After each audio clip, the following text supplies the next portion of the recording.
Okay, I just want to let you guys too, Sam and Edwin. I am keeping your inspiration or your action point. Like I gave you an extra one for your engagement, and since we didn't Oh, do much last time, just have the extra one. So, Cool. okay.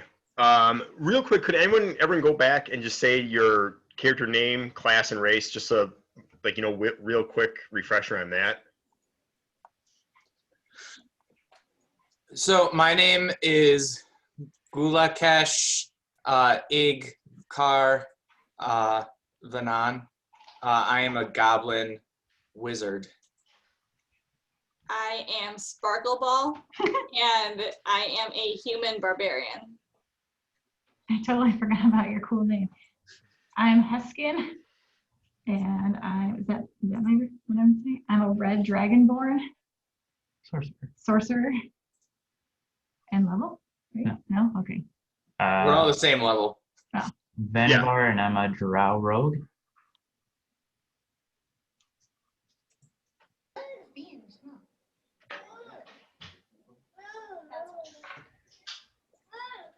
And I'm Rorik Margolin, Okay. human. And are you going to say what you are? I'm Abaddon. I'm a tiefling warlock. You hear that? Excellent, excellent. Okay, well, yeah, like quick recap on the story so far. So you all began in the dungeon level of Castle Ravenloft in front of a torture chamber as you heard 3 other legionnaires being tortured and meeting their demise. After seeing Strahd briefly, Bellic dispatched you, the guy who trained you, on a mission to Orasnu, a little town just tucked away it was like a 2-hour ride when you guys weren't riding at like full pace. And you're there to obtain the magical item known as Tatiana's powder box. The powder box holds a sentimental value for Strahd, and he believes it could be used as a weapon, making, quote, Barovia a colder and darker place. Upon your arrival in Orasnu, Rorik, with Sparkle Ball standing guard, and I think Gulak too, you were there when you made contact with the Legion of the Night agent Brisbane. I'm not sure, like I said, Gulak, if you were there as your disguise of a little. Oh yeah, I was a kid with Rorik. Yeah. Rorik was pretending to be my dad. And there was the bartender at the Hair, Brisbane. So he said that there was a strange occurrence that happened at the Wilco's farm where a large swath of ground had frozen over with snow.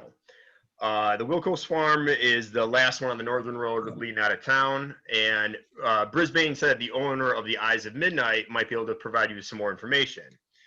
And then this is where I was trying to remember it, and it got a little bit choppy because I couldn't remember if you guys, meaning Vanavar and Gulak, told the party how you got that map, or if you just kind of like brushed them, away of your explanation. I mean, they know what happened, but Yeah. Well, yeah, we broke into that lady's house and we stole it. yeah. And I think we told them how we came by it. I couldn't remember. I just thought it was interesting. And while that was happening, Heskin, Gulak. Well, no, at a certain point, Heskin, Gulak, and Abaddon were playing cards, and Abaddon mercifully gave Gulak the win on that weird card game. So, and then you all got up the next morning to travel to the north field of the Wilco's farm, and some of which had been destroyed by the unusual snowfield that had magically came to be about 2 weeks prior. And don't forget too that the Wilco's farmhand questioned you guys of why you were there, but then you said that you were just observing the snowfield, this strange supernatural occurrence, and he went away.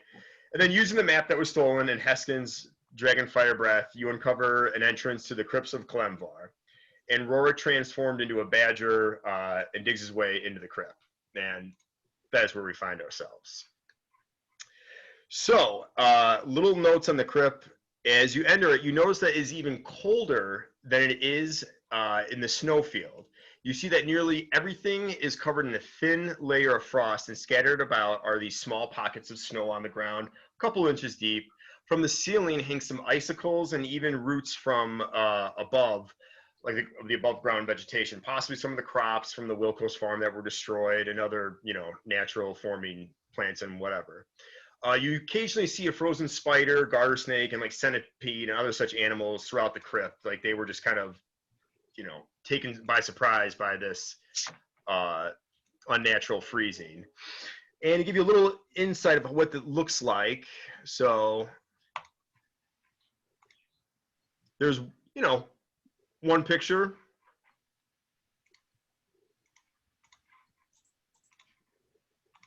Okay. So yeah, like I said, a lot of snow, frost, like roots hanging from the ground. It's very old. I believe it was Gulak. Like his history check revealed that this was generations old, and it's obviously no longer in use. But important people and perhaps things were buried there. Mm-hmm.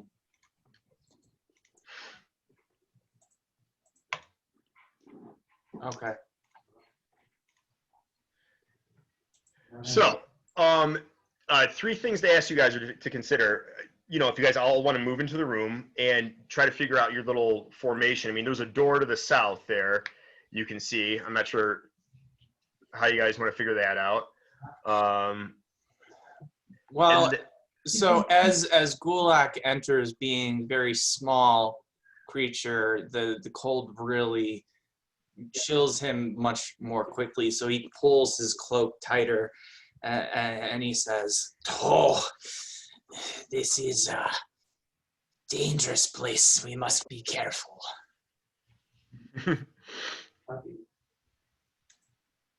And I actually have a question. That was another question. Gulak, what are you doing with your familiar at this time? So my familiar, I've dismissed him for the time being. So I can bring him out or dismiss him as an action. So he kind of walking into the dungeon, he kind of puffed into like a dark shadow, and then joined into my shadow. Okay.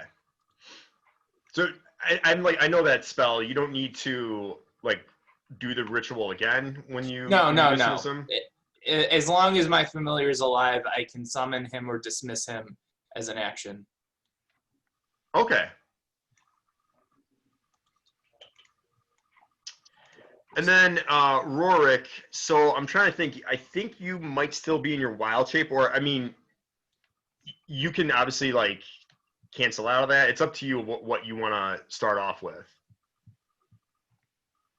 It just occurred to me that as a badger, still I would have a little bit of dark vision still, it says on my character sheet, so maybe that would be advantageous here to stay, I think. Plus I can smell a little bit, which might also be helpful in these environs. So I'm going to stick with the badger for now. So, Tino, under Rorik's wild shape forms, you can drag and drop the badger, and then Chiclet, you can, or Tino, you guys can click on that on Rorik's token and delete it for the time being. Okay. And so then, here. Oh, go ahead. I'm sorry. Oh yeah, that was it. Okay. Well, but she knows. So you only have 3 HP as that? Yeah, so when you wild shape into something, you have the amount of hit points as the creature. Once you lose all of those hit points, you return to your normal form. And so if he has 3 hit points in that form, let's say he takes 10 damage, then the 3 hit points go away, and then the rest of the damage goes into his normal form. Yeah, I just kind of figured that a giant badger would have more than 3, but...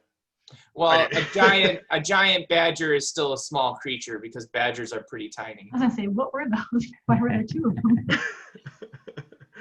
Okay, I like it. All right. So yeah, that's pretty much it. It's up to you guys now. I mean, you guys are in the room. You gotta decide there's a door to the south. It's kind of like your only option at this point. You can see those crypts right next to the fire. You're going to see a lot of these throughout it. The one I just highlighted, those are about 3 feet off the ground, in case you're wondering. Like floating off the ground? No, I mean like they're in the ground, but like they just come up 3 feet. Okay. So is that like a lit torch? Yeah.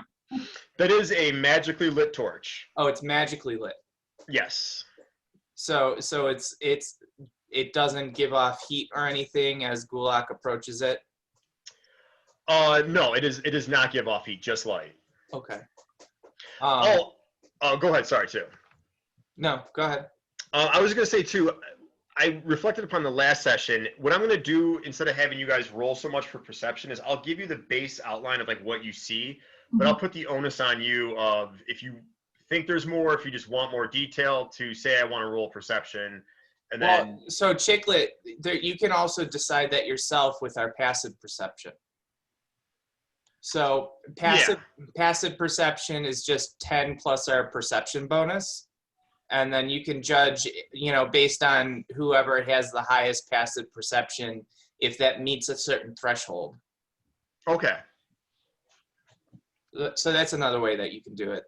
Can I investigate what that stuff to the left of me is? Yeah, it's just like there's like a kind of like a ceremonial statue of a person. I mean, you can't really tell who or what it is, and there's just an old crate. There's nothing in it. Okay. Yeah.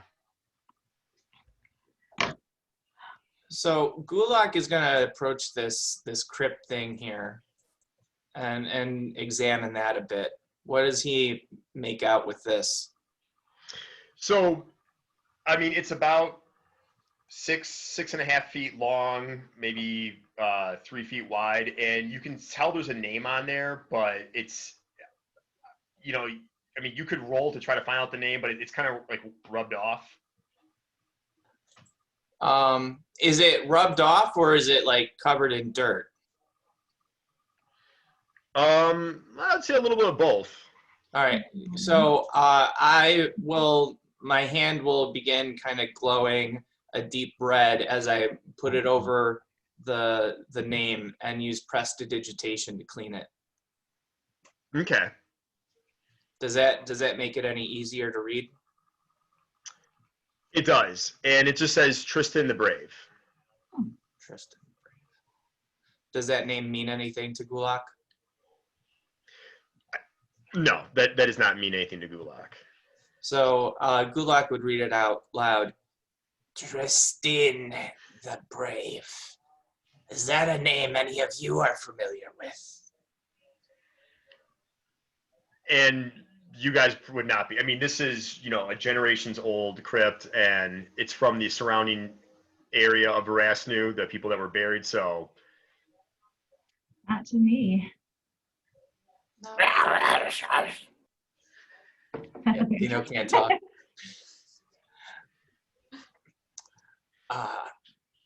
It is interesting if this is just a crypt for the town, that they would have it lit with magical lighting. It is uncommon. Right. It seems as if this place is frequented, but not based on the outside from what we saw. Shall we keep exploring? There's a door to the south. I would invite Sparkle Ball to lead the way. Sparkle. It would be my honor to serve Strahd this way. I was going to say something, but I forgot. Now I remember. Askin, that is a good point. If there is light and it is always on like this, perhaps this is more frequently used than we might suspect. Yes, and I'm wondering if the way we entered is just not the normal entrance way. So let's be on our utmost caution. Yes, I agree. Well, Sparkle Ball, are you going to open the door? Is this one? Is this the door? Yeah. And then Abaddon, like You kick you're in it this. down. Do you like just bash it in, or do you open it? Wait, do I have a weapon? You do. All right, yeah, I want to bash it through. You have a great axe, I believe. Let's check. All right, I'm gonna hack that sucker down. Wait, where's Wait, your? is there a door Get handle, out. or are you just bashing to bash? What? Should we tread with caution? Is there a door handle? Well, I mean, Sparkle Ball's pretty like a Doesn't brute, matter. right? I'm just hacking it down. Yeah, I mean, Sparkle Ball. If she wants to break something, not really many of us are in a position to disagree. Just She is, ask she's Sparkle like Ball. a 7-foot tall beast of a woman, right? Sure. Well, but before you do anything, Abaddon is like still kind of in the entranceway. I don't know if she wants to, rearrange herself. So don't exit. Oh, Abaddon, Here. are you coming? Wait, what you come down. I'm just letting you know, so it's easier. YouTube is watching. So I shouldn't hit you. You don't hit me. Not anymore. You didn't flinch, so now they know. Hold on a second. I thought the stairs are the door. No, the entrance. Door's right here. By Sparkle Ball. Yeah, all that open area is like just the entrance. It leads back up to the Wilkos field. Okay, that's not Abaddon. Abaddon's still on the stairs. She just moved her person on the room. Okay. Yeah, that's. I was just wondering if she wanted to get more in the room before this door gets smashed in.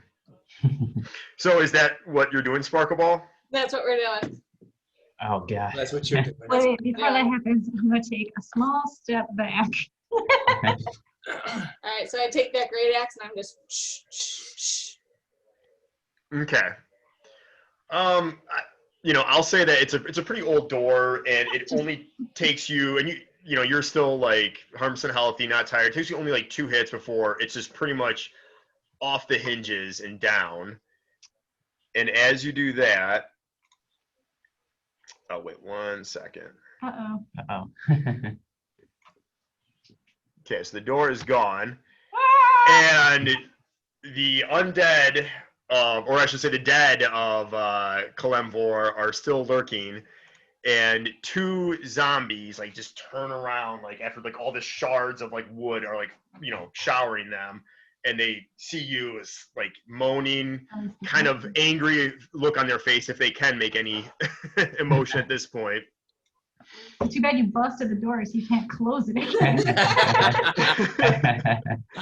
And you can also see there's a couple, skeletons who have risen from the dead as well too, beyond them. Are So these like slow moving zombies or are these like the fast guys? Yeah, 28 days later zombies or Yeah, Walking Dead zombies. you'll find out. What do you All right. see? So everyone's gonna roll initiative. Oh, okay. So make sure you click on your token before you roll. Ah, yes, thank you. Okay.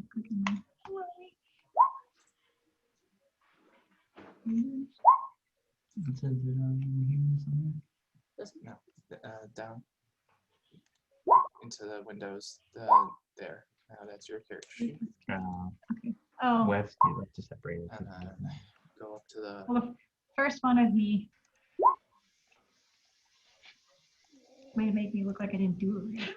So I rolled an 8. You And did. you rolled a 20 or 19. Okay, I'm going last. Oh, nice. Oh. So, Like, Chiclet, to bring up the initiative, there is an icon. Like you see where the pointer is, the paintbrush, the magnifying glass, all that. yeah. There should be an icon in there that if you click on it, it will bring up the initiative box. Let me see here. It should be right below the D20 icon. Because it just says help and docs, report a bug, shortcuts and references. No, okay, so you see on the display, didn't work. you see my cursor? Yeah. Okay, so it should be over here. Did it twice. Just like us. Oh, Separate. You gotta So like, But it should be below the D20. Like I don't have all of the icons that you see over here. Oh, is it the clock? Yes. Oh, okay, nothing. Okay, I see. Nothing came up there, and then I So can. so it's up now, so we can see it. Yeah, and then descending. Oh, wait. Why didn't that? Oh yeah, so then go to settings and then click in descending. Yeah, I did that. And then well, do it one more time. Oh, there we go. Okay. Whoa, she got 21. Okay. also, Mike, when you rolled twice, both of your names came up twice. Right, but in the initiative order, it shows our correct thing. Okay. Okay. No. Okay, so yeah, Abaddon, you are up. Sparkle Ball on deck, and Heskin in the hole against the undead of Clembor. Oh, I should be. It should be Vanavar.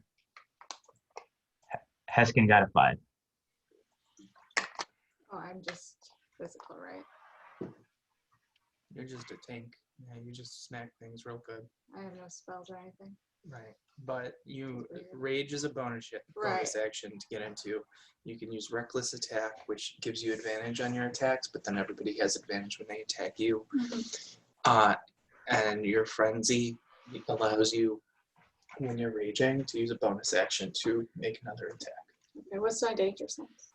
That allows you to roll dexterity saving throws with advantage. What's a javelin? That is a weapon that you can use as a melee weapon, or you can throw it. What's the difference between that and a hand axe? One deals piercing and one deals slashing. But additionally, a javelin, I believe, if you do this. So the javelin is 30 feet, and then you can throw it up to 120 feet, but over 30 feet, it's disadvantage. And then with the hand axe, it's 20 feet and 60 feet. So Edwin, do I need to fix anything? Yeah, flip. So Vanavar rolled a 16 and Heskin rolled the 5. I don't even see a 5 on there. I see Rorik has a 5. Okay, so what you need to do, Chicklet, is where it's you had that descending, ascending, and stuff like that. You can add a name in. So just add the name and then click enter, and then it will add it, but it will be at a 0 initiative. And then you can type in next to where the initiative should be what you want it to be. Can they edit mine? Yeah. Oh, okay. Yeah, so in the future, just make sure you click on your token before you roll the initiative. So Vanavar, you got a 5, you said? I got the 16, and Heskin was the one that got the 5.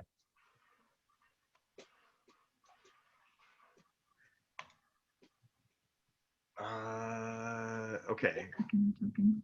Okay, because it came up. Why did it come up as 0? Yeah, it's gonna just hit enter, and then you can fix it once it's in the initiative order. Once it's in this box. Okay, so Yeah, so what you would do now is just hover over that. Yeah. okay, and then And then Heskin has a 5. okay, so I can just do. Okay, I see what you're saying. Yeah.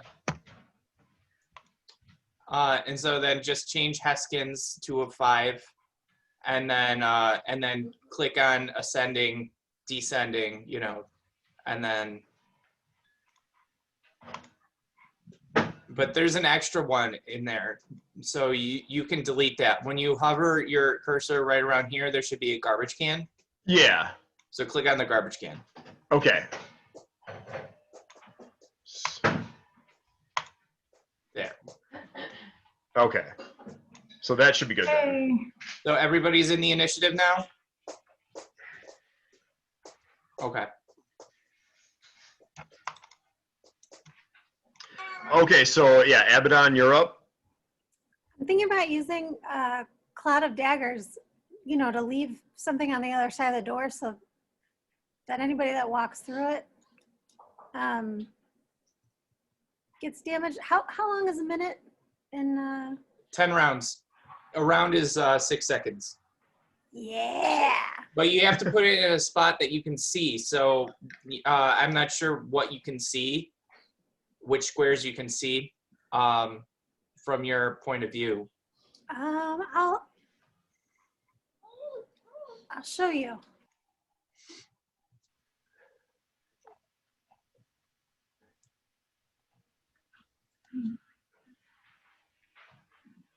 Okay. I mean, yeah, you can see that. So, and if it's within range.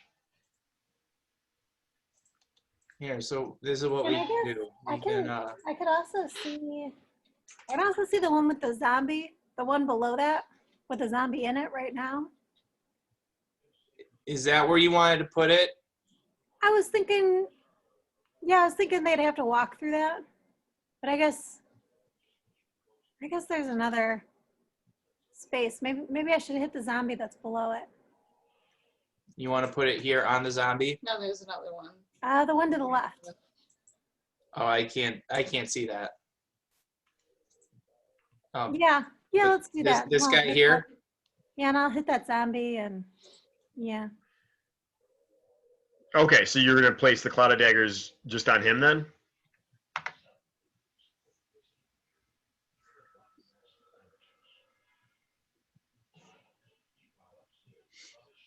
It is because I can draw it on there if you want. Or did you already? I drew it on there just real quick. Okay. So it's gonna take that damage right away Yeah. because it happens on the first time a creature enters or starts its turn there. Okay. So and it already like magically dealt that out when you clicked on it, Abaddon. You're muted, by the way. Natasha. Abaddon. I'm assuming that's yeah. She clicked on it and that's how it. Yeah. Yeah, so she did 8 damage to it. Okay. Do you want to describe what the cloud of daggers looks like? If she, there we go.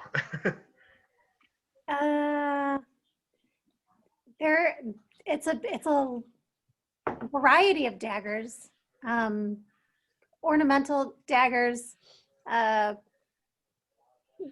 shivs made from bits of glass or whatever people could find. Big variety, whole range, and they're all swirling around.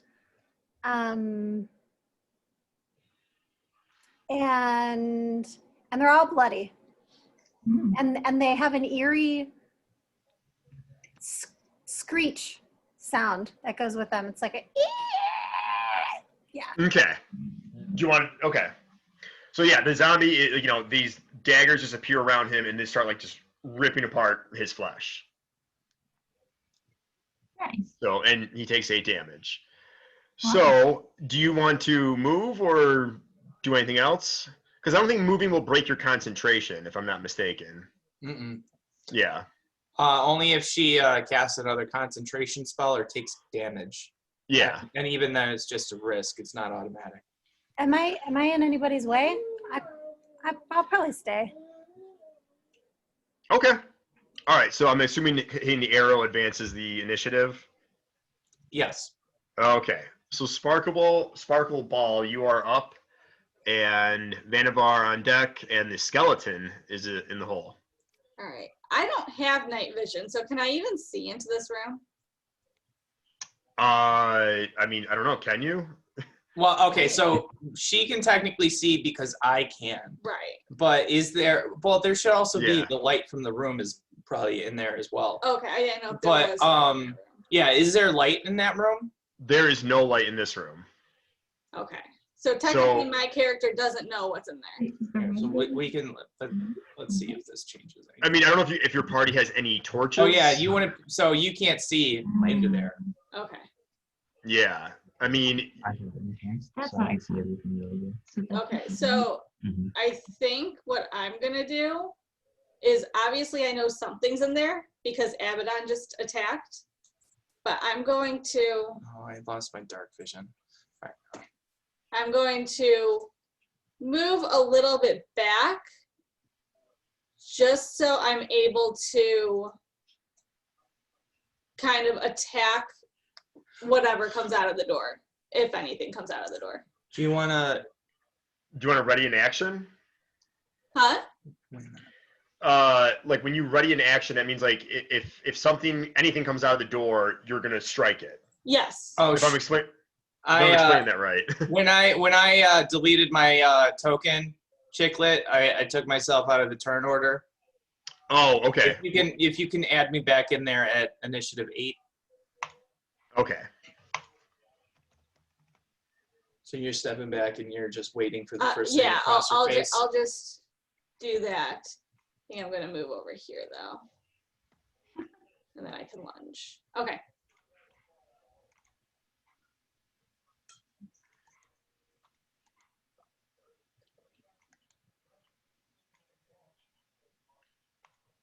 Okay, so that should have fixed it. I mean, I know it looks a little bit funky, but That's fine. so is that what you want to do for the ready action then? Huh? Like, am I explaining that right, Hawk? Like, she can pretty much like be right by the door and like, you know. Oh do yeah. anything So the what happens is because she's basically saying the minute that somebody crosses her face, she's going to swipe at them. So the minute that something comes through the door within range, she then uses her reaction to make her attack. Yeah. Okay, if that's what she wants to do, then. Yeah. Did you want to enter rage first? Not yet, no. I don't think I'll need to. Okay. So is that the end of your turn then? Yeah, that's the end. Okay. So now Vannevar, you are up. Skeleton and Zombie after Why does that. Vannevar have a 32 on initiative? That's a good question. What did he have? How did that happen? 16, I think.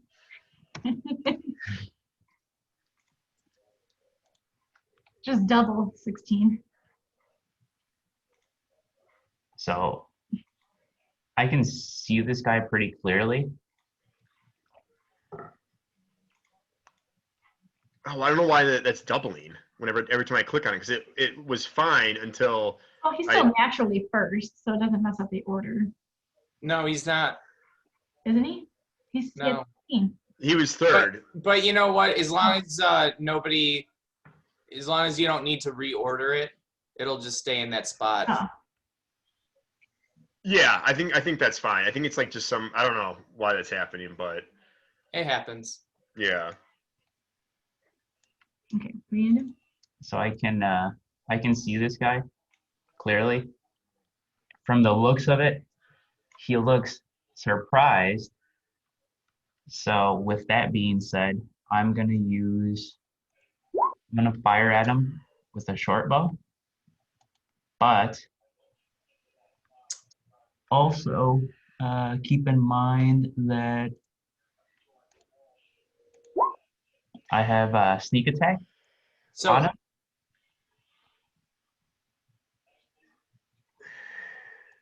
See, that's if you had the advantage, and you're saying like you should have advantage because he's surprised. Because he can't see me. And I'm attacking him. you don't know that he can't see you. You don't know that he doesn't have dark vision. Okay. And you are in a well-lit area, so he can see you. But Yeah, what if the door being shattered down and them turning around immediately with an arrow coming right at them to be surprised? See, I wouldn't think so because he knows, like with the door shattering, that he is in combat. Okay. And Like, it took Sparkleball a couple of hits to break down the door. It Okay. sounded like. Yeah. It doesn't matter though, because Edwin, you also got a critical hit. Okay. I was gonna say otherwise this also would have guaranteed a critical because he hasn't acted. So it would have been a critical. Oh, yeah. Oh yeah. Okay. So it's So- double critical. So I'm gonna shoot him with my short bow for 17 damage. That's what it is. 9 plus the Oh. 8. Yep. Yeah, because it's a critical. But you have to confirm that critical though.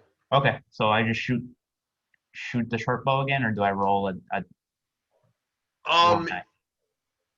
Yeah, you're gonna like roll on like the short bow again because you did the 8 damage, which is like the maximum, Okay. and then if you like confirm the critical, then we'll go to the table as well as. No, the 9 is the max. The 9. Oh, the not. Okay. So yeah, you're gonna have to roll again then to see if you confirm the critical. Right? Just So he rolled. He got a 21. crazy. Oh, okay. So then you do you give another damage roll now, and that did it for you. So that's the 7. So Well, he already did it the first time. It was an 8.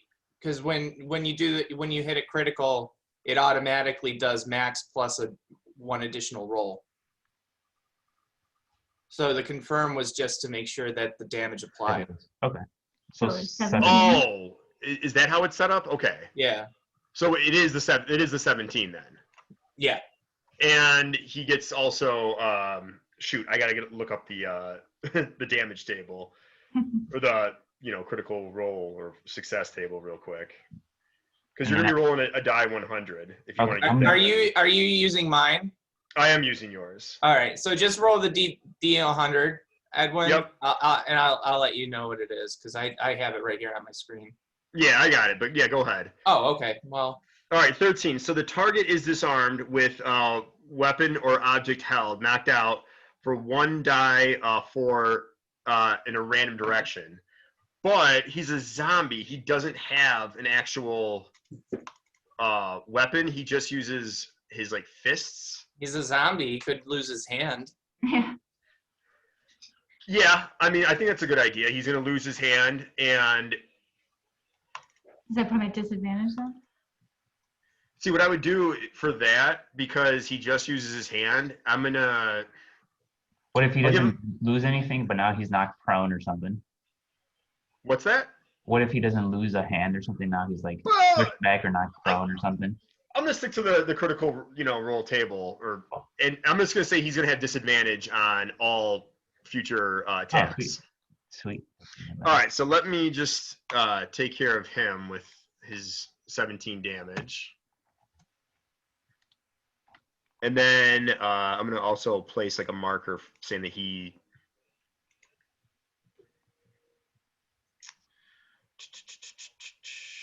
I wish there was an icon for a hand. Oh, there we go. Yeah. So he's got a hand missing. So, okay. So anything else for your turn? Yeah, I'm going to try to hide so I can be pretty sneaky. Well, I mean, hiding is an additional action, though. Not okay. for a rogue. It's bonus action. What? It's a bonus action? For a rogue. Oh, okay. So are you gonna duck behind the crypt? Yeah, I'm going to use my stealth skills to hide so that hopefully the zombies can't see me even though it's lit. Why is moving a bonus? Hiding is a bonus. Oh, hiding is a bonus. Actually, you know what? I'm going to Just move. see. Well, he can do both. He can move and hide. Ooh. 15, 20, 25. Let me just double check my speed.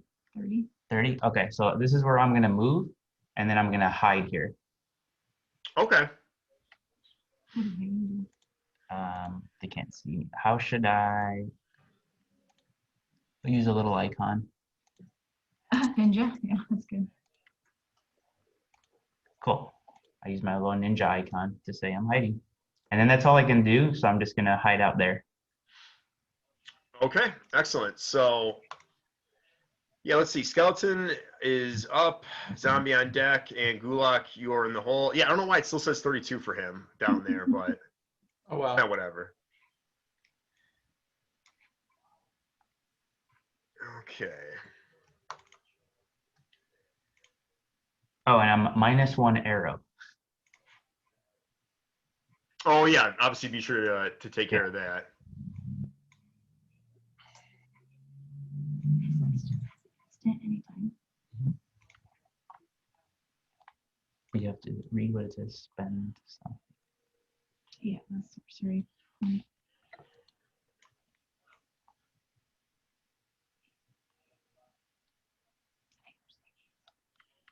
I don't think I'm going. Okay, the zombie, or I'm sorry, the skeleton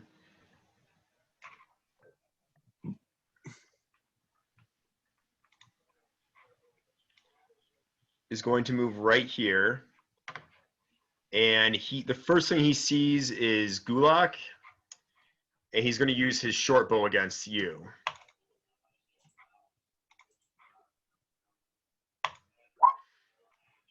And what's your armor class? Not that. Yeah. It is. Well, wait a minute. Is it 10? It's 10. Wait a minute. That's not right. It's not right that. Because I had my mage armor up. So let me get that up. But it still would hit either way. Unless I have shield, which I don't. So that's fine. Okay. So why does it say 7 plus 6? Because it should just be 1 die 6. Oh, plus 2. Because you roll, everybody rolls with advantage, and the second one was a critical. So it rolls in case it's a critical. So right. The first one is the 1d6 plus 2. It rolled a 5. And the second one is the second roll, which was a 6. So I only take the 7 damage. Okay. And that skeleton's turn is done. So now the zombies are up. Gulak, you are on deck. Heskin in the hole. And so this skeleton, I should say this zombie right here, he is going to move through the doorway. And what happens next? So Sparkle Ball attacks him. That's how the ready action works. Okay. Yes. So go ahead.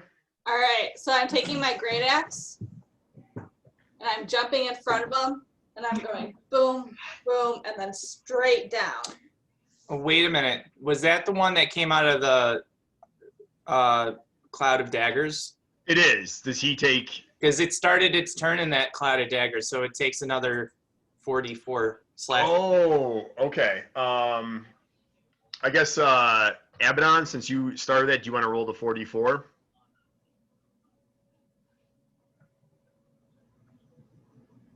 Very good, yeah.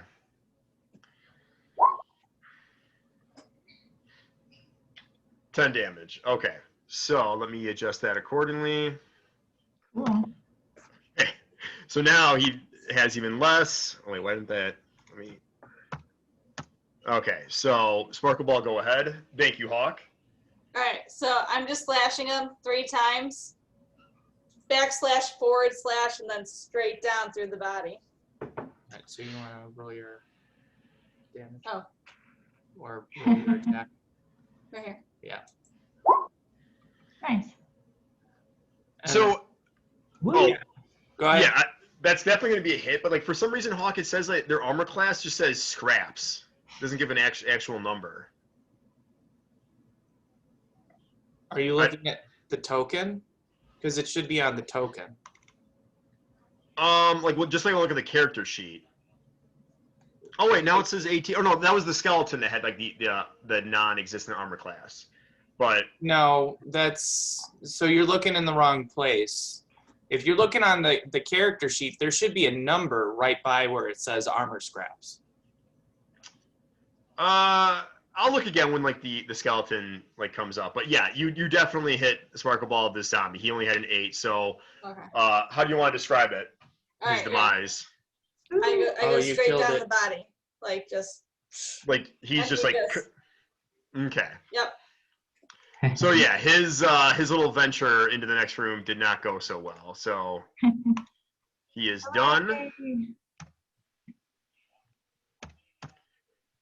Okay, so Gulak, you are up next.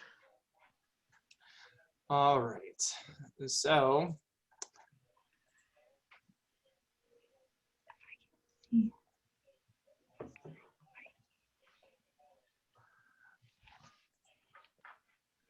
You can't unless you get closer.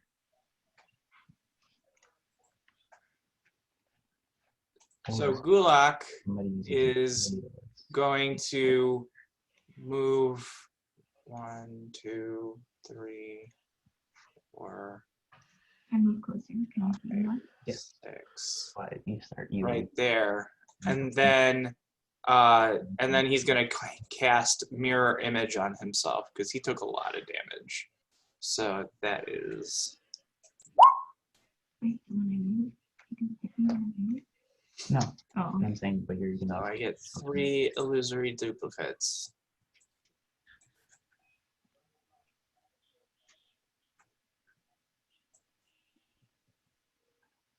Did not let you drag it through the wall. There you go. I don't know why that is making darkness.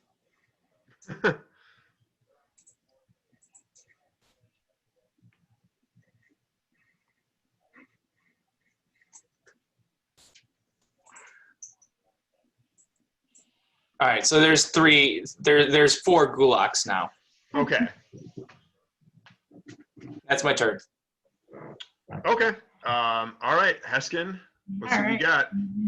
I technically can't see into the room, so I'm going to move forward.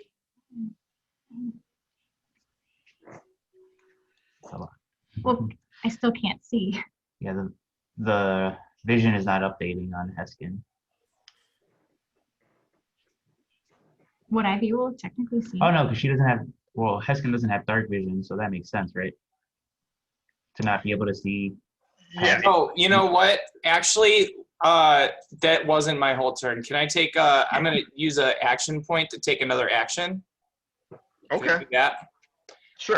And then I'm going to cast Dancing Lights, and I would have cast it before I moved. So I was like Oh. here, and then. Oh, I don't see a Dancing Lights thing. Do you want me to put Wait, a maybe it's magic torch? There it is. No, I got it. So 1. I have a torch, but I have to use it in my hand. Mm-hmm. Oh, it's why not be an action? Yes. I think Kulak is 3. Yeah.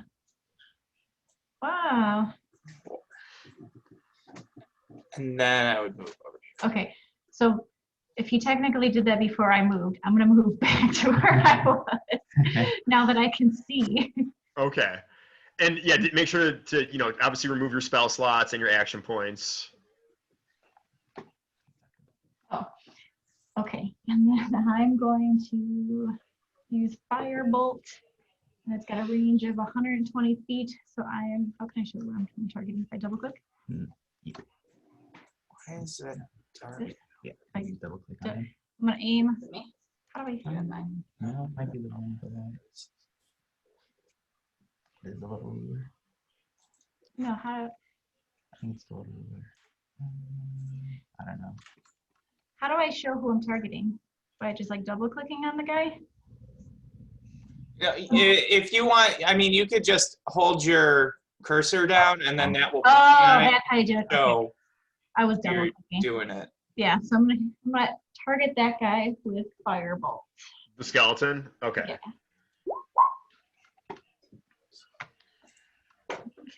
Mm-hmm. Oh, I didn't actually roll, did I? Not yet. He has to save himself. Oh, Yeah, it has to roll for spell save. So wait, don't. So Heskin, you should have an area on your character sheet where it says Firebolt under attacks on the front page. oh, do it from there instead? Yeah. Okay. That's what I thought he did. Okay.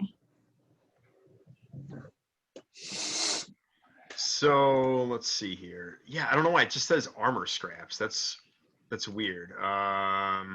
Okay, so you should see on the token, if you click on the token, there should be 2 numbers. One should be the hit points and the other one should be the armor class. Yeah, hold on. Let me see one thing because I don't know why that's not. showing up. Let me see if like on the monsters.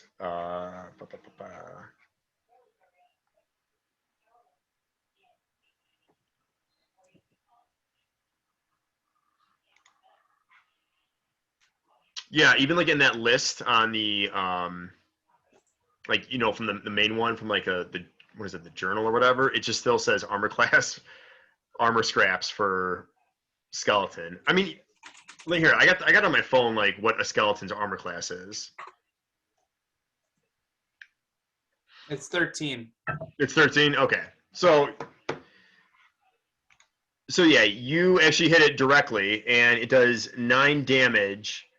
So you're gonna have to roll, and yeah, so that's pretty good, 9 damage. So let me do that then.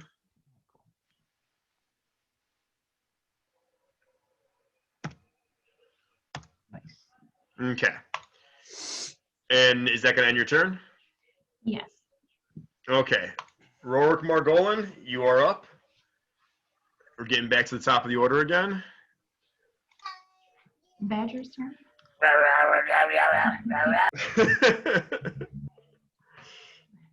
Battle cry. Does he have any ranged attacks? So now that I've moved as an aside, I now use a bonus action to actually now change back into human Rorik. So, okay. You moved over there. You want me to change you back into human Rorik? Oh, yes, please. Okay. And on resuming human. You muted yourself. Oh, sorry. On resuming human form. Oh, thank you. I was gonna say. Were you right there or one above? I think you had me in the right spot right there. Okay. I moved kind of straight across.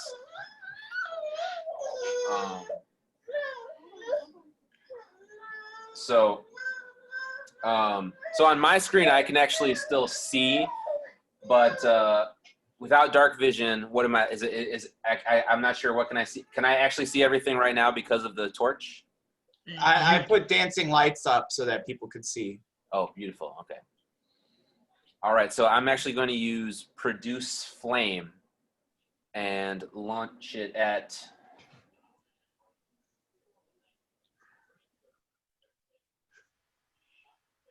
At that skeleton, is it target one person?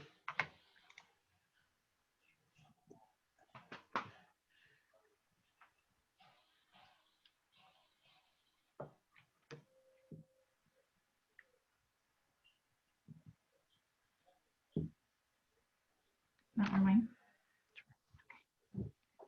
You want to see? That's pretty good. Do you like it? That's unfortunate.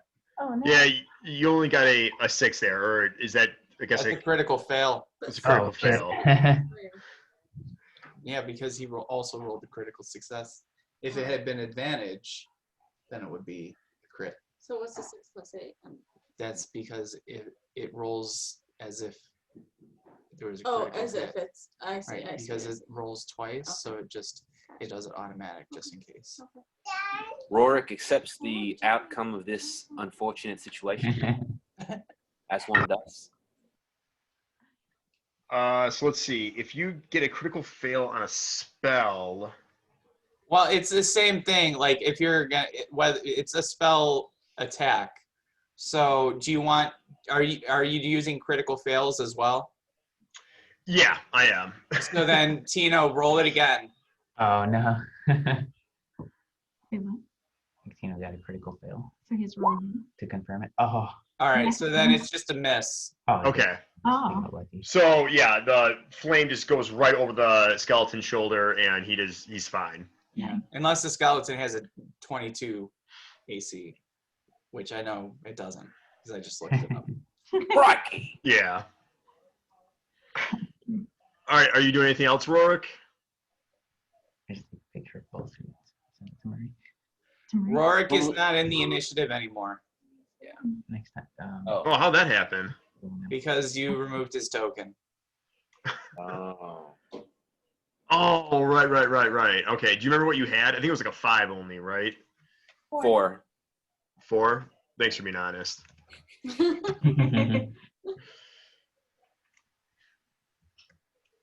No, I'm just concentrating really hard on doing where to better go? next time.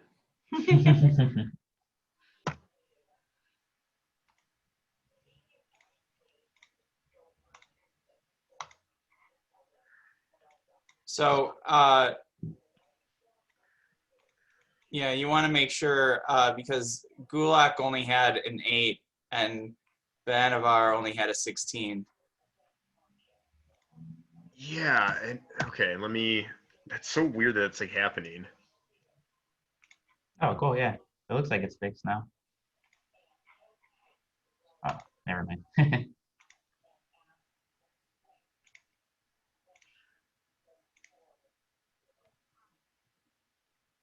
Because wait, Rourke, you didn't see. I don't know why the value is increasing. Like why when some of these get like through their turn. I'm not sure. It happens sometimes. Because Heskin, he was yeah. Are you Like, using Chrome? no, I'm using Firefox. Okay, I'm not sure.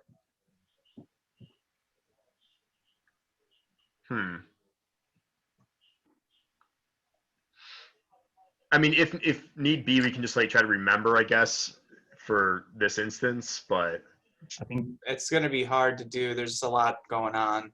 yeah. So what you need to do is enter them all in and then do the turn order. We all remember what we got, right? yeah. I think Because we should be at the top of the round anyways. I think Abaddon was next, and then and then one of the zombies, I think, but I'm not sure. Well, all you need to do is change Vanavar back to a 16 and Gulag back to an 8, and then do the reordering.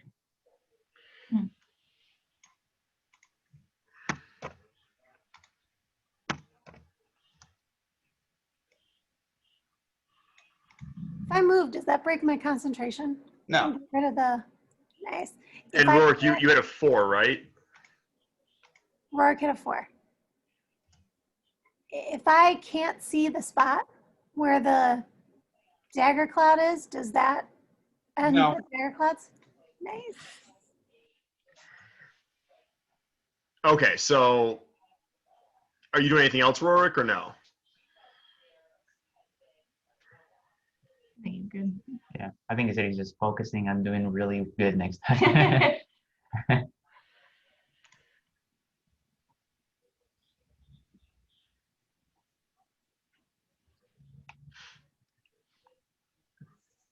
Oh man, I'm way at the bottom. I'm planning to target that skeleton with, I have some bolt thing. I'm gonna get it. Eldritch Blast. That's the one. Yes. The skeleton has only 4.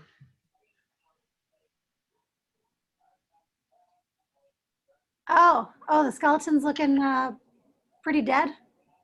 I mean, yeah. If you look at him, you can see he's got like some pretty, busted bones. There's not much. Okay, isn't that a pun? Stephanie already looked at it. Maybe should I go for the one below it? The zombie below it? You have a clearer shot on the zombie. Or, I mean, on the skeleton. I was like, can you go over the skeleton? All right. Yeah, I'll do the skeleton. Besides, who knows? The dice might not be my favorite. Let's just go for the skeleton. Okay.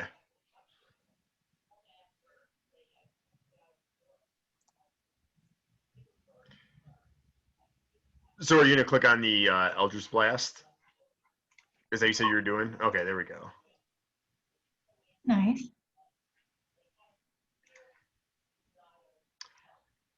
So it's an attack spell roll then? Yeah, she rolled it. Okay. So yeah, you hit him, and you want to describe what your Eldritch Blast looks like?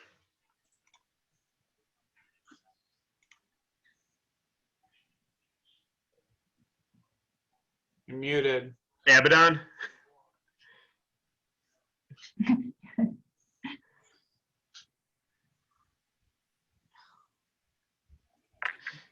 All right. So similar to a lightning bolt, you know, the air crackles with the electricity, you know, of the spell, but everything is dark in the bolt. And if you look really closely, it looks like you see a lot of tentacles, like a sea creature. Okay. Yep, that's good. Okay. Well, yeah, you do enough damage to, bring the skeleton down, like shattering even more of his bones. So, I show. so another one bites the dust. Woo. Nice. All right. So, Sparkle Ball, you are up next. I think I'm going to have to do the same thing that I did last time. And just. Might go into rage probably, Okay, yeah, I'll go into rage. because then you deal an additional 2 damage and you have resistance to attacks. Okay. Yeah, I'll go into rage. And if you attack recklessly, you have advantage on your attack rolls. Okay. I'll go into rage and wait for people to come out I So- really of the doorway. advising you from the toilet. So same as last time then. Same as last time, except I'm in rage. Okay. Okay. All right. So you're all done with your turn. Yes, I'm done. Okay. Why don't you run up to him and smack him? I don't want to. I want to wait back. Okay. It You're is. good. All right, it's Vannevar's turn, and I also I went up to 32 again, but I also realized I screwed this up. I mean, first time mistakes where both skeletons and zombies should have attacked in the same turn. I don't know why I didn't think of that, but whatever. I gave you guys a free one. You'll thank me later. So, all right, Vannevar, you're up. Rookie mistake. So I'm pretty sneaky. I'm gonna try to work my way in. Try to work my way in here. Lock the screen door. Does your speed increase when you're? Oh, like she's following you. So 5, 10, 20, 25. I'm gonna try to hide behind Sparkle Ball, and then I'm gonna ready an attack Okay. because I know this ball of rage is about to unleash the fury.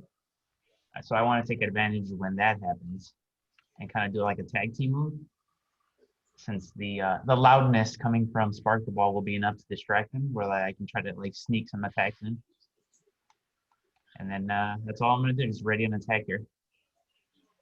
Okay, so you're ready to attack as well. Okay, so the skeleton is up. So he is going to move right here. And he sees Abaddon through the doorway. And he's going to unleash his short bow upon her.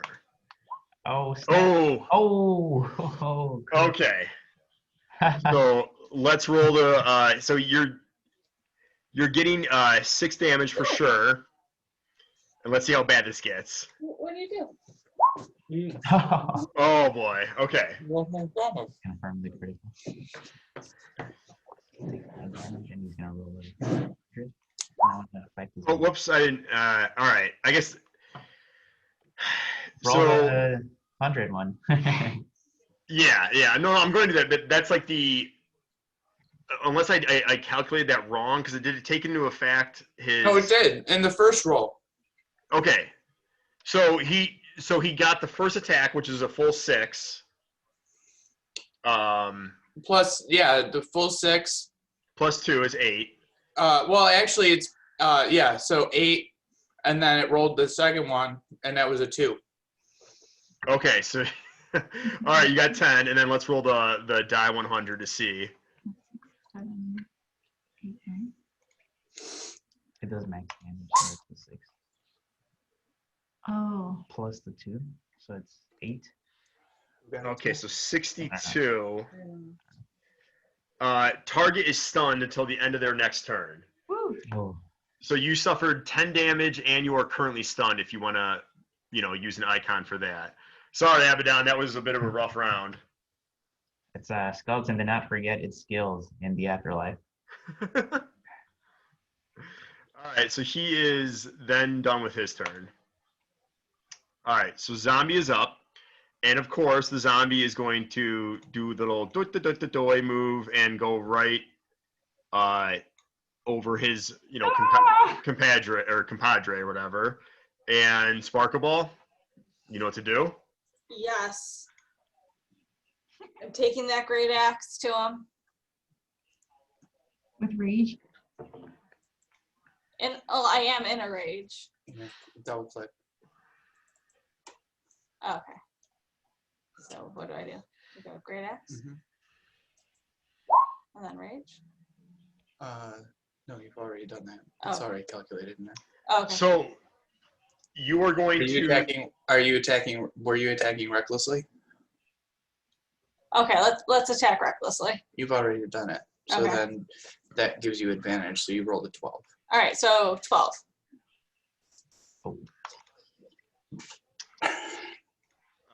let's see here.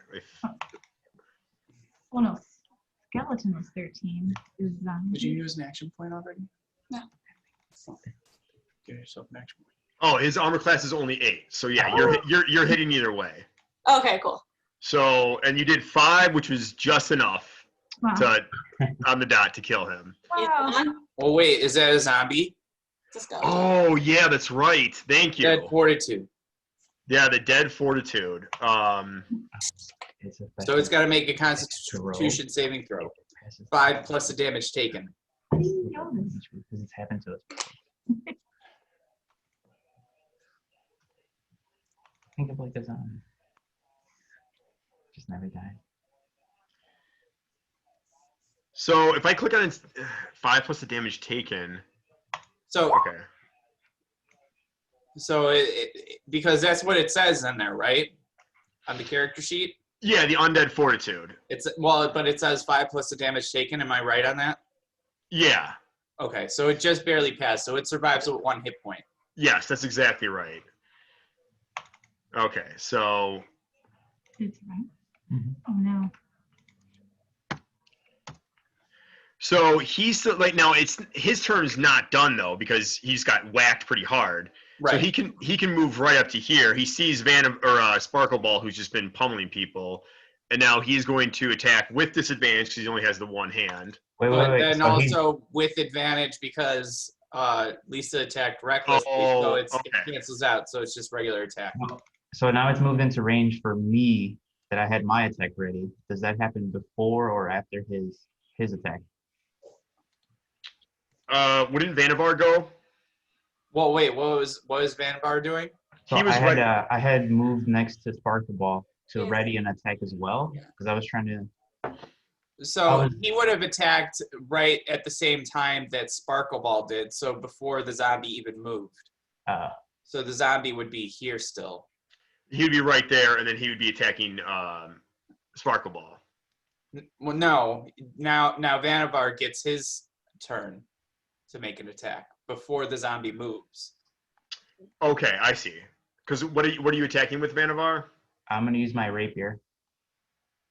Oh wait, you were using your bow though first. So are you dropping your rapier or dropping your bow and taking out your rapier? No, well, I would imagine I could just like sling it. It's like a short bow, so it's not something that's like enormous. I don't know if I have like. It's an object interaction to stow a weapon and an object interaction to draw one. So you would have to drop it if you want to draw a different weapon. That's fine. I'll drop it.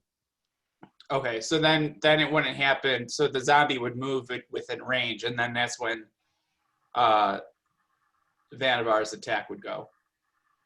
Okay, so he would get to here then. Right. Yeah. And then Vannevar attacks, and you make sure you click on your sneak attack under your attacks because there's you have an ally within 5 feet of the enemy. Mhm.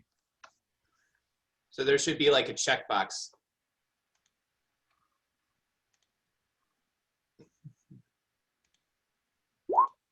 Whoops. Well, you did it like twice. 3 times. I just take the top one, just the first one. Oh, the 14. Okay, yeah, you hit him, Okay. and you do 10 damage, which like obliterates. No, he him. does 21.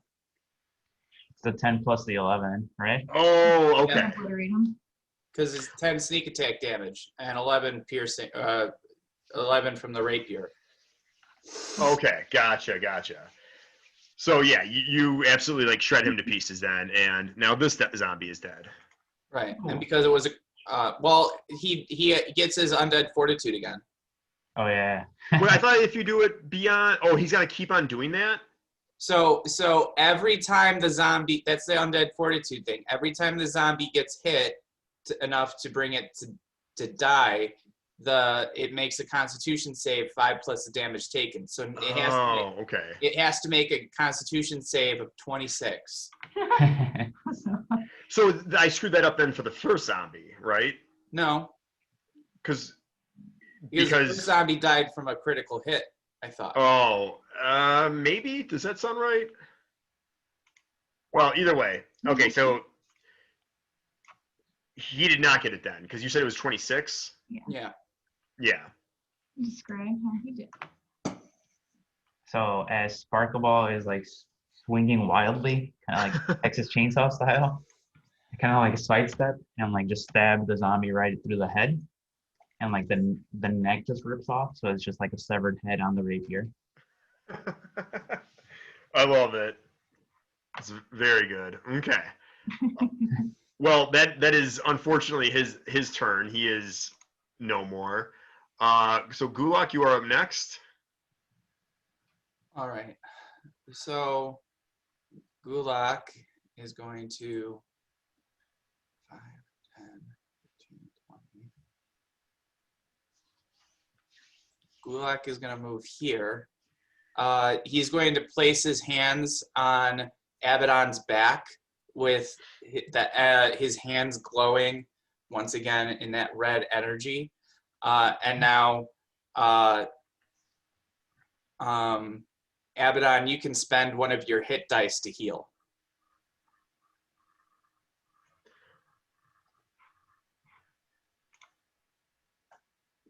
So what you would do is right on your character sheet, there's a where it says hit dice. You would click that and then just subtract 1. Oh. Well, at least you heal 2. It's true. And then with that, I would probably move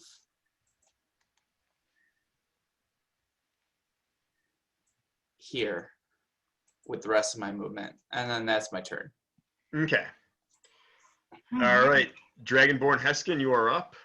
Okay, so I'm going to take a step to the right, and then I am going to target the last guy that I see with Because they were messing. Firebolt again. It's got a range of 120 feet, so I should be within range. Yeah, you will be. Oh, nice. I can use disengage and hide. Hopefully get some damage on this guy. Yeah, so you for sure hit him, and that does 18. Woo! Still alive? No. That incinerates the skeleton. Awesome. So, Firebolt. Let me see here. Yeah, so I get my put my hands up above my head, and I Kamehameha Firebolt him. I like it. And the whole room lights up even brighter than the other lanterns in there, and then he just incinerates. And that is the last of the undead in this room at least of Nice. Kalemvor. So We did it. I'm gonna pick my bow up that I dropped earlier. smart. Yeah, and I'm going to use that healing touch on myself. And I'm gonna heal 7. Abaddon, did you increase your HP for the healing? Oh, you did? Okay, I thought you had 13 already. I mean, I trust you. Abaddon, would you like more magical healing? Is he coming onto her? You seem injured still. Sounds like I'm gonna need it. You try to touch her with your hands. Yeah. All right, so I'll do it again. So you can spend another hit dice. That's a bad touch.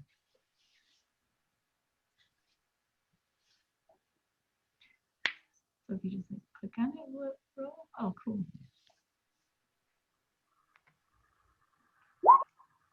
Oh, there you go. Hey.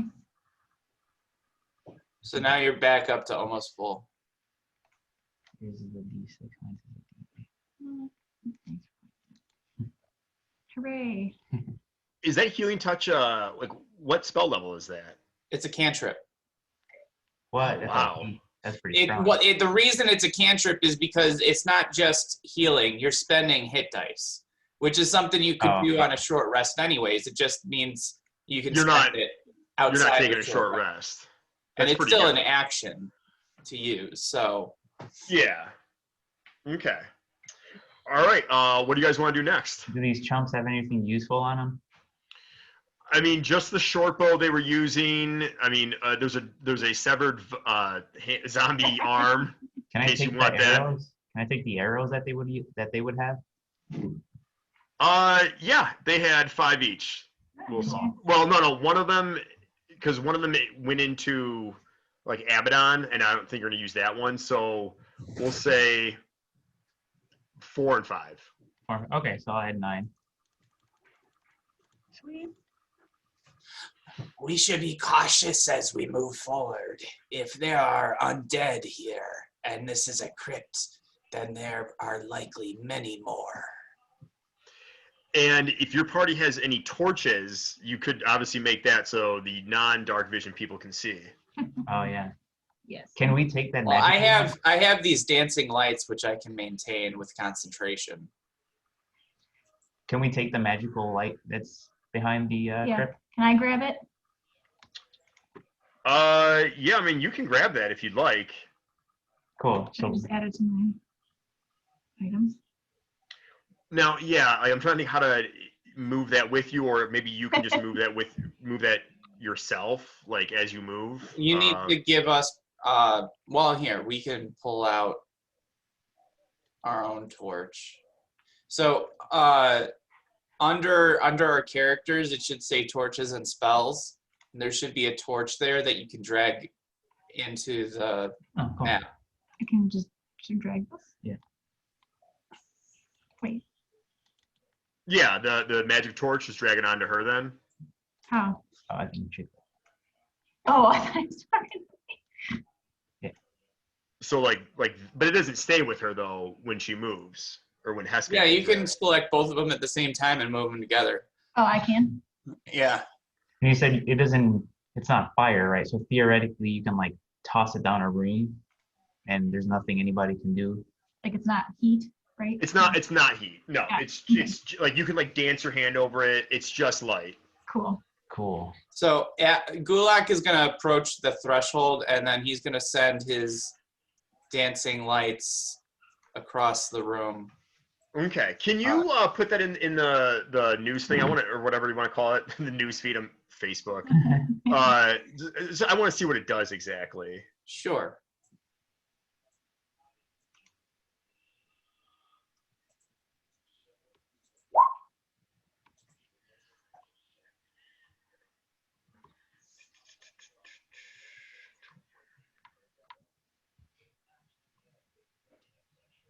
You have some pretty good cantrips. Well, Gulak's no slouch. That's why he's up for the promotion possibly in the Yeah. the Legion of the Night. So how do you guys want to move, I guess, through? I don't know if you want to do it by initiative, or I guess, Hawk, how do you No, typically- I mean, when it comes to outside of initiative, we just move our characters. Okay. Yeah. All right. Yeah. So yeah, just you can keep on moving. I'll describe to you. I mean, this is another room. There's only one crypt in here. It's kind of similar to the one that you entered in. Oh, yeah. I don't know. How do I select my torch and my character to move? Drag. So you see how I can drag this and select? So you drag them and you select them at the same time. Okay. and then you should be able to move them together. It did not work. Wait. I highlighted both. Can you move the torch? Can you move? Oh, no, I the can't. torch? Oh, you want me to put the torch? Oh, you know what? I wonder why that's not working. Well, you should be able to move this one. Oh, okay. I'll just select that one. No, why is it? Hold on. I can't touch either of them. All right, so Chicklet, click on it like this, go to the settings thing, and you should be able to give people access to moving it. Okay.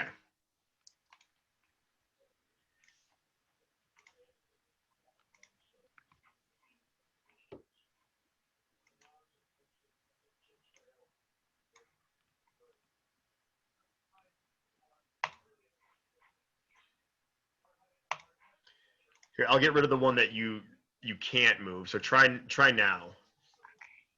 Oh, cool. Okay, I think this will work. Yay! Can I fix? Okay. Wait, I think I'm, Individually. yeah. Individual. Nice. Oh, there we go. Now I'll move my torch. Cool. Yeah, just leave it on your body so that you can. Mm-hmm. Oh, a hole on the floor. Is there anything unique about this crypt instead? No, it's similar. Like I said, similar to the last room. There's just another crypt. You know, like just a few feet, like rises off the ground. Not flotation, but you know. There's just like that area that's like dark is just a wet area. There's not much else to it though besides that. I'm gonna follow Gulak's lights. Can we peer into the floor? Can we see anything? Into the floor? Into Over that here, this looks like a hole. Yeah. No. That's just like it's like a puddle of water. Oh, okay. Yeah, and it's enough water that it's like not frozen over, so like it might be like almost like slush. It's Got that it. cold. It's that cold in the crypt. Okay. Shall we keep going? And looks like there's stairs going below, right? Or is it stairs going up? It's like down, right? I mean, it can't be going up. That's up, true. Up is the farm, so. Yeah, those stairs are like just like a few feet going down. Okay. I'm So are you guys able to go through doors? Like, let me yeah. like- Yeah. Okay, let me fix that door then. Meaning like I'll show that it's open.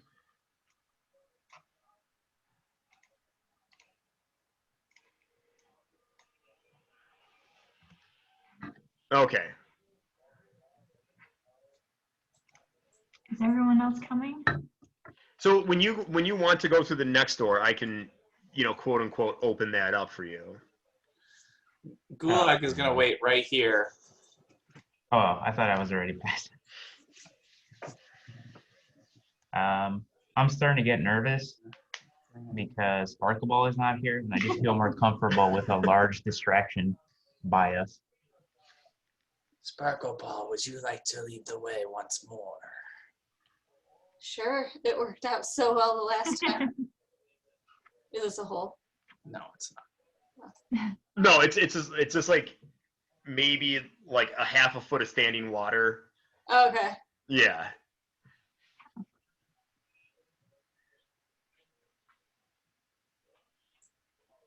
All right. Do you I'll want to clear. open that door for you? Oh, is there a door there? I don't see anything. So Yeah, I'll come here, and then I'll move one of my guys there. Can you see that now? yeah, I can see it now. Okay. No, I don't want you to open it yet, just because no one else is here, and I'm all alone. Where are you? She's at the bottom of the stairs. Oh, okay. I'm gonna go with Sparkleball, but I'm gonna make sure to be right behind Sparkleball, where I'm like not visible. Okay. I feel safe now that someone has my back. So, yeah, I'll open it. Okay. Let me just okay.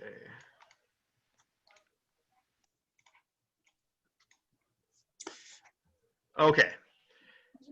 So by the way, I forgot. Here's the cantrip if you want to see the closed one that I was using. okay.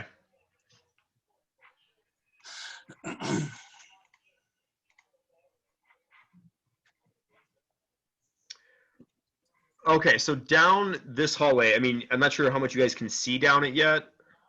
Not much. Yeah, I can't see anything. Okay. I have to step through.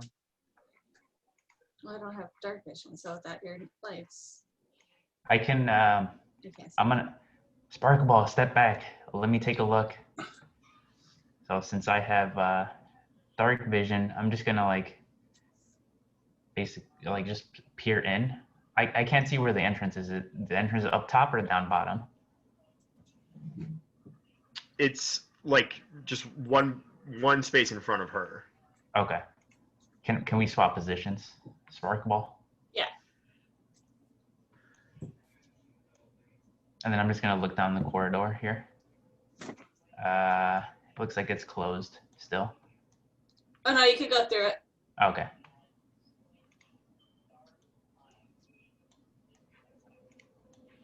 There's nothing here. It's just a long hallway. I think it's safe.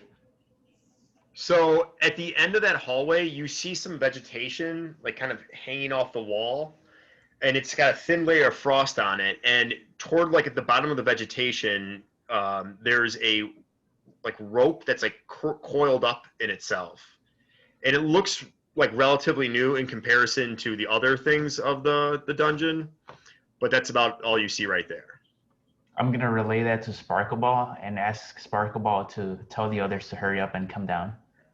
All right.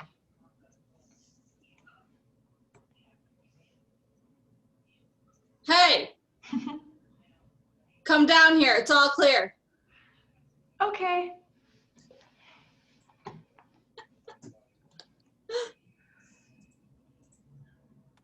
Oh, and my torch should help everyone see more.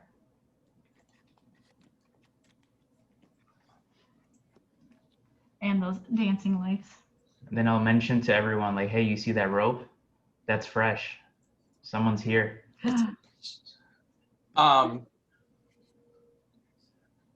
Let me send my lights further because we might be able to cloak ourselves in darkness while we see ahead. Perhaps, Heskin, you should stand back while we do so. Fine. Oh, Oh, you don't have to go all the way over there. like this? Behind me. Yeah.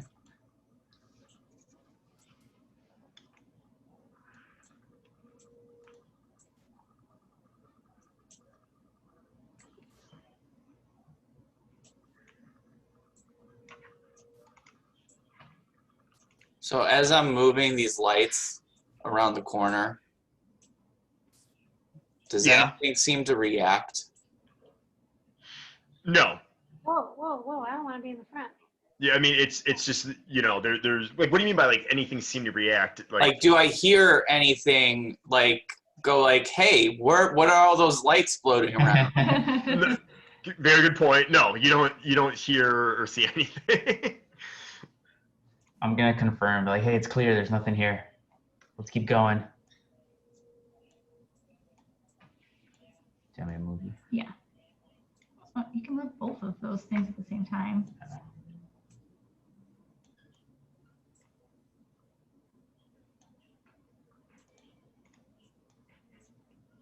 So as I send the lights ahead of me, there's still not anything reacting to them that we Nothing. hear. Then you move. Nothing is reacting. Getting nervous. Mike, move me down. I'm trying to. Mike, move me down.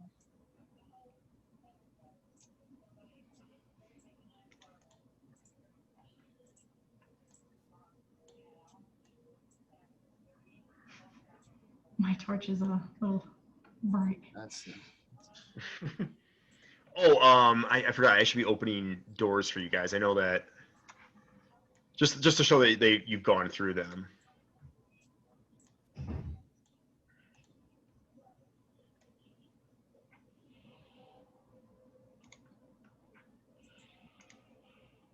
Are you gonna Let me see. Did I miss any doors? I don't think so, but okay. So you guys are just like standing at the door right now. Okay. Let me know when you want to go through it.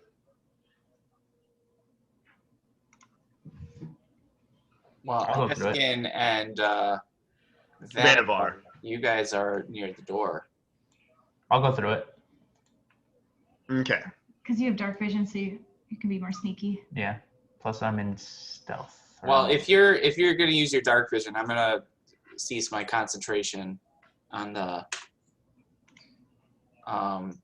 Like, dancing lights.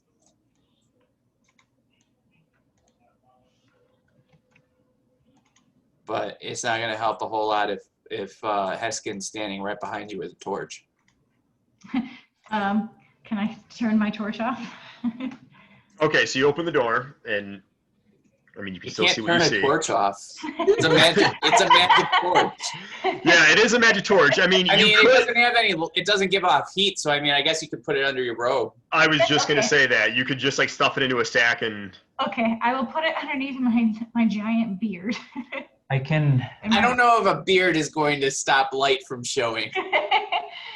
I'm gonna not say anything, but I'm gonna go back in Okay. the room that I was just. I'm gonna say, hey, there's something over to the far right. As soon as we turn in, I don't think they saw me, but there's something there. Well, here I'm gonna have you roll perception for that little like you looking and no, I mean you don't need to stay there, but because I know what you did, you like saw it and you went back in.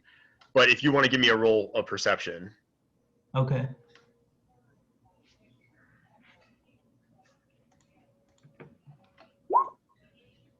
oh, you just see there's some object that's about like 6 feet tall. There's something huge over there. I don't know what it was, but there's something over there. Okay. So, I mean, you really can't tell what it was other than it was about 6 feet tall. Chicklet. So, my character is supposed to have dark vision, but because I changed my token, it doesn't have it. Can you adjust it? Like, go into it. You go to the setting bar, and then there should be a tab called dynamic lighting, and then you just there's a night vision option, and then you click yes, and then set it at 60 feet. Yeah, yours is set at 60 feet. Okay, can you tint it red so that I know that it's dark vision? I'm gonna. Oh try yeah, because it was tinted black before. Is that maybe why that didn't work for you? Yeah, probably. How's that now? All right, that's better. Can I try to like sneak in and get a little bit closer to see what it is? You absolutely can try. Right. I'm gonna try to be right around this bend You can see, and like sneak and see like what the hell is that? you see a torch. So, do you want to? I guess like you're kind of hiding. Well, oh yeah. By the way, is your hide icon that you're not hiding still, or what are you? Yeah, no, that's what that stealth is. I'm trying to be sneaky. Okay, I just wasn't Little sure if you're ninja icon. still like actively hiding. Like so you're kind of peering around the corner. I take it. Yeah, just trying to use my experience as an assassin to like be discreet. Okay. Can you give me another roll of perception then? Okay, so you can see more of it now. Like there's a stone like gargoyle, stone statue, and he has his arms like this, his face kind of like up in a pose of anguish, if a gargoyle can do that. And there's a little like he's sitting on a platform, rather standing on a platform, and there's like a little plaque like carved in stone, and it just says grief. And resting in the gargoyle's hands is a human skeleton. Right here. It's over here. Oh, okay. All right, I am going to make my way back through the door, and I'm gonna let Gulak and Heskin know of what I saw. Okay. Where's the rest of the group?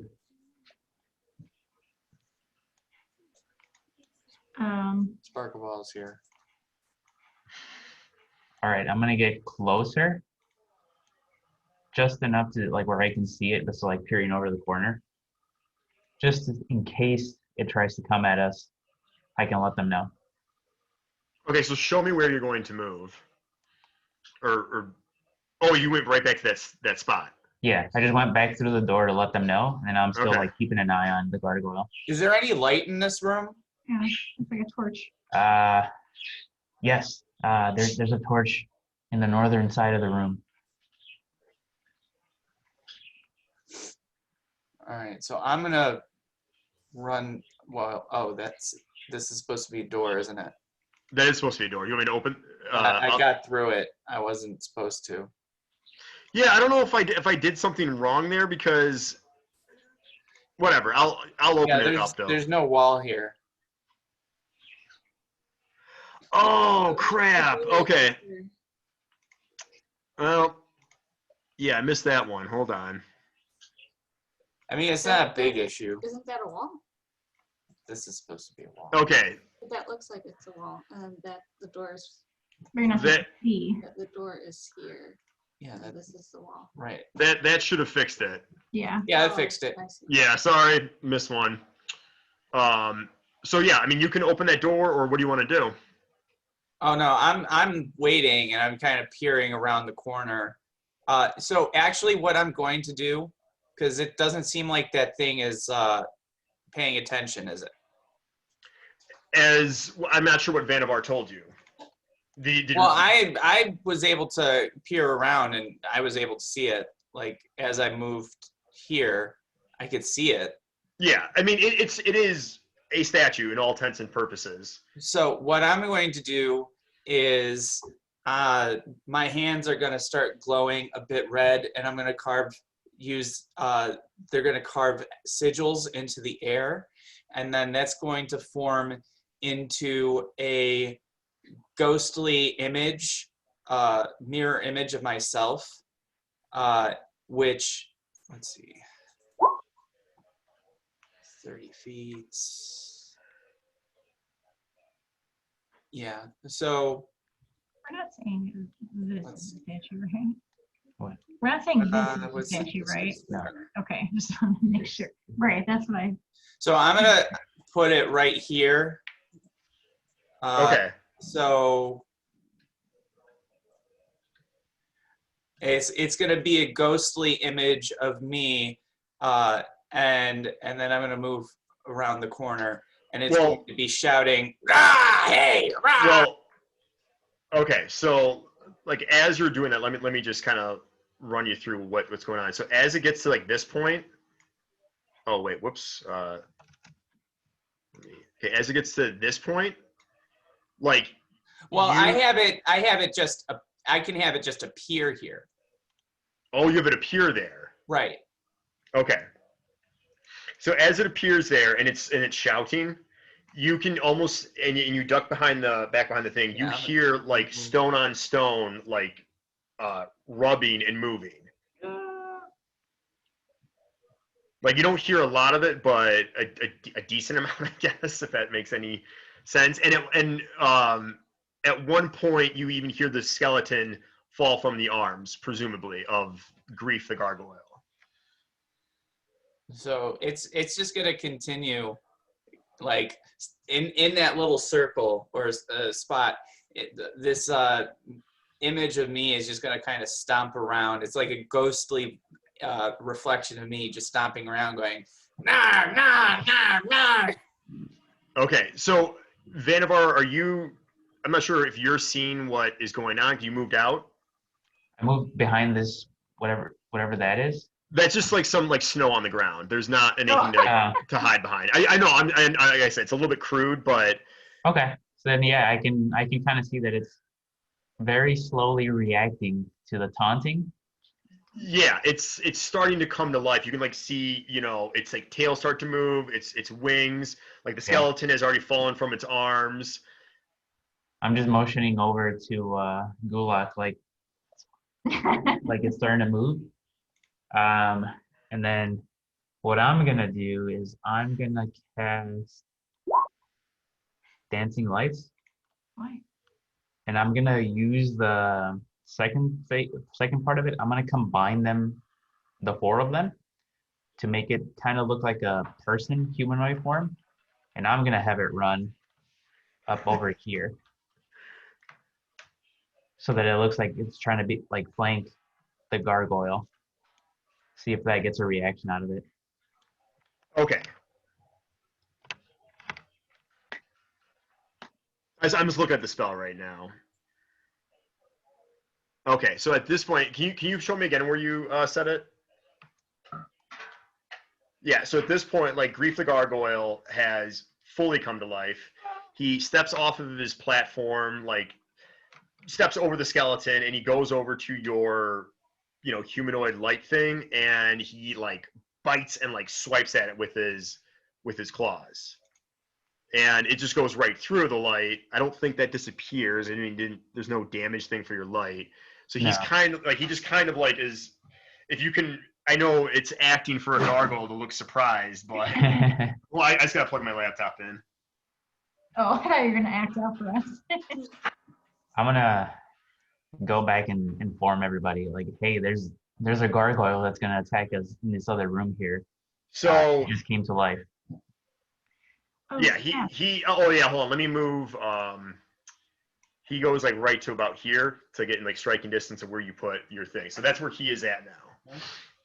Do either of your images or things, like, are they lighting up the room because it is like a dancing light thing? Yeah, I think they're supposed to. Oh yeah, I guess we can put some more of the lights. I'm wondering what the gargoyle can see. Like, can you see where you guys are like almost hiding, or is the room lit up now? Well, I'm trying to kind of remain hidden. I'm just Yeah. kind of peeking around the corner a bit. It's supposed to only shed light in a 10-foot radius. And So then- it's supposed to be like still faintly glowing, like kind of like a faintly glowing. What about that torch? That torch is another magic torch like on the wall. It's like, I mean, giving off light. Is it supposed to be lighting up the full room?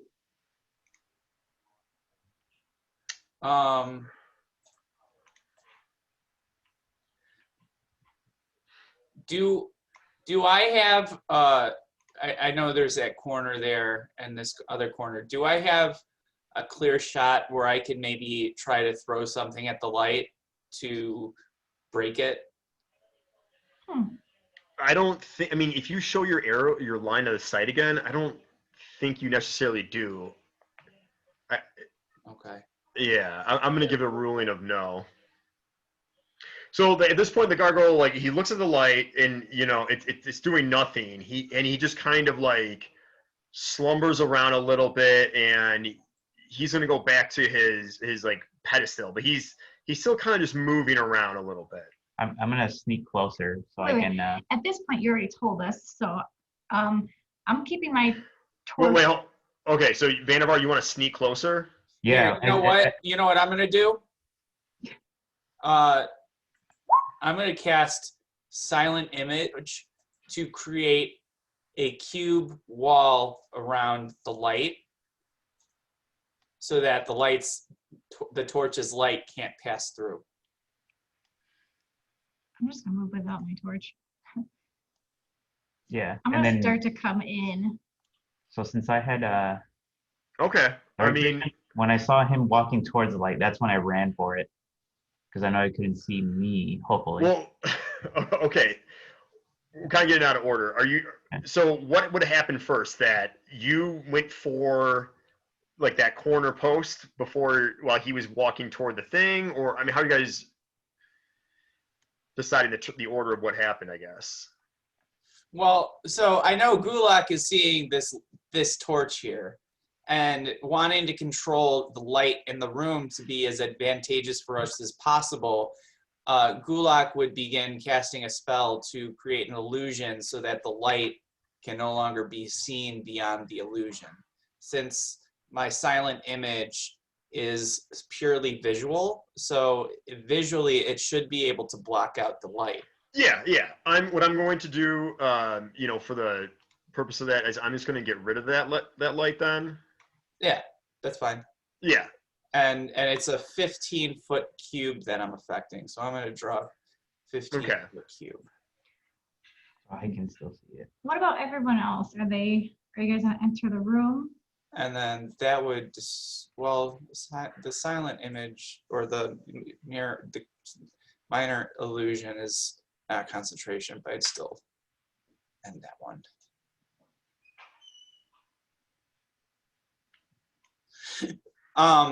So are you then, Vannevar, like trying to go for that? Yeah, That I'm, thing I'm then? gonna I'm gonna sneak because it's dark, and also because from what I saw, it was distracted with my dancing lights. Okay. I'm just looking at, because I think you're gonna have to make a stealth check at this point.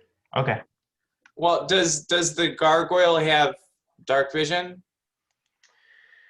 He does have dark vision of 60 feet. Oh no, Okay. wait. Well, although wait, shouldn't you guys not have known that? I mean, Well, the reason that I ask is, you know, you don't need to let us know, but if it does have dark vision, it makes perception checks at disadvantage Ah, unless there's light. oh, so the dark vision doesn't exactly work because there is no light. You're saying, or what do you mean? Well, dark vision doesn't replace normal light. Like, it's better to be in light than it is in dark. So dark vision allows you to see, but you still make all of your perception checks at disadvantage. And you Okay. can only see in shades of black and white. Okay. Yeah, I do remember hearing about that. Okay, so, well, I mean, he's using his passive perception though, because he doesn't know that anything's Well, then there. it's the passive perception with disadvantage is a -5. Oh, okay. So go ahead, Vannevar, and like do a stealth check. Yeah, you make it to that post. Okay. I'm just gonna hide out here because I can't really do anything. I'm just waiting and hoping some member of the group does something, or I can take advantage of it. well, It's but everyone else knows about this, right? So like I got rid of my torch. I'm just gonna start making room so others can come in. Yeah, I mean, it's up to you guys what you guys want to do. So what I'm going to do in the meantime is, because I can use an action to change the illusion. So I'm going to like motion my hands as if I'm like virtual reality controlling things. And it's going to turn that wall into kind of, it's going to make it kind of snake-like as the wall peels away from the torch and then encompass the gargoyle. Wait, so you're just outright moving the illusion toward the gargoyle? Well, so I'm moving the illusion so that, why is it not let me select it? Oh, I know why. So that instead, God damn it. Yeah, I'm reading Instead of the illusion being where it is, why can I not select it? It's going to instead encompass the gargoyle, and then the gargoyle won't be able to see beyond it because it will be like as if it's surrounded by a box. Yeah, okay, I gotcha. That's I just yeah. Let me then put the magic torch back where it belongs, because that's now working again. And you were able to get rid of that box, it looked like? Yeah, so basically instead, just so I can see I'm moving my character there. Yeah. So instead, it would be here. Yeah, okay. So as this happens, like the gargoyle is, I mean, he's a little bit agitated. He starts like just like swiping at this, and he realizes he can put his hands through it. Like here, I'm gonna even move him like to like say this corner, and he's confused. Like he's just kind of pawing at it now at this point. He still can't see through it though, right? So I can take this opportunity to get closer, like around this, like behind this pillar, just in case anything were to. It's up to you where you want to move, because yeah, he can't see. Yeah, but you can't see through it either. He's just well, I guess I shouldn't have told you, but I mean, you can imagine what this gargoyle would be doing. He's just kind of So he- Right. So we hear him sort of going. Yeah, he's like growling. You can hear the stone on stone like movement. Like you Vannevar might even see like his stone claws come through it a little bit because he's like breaching the illusion, but he's still like testing it. Okay, I'm gonna get as close as possible where I know he still can't see me because he's still within the confines of the box. And while that's happening, Gulak is going to motion for Sparkle Ball and Rorik to get in position. Can we see anything? Do we even know where we're walking without night vision? Now where should we go? Lead the way. Yeah. Oh yeah, well wait, what did you do with your torch though? I hid Well, it. the torch is in the room now. Oh yeah, that's true. Because- Yeah. My illusion isn't on the Oh, torch. because you moved it. Okay, Yeah. so we should be able to see now. Okay. Yeah, you guys should be able to see in the room. Okay. So then I'm gonna. I don't know where to move to. Yeah, I'm gonna be here in this corner. So you like now, Heskin, you also hear like just a little low growling, like the sound of stone on stone movement. Oh my god, it sounds heavy. What is this thing? Is this thing alive? Wait, are you saying it out loud or? Or I guess not. Okay, I mean Inner dialogue. inner dialogue. There you go. You're right. It's not like a whole box. Like he can hear things, right? He can hear things, he just can't see out of it Got or it. through it, right? Okay. Yeah. So just be quiet.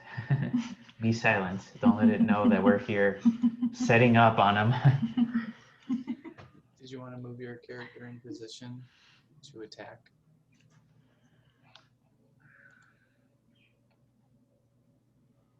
As Sparkle Ball passes, Gulak would say, "There's a creature in the box." What's this? That's Heskin. That's oh god. I mean, now, like once again, Rorik, Abaddon, you still hear like just this thing pacing around the box. Like the real-time movements.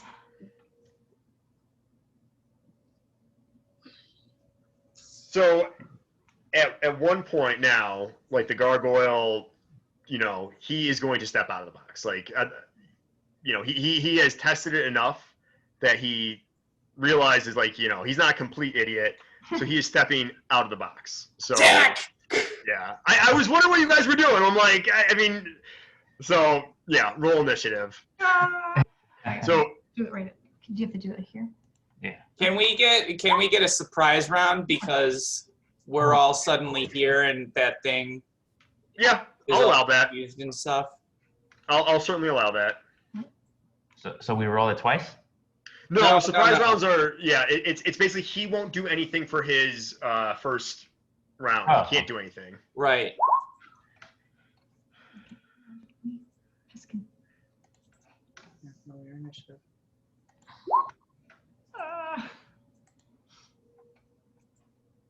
You didn't, Dang, Sparkle Ball. Oh wait, whoever that was. you Is didn't that Gulak or Wait, Sparkle hold on. Ball? first. I fucked up, guys. Oh, was that you? Yeah.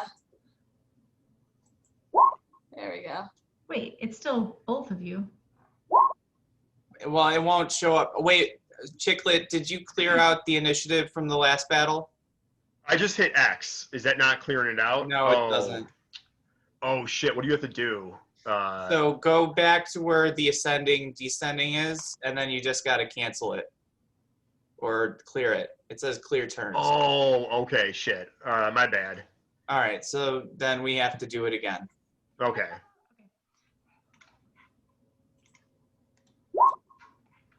You did not roll for me. Get out of here. Yeah. Fine, that's okay. I guess I'll go last. Huh, double critical fails. How come it shows up as both of you guys still? What do you mean? What's this Gulak and Sparkle Ball? Because we're on the same thing, and we're It not doesn't changing our name. differentiate it. Okay, it'll differentiate. when the round Oh. timer comes up.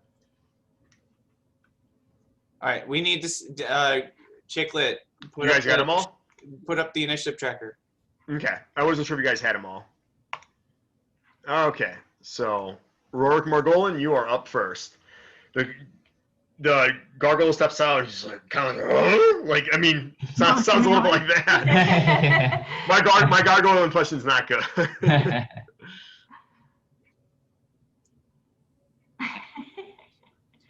Rorik's ready because he knows he's about to drop a nasty thunder wave on our rocky friend here. He goes, "So you think you're hot, eh?" And then, oh, let's see. Let me do level 1 versus 2. Oh, okay, cool. I'm just gonna do level 1 thunder wave on this guy. So let's do. Go, go, go.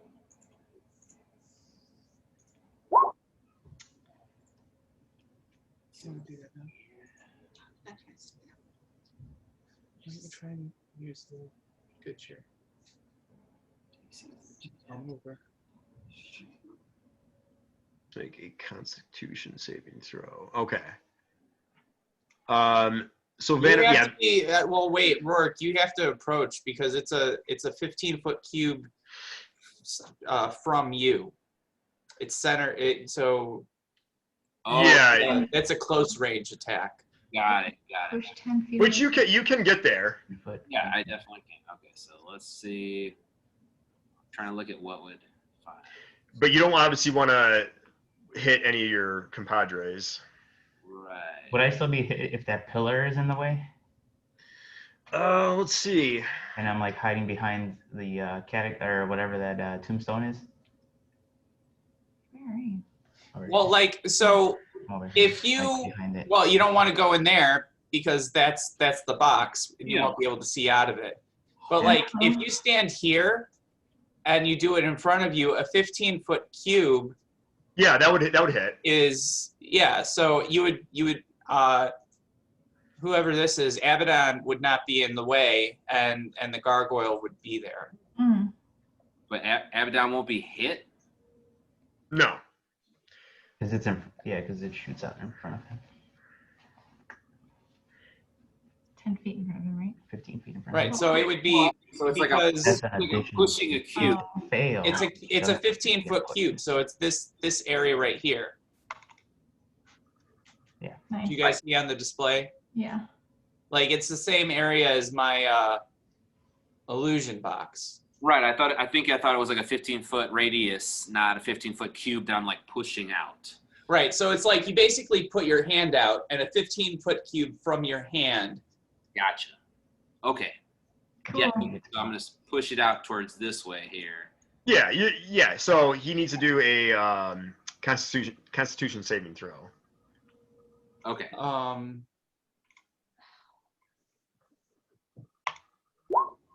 Oh. So he fails that. Nice. Right. So And- he gets the 14 thunder damage and he's pushed back 10 feet. Wow. Nice. So he is now moved to here. Oh no.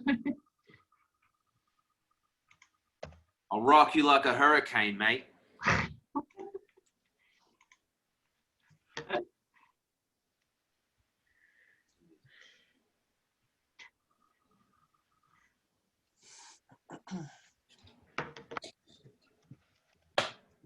Okay. So is that it for Rorik? In this case, yes. Okay. So Gargoyle's up. So even though he was attacked, because I was trying to learn this, he still has the surprise condition. Yes. He Oh. is surprised until the start of next round. Okay. So Gargoyle is still like just kind of standing there, like wondering what the hell is going on with his life. Right. So, all right. So Sparkle Ball is up next. Okay. What's my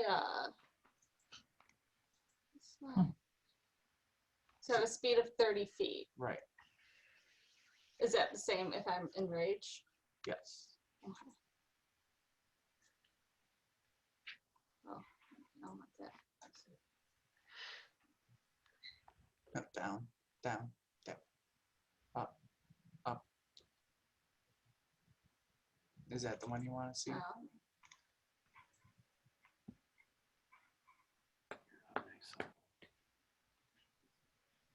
Mm.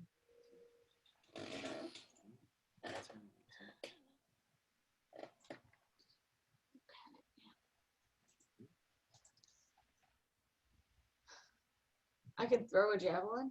Yes. Up to how far? 30 feet. Oh. So you can move a little bit forward because you have a move action, so you can get a little bit closer, then throw the javelin. Okay, I'm gonna move a little bit. What's this right here? That's just like another sunken area of the ground. Okay. Like just like some broken stone.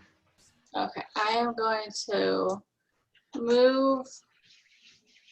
So you're gonna want to move. Okay. You're gonna want to move down here Why? because this is blocking line of sight. Oh, Because I it's see. it looks like a big stone box. So I'd have to like go here. Wait, That's what I think. Well, you were right here. Yeah. 5, 10, Originally 15, 15, 20, 25, platform. 30. You can move right here. Okay, I'm gonna move right here. But I can't throw the javelin because the pole's in the way. Well, because you were here. 5, 10, 15, 20, 25. So you can move in front of Abaddon. All right, I'm gonna go here, and I'm going to. Wait, he's stone. So, My javelin's not gonna do shit. yeah, well, All right, I'm gonna throw my javelin at him. Okay. do you want to rage first? Yeah, I want to rage. Okay, so you're on, Rage number 2, right? yeah, and so Yeah. you already raged once. So, So one there, and then I'm gonna throw my javelin. right. And then mark one of your javelins down. So the javelin just sails like overhead, like it almost like goes kind of like through his little horn things and just bounces off the wall. Okay. Yeah. We'll put your rage on. Alrighty. Wait, do you get advantage? Sorry, with Well, Did you didn't. want to attack recklessly? No. Okay. okay, the rage doesn't give you advantage, it's attacking recklessly, right? Right. Yeah. So yeah, you still miss. Sorry. Okay. All right. So your turn is That's done. Yep, I'm done. All right, Abaddon, you are up next. Gulak on deck, and Heskin in the hole. What about Vanavar? Vanavar's not on here. What about Vanavar? Let's see. Did you roll? Yeah. 13? I wonder why did that not come up?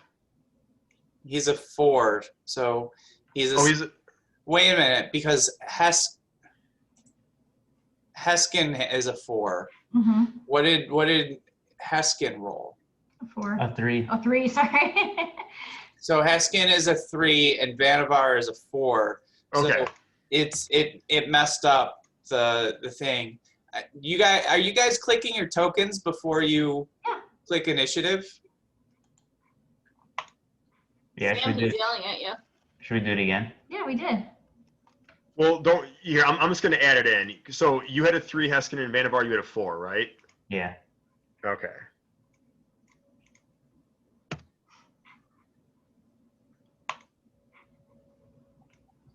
Okay, so let me. This So like Pokemon where plants can attack rocks. so yeah, Abaddon, you are up. It's a good strategy. Because I've got a thorn whip. Ooh. Do you have any water attacks? Oh. No. A thorn whip would also bring it closer to you. Oh. It would pull it 10 feet.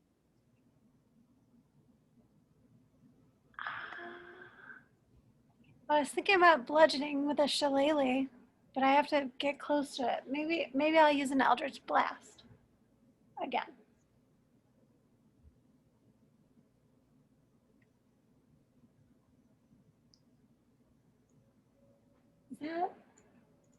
that going to hurt? Who's next to?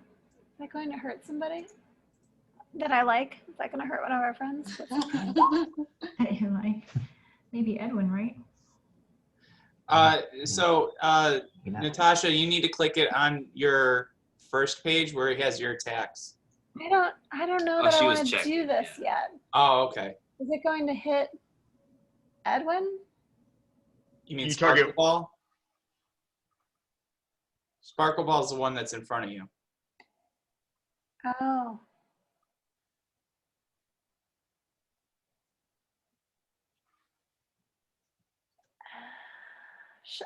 I can move, right?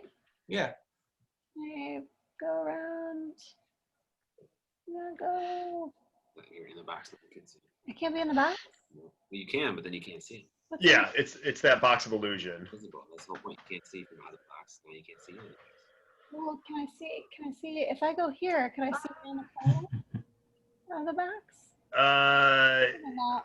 I mean, So Natasha, Oh, I'll go you up can step in front of Sparkle Ball, attack, and then step behind her. You don't have to take all of your movement. You can split it up. there. Okay. Okay. All right. Yeah. Then yeah, I'll shoot him. okay. I'll shoot him. And then when he's a little lower, I'll move in with the shillelagh. Ooh, Okay, you hit him, and yeah, he takes 10 damage. nice. So those green tentacles you said? Yes. Yeah. The dark Yeah. tentacles in there. So they just kind of like course all over his body, like just kind of ravage his stone skin. Yes. Was that going to be more comfortable for you? Okay. You can leave it. I can see. Okay, so anything else for your turn? I don't think so. Okay, so Vannevar, you are up. I'm gonna Yeah, I don't know why it's doubling your stuff, but it's so weird. As long as we don't need to reorder it. Yeah. so I'm still hidden and it's surprised. So I'm gonna activate sneak attack. So this is a guaranteed critical, and I deal. Well, it's at advantage. You still need to hit. Okay. So I'm gonna jump out of the shadows and hit it with my rapier. Okay. Oh no, does that hit? No, he hits with that. Oh, okay. Oh, because it's 14, right? Yeah, and then so it's 14, right? So it's a guaranteed critical. Well, no, that's not a No, critical. but his assassinate ability. His assassinate ability allows it. So it's surprise, so it's a guaranteed critical. Okay, so what's the max damage for your rapier? Well, so Edwin should be able to roll it again to see if it confirms. Okay. And To it's roll at the rapier advantage. again. Yeah. Oh, well, no, It's you an have advantage advantage. though. Oh It's yeah, an so you advantage. okay. So what that means then is it's that it would be that original 7 plus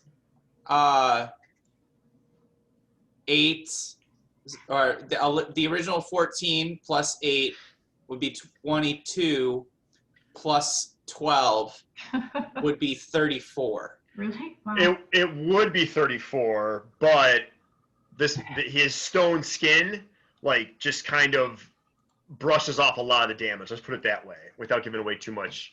So it's only going to be 14. So it doesn't seem as effective as we would expect. Exactly. But 34 divided by 2 is 17. That's pretty good. Yeah, 17. So, and you're also going to roll on the critical hits thing. So I'm gonna roll a d20 or 100. Yep. Okay, so for 52, it takes a level of exhaustion. So I'll mark that as well. And for those of you in the room, I mean, maybe not Gulak, but you can see that he is kind of like losing a lot of like stone chunks. He's not looking good for a gargoyle. And then Because I'm like, I am going to reposition myself. Shit, to kind of manipulate the field. I'm gonna hide here. I'm gonna run through the stone. You're in the box now? Yeah, I'm in the box now, kind of Okay. repositioning myself. And then I'm going to use a bonus action to hide. So I'm going to keep my stealth icon on myself. Okay. Is that the end of your turn? Yes. Okay, Gulak, let's see what you got.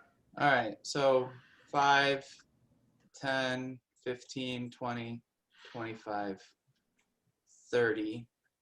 So I'm going to change the illusion so that it creates a barrier for Vanavar to hide behind, but the rest of it is going to become like a stone monster with arms reaching out from it and trying to strike at the gargoyle to distract it. So I'm hoping that that acts as like a ranged help action, and the next person that attacks does so with advantage. I will allow advantage on that. So, yeah, okay, that's good. And I'm going to do it in a way where the thing changes so it's not taking up, because I can take up to the 15-foot cube. It doesn't have to be the full 15-foot cube. So I'm going to change it so it's more, let me delete that. So it's going to be more like,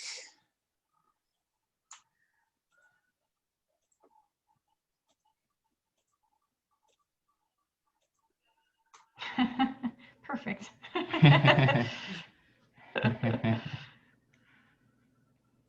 Wait, what did you do? I didn't see that. Oh, it's on the shared screen.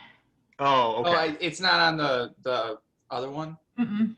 No. You can see it on your shirt, yeah, but not on Yeah, mine. I can see that. Okay. So yeah, so that would be my action.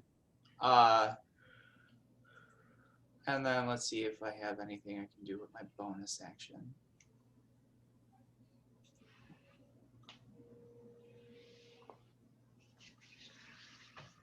No, that's my action. Also, has it been more than a minute since the last encounter?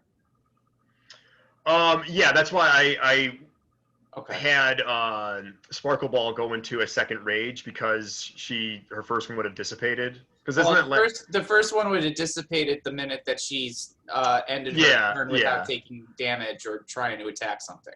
Okay, well in my misconstruction of the rules, it has been a minute pretty much because. Yeah. Okay, I was just wondering for my my mirror image spell. Okay. Because you guys were like very cautiously going through the hallway. That's why I'm ruling it as a minute. That's fine. Okay. So are you all done then? Yeah, that's my turn. Okay. So Heskin. All right. So now that I can see through that illusion again, I'm going to get within striking distance and just try my hands at a firebolt. Let's go. I have to do it from my. Wait. Click on this. Oh, yeah. Hold on. Heskin. Here. You have lots of spell slots. Don't you want to do something more interesting? No, not yet. I can't use chromatic orb. I don't have a diamond. Yes, you do. So we're just, okay, we're just. No. We're gonna say you do. Like, Okay, sorry. Okay, like, this is the Pearl. Dicklet's not a dick like I am. Yeah, you're a veteran of the Legion of the Night. I mean, come on, like. I have diamonds. Yeah, Yami, remember the guy from the supply room? He gave you a diamond, upon graduation. Okay. The one-eyed guy. Got a one-eyed guy, one-armed zombie. My guy. All right, then maybe I will try my chromatic orb and just so you can see what it is. I can hurl a 4-inch sphere of energy at a creature, and I can choose my type. I'm debating what might be good against stone. I was thinking acid might be good to wear away at an element like that. So let's see here. Do you want to cast it as a level 1 or 2? Oh, that's that why it's not going? Yeah, click on Oh. spells. If you cast it at a level 1, How do I pick? over here. Oh. Okay. Oh. Did it go? Oh, it only did damage. It didn't roll your Oh. attack. Let me try now. Oh, wait. Yeah, hit Cancel. level 1. Yeah, okay, cancel. Cancel. Wonder why it's not going. All right, roll a d20, Okay. Yeah, we'll just do it that way. and then your proficiency bonus should be 2. Well, that doesn't matter. It misses. Unless, Aw. well, I mean, you have an inspiration point, don't Yeah, you? you do. You have. And an action point, so you could re-roll that. Where are my inspiration, my action points? Yeah. Okay, let me get rid of 1. All right. Do you want me to just do the d20 again? Yeah, because you're gonna try. That's what we're doing. Yeah. Oh. Hey, use that engagement action point. Just for Oh, trying right. something new. You have huh? advantage. You have advantage because of the thing. So you Of the thing. so your advantage is a 2 and a 3, but then you used your inspiration point, so now roll 2 different d20s. Oh, right. Yeah. Thank you. On his turn, gives you advantage. Oh, it does? Yeah. So roll a d20 again. Okay, I don't know what happened. Now roll it again. Again? Ooh. Okay, so 9 plus your proficiency bonus is a 2, and then what's your charisma bonus? 5. Okay, so then that's a 16 total, Wait, how come the charisma gets factored into that? because that's her spell casting modifier. Oh, okay. Yes. Say that. Good point. Then you hit a what? A 16, you said? 16. Okay, you do hit then. I'll take plus charisma. You do. You do finally hit. What do I get him with? So you got 17 acid damage then? That was, all right, it's worth it. Okay. And like a roll rate. How do you want to describe the demise of Grief the Gargoyle? What? Okay. You guys tore through that thing. So I held my hands up as if I was going to do a firebolt, and then I was like, wait. And I reach into my pocket and I pull out a little orb. And I just go, and I hurl it at him, and it's just a slimy green orb of acid, and it just hits him right in the face, and it starts to melt all over him, essentially, disintegrating him. It kind of reminds me of Big Trouble in Little China when Thunder just blew that ball at shit, what's his name? I've never seen it. Oh, you gotta see it. What's the main guy's name again? Jack Burton? Jack Burton. Yeah. Then I did that. Yay! That was some pretty good synergy. Yeah, no, that was good. The Vanavar's, ass kicking there obviously helped greatly. And the illusion allowing us to get that surprise round and the Yeah, that advantage. was good. I didn't think No, it would be like a box. Yeah, you guys handled that very well, I gotta say. So to kind of give you a hint, you're close to the, don't want to give too much away. You're very, very close. You guys want to take 5? Yes. Yeah, let's do that. Okay. All right. Victory period, right? Yeah. Oh, All right. Chiclet, don't forget to clear out the turn order. Yeah. Thank you. Are you good on the couch, or did you still want to go on the bedroom? No, I'm good. Back is doing better. You want me to get you ice pack? No, it's not. You want an IV? It's like my core is so weak. Oh, why are you watching it again? I can't believe it. Oh, did you really? It was good. I'm gonna get you IV. I'm not in pain right now. Like it's just But you're going to be. You sound like you're in hold sore. myself up. Sounds like you're in sore. I'm discouraged that my core is. Well, you want to go to the gym tomorrow? I have some errands to do. So we can run errands and then go to the gym. Yeah. We'll see. It's We're been supposed to go to about- the gym today. Yeah, but it wasn't a good day for that. Oh, we're taking a break, so I can go get the clothes. Close my eyes for a wee bit. I'll wake up when it's over. I thought that was a lot of fun. Maybe that was a bunch of hours. That was good. I think you should have just illusioned more gargoyles and just have him confused. But then it would have confused us too. Maybe a different color gargoyle. Ah, there you go.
Tino, Natasha, did you guys do anything for New Year's?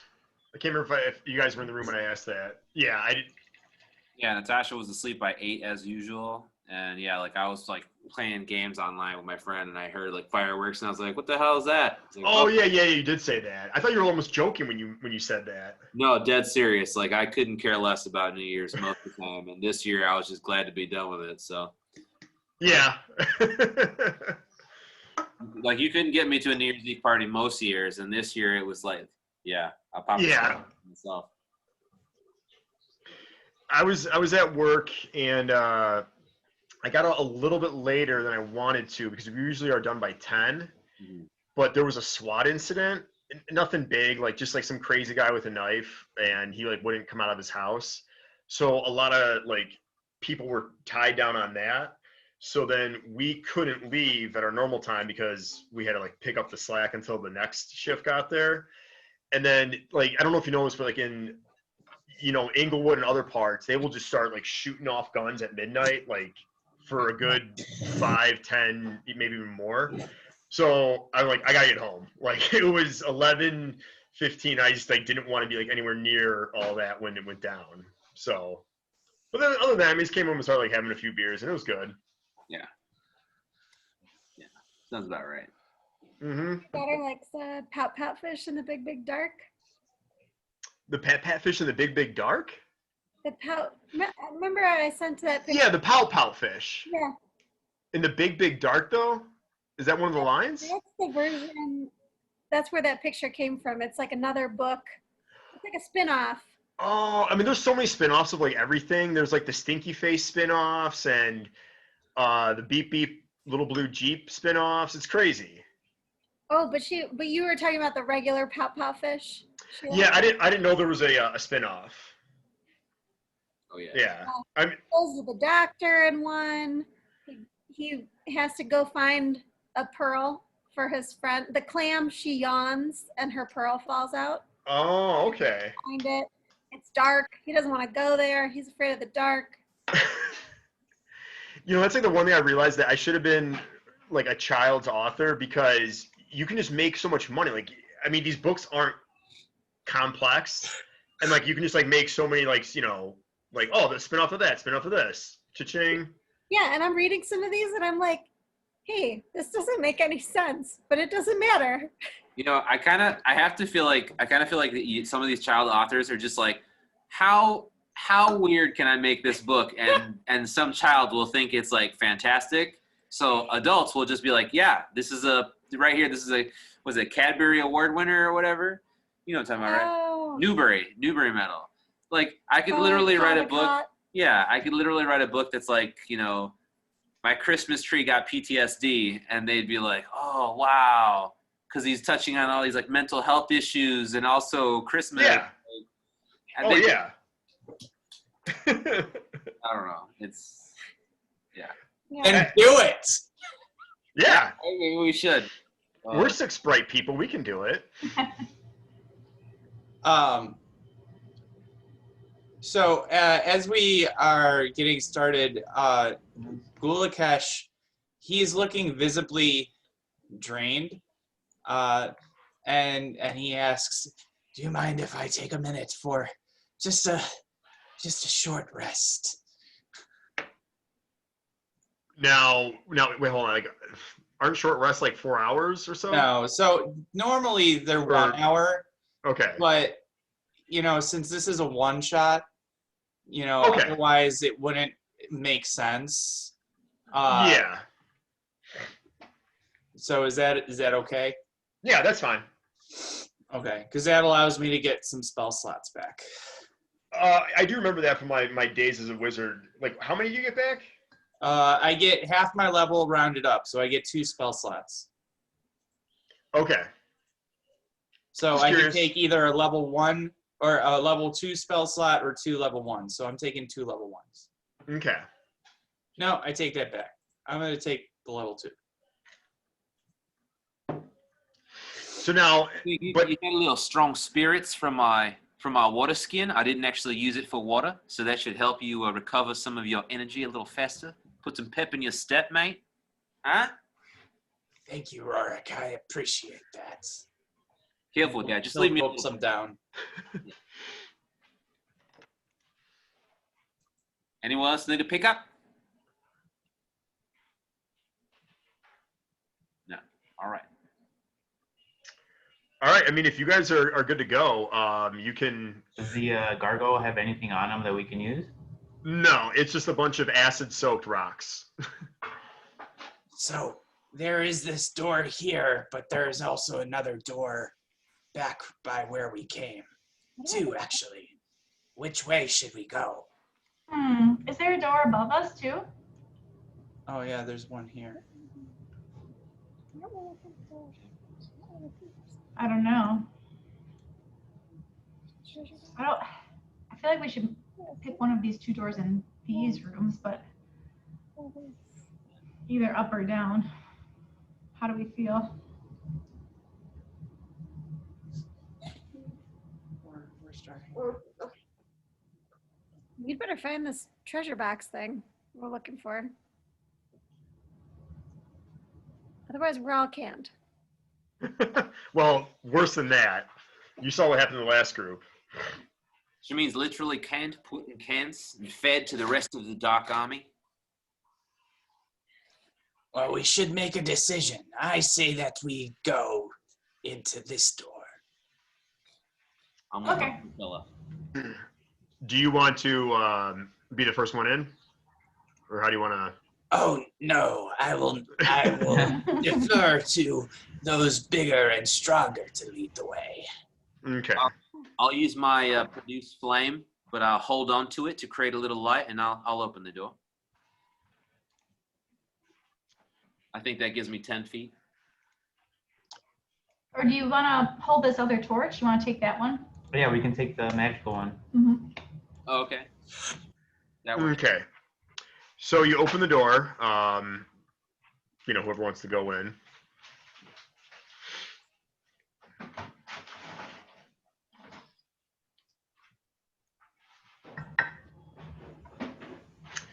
And Rorik, all you see is the crypt there, but like the lid is off a little bit, and it's empty inside.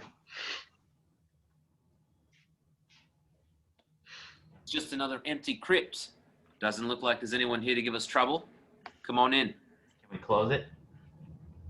If Problem. you want. Yeah. I mean, it's kind of heavy, so it might take two of you to close this empty box. No, I got it, mate. I got it. It's all right. Okay, so in a display of whatever bravado, Rorik closes the crypt by himself. Well then, there's nothing here. Let's try maybe the other door. I feel like Rorik might have just like used his wild shape just to turn his arms into bear arms to lift the lid. Just his arms. Somebody with night vision to look for the next door in case it's another gargoyle situation. So you guys are opening that one then? Yeah, but someone with night vision maybe. I'll do it.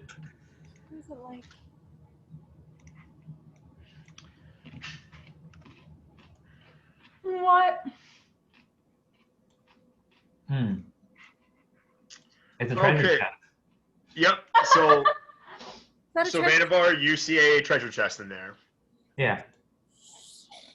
Can I I'm gonna look for like traps and stuff because I've been burned before in my past. Can I roll perception to see if there's anything weird about it, or Go right ahead.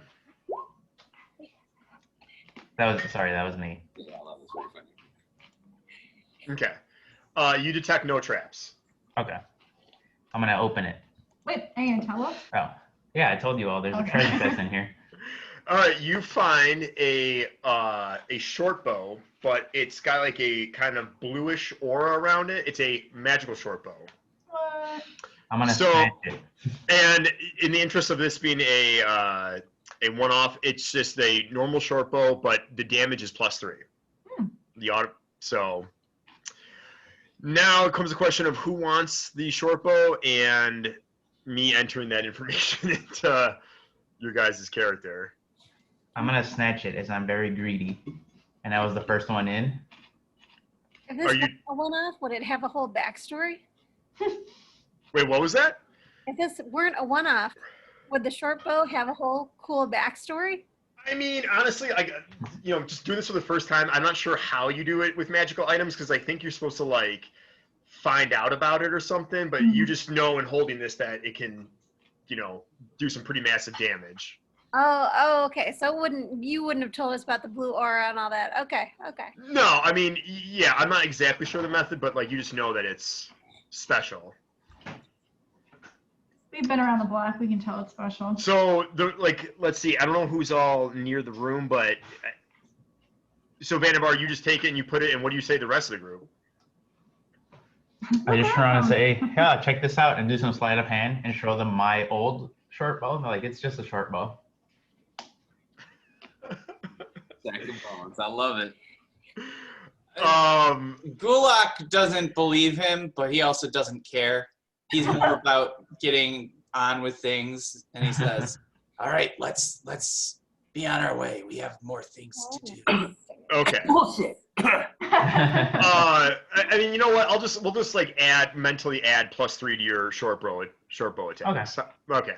So All right. Edwin, there's a way of doing that. Just Is it when you wheel? hover over your short bow, there's a gear. Click on the gear, and just there should be a damage modifier. Just add 3 to the damage. Like right Yeah, there you go.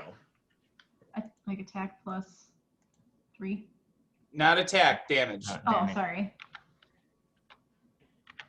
Okay. Because it's just damage, right, Chiclet? Just damage. Yep. Cool. You did it. All right. Where to next? Guess we'll go back for that other door, right? Yes, there's 2 other doors this way. And then Where do you want to be? Gulak points to this one and this one. Which one you guys want to go through? I'm backing up, letting Sparkle Ball, do you wanna bash in another door? Yes. Okay. Do you want to bash in this one or this one? What's our first option? This one. Oh, that one. Okay. The one that Did you show off most your cow recently. costume? What was that? Sparkle, Okay. you want to show off your cow costume? Okay, so you bash you All right. bash down that door and Yep. you can see what you see. Okay. Uh, Which is nothing, right? so since it's dark in there, Gulakesh would use his dancing lights to send in a couple of That's funny. things.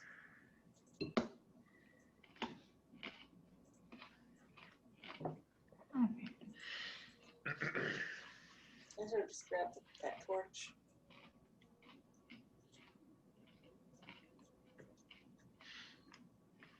Do you want to keep going forward? Yeah, let's go forward a little bit more.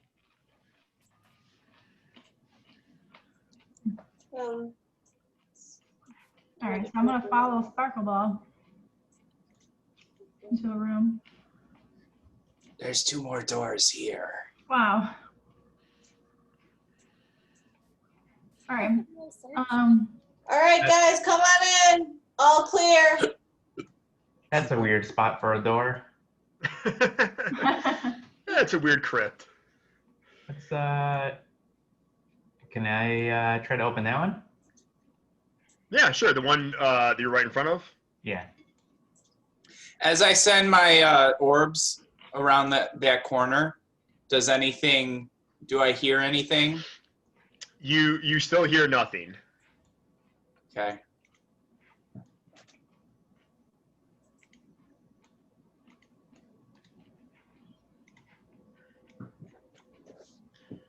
Okay, so that door is now open. Are we splitting up or what's going on? Yeah. I noticed that there's another treasure chest. So I am going to, being the greedy person that I am, sneak up to it and then open it. Okay, you open it, and inside is a diamond worth 100 GP. Oh, there's my diamond. I'm gonna take it. Okay, you take it. I don't think anyone sees you because they're kind of like around the corner without, Well, I think Sparkle Ball would have went in there, right? Would you have gone in there, Sparkle Ball? And followed people? Yeah. I may have. You may have. Well, did you? Okay. So No. I'm good. Okay. I mean, do you tell them what you found in there when you get out, Vannevar? No, it's just another empty room. Okay. I mean, do you want to bash down another door, Sparkle Ball? Is everybody there? Yeah. All right, I'll bash down another one. All right. Sparkle Ball's bashing down this one. okay. All right, give me light, goulash.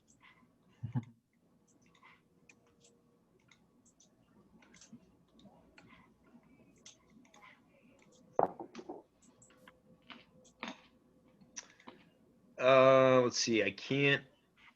For some reason, I can't. Oh wait, I know what I'm doing wrong. Okay. So that is a completely empty room. Oh, another empty room.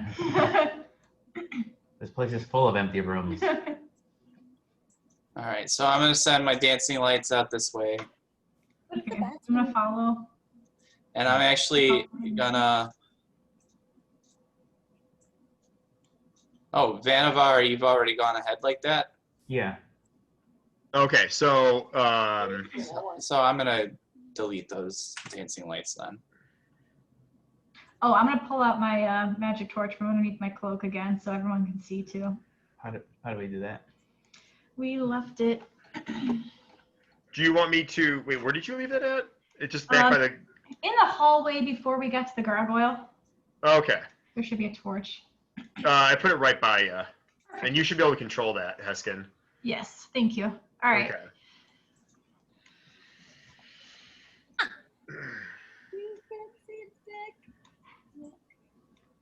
Huh. This is a bigger area. I'm gonna venture north slowly. Okay, so Sparkle Ball looks like was the first one. Uh-oh. So you can no, just okay. So what you see in this room now, like basically like once past these two pillars right here, you see that? There is about 6 inches of snow on the ground. Like the room is almost like entirely, snow on the floor, only about 6 inches. And right here is a 3-foot pedestal, and on top of that little pedestal, shoot, I'm like ruining the. Where is it?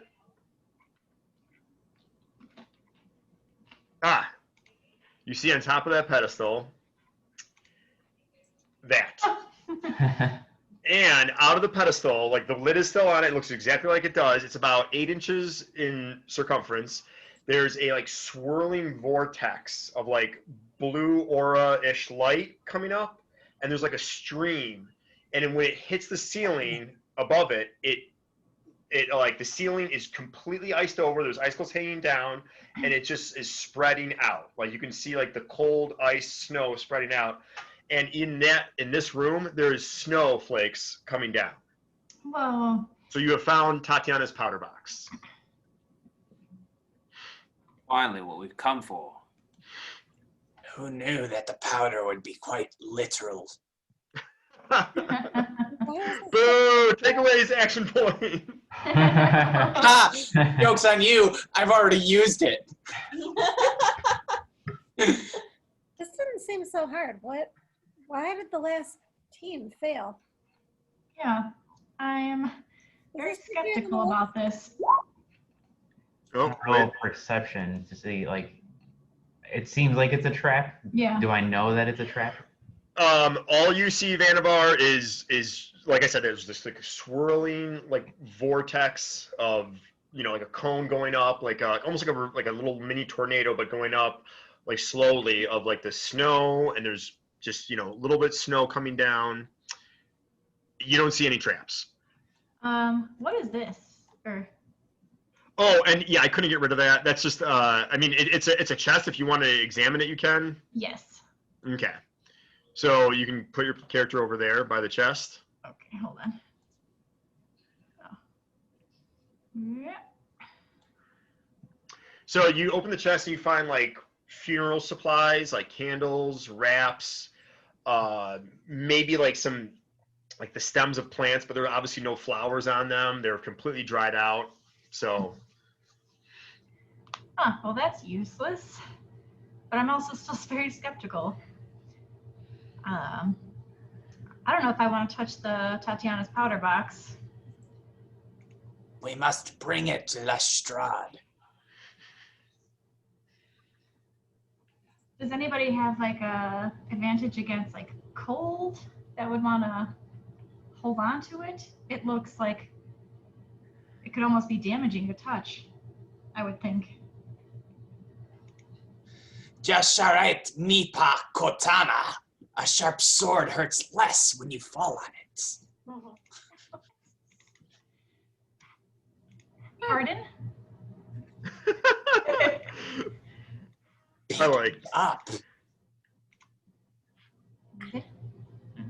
Stop being such cowards.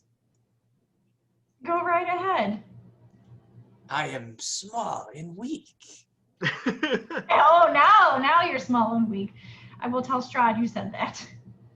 I have never claimed to be anything but. My mind is sharp and dangerous. But you would not want me carrying a sword. Sparkleball. Do you want to give it a go? I got this. Don't worry. I'll take one for the team. After all, I think I'm best suited. I've led us this far. Let me take the last step of the mile. By all means. Okay, so Rourke, as you like get close to it, like you can feel like the coldness coming off of it, but it's not anything unbearably cold. So you want to, what do you want to do? So Rourke takes his hands, rubs them together real quick, kind of takes a quick look around to just make sure there's nothing obviously wrong with the scenario here.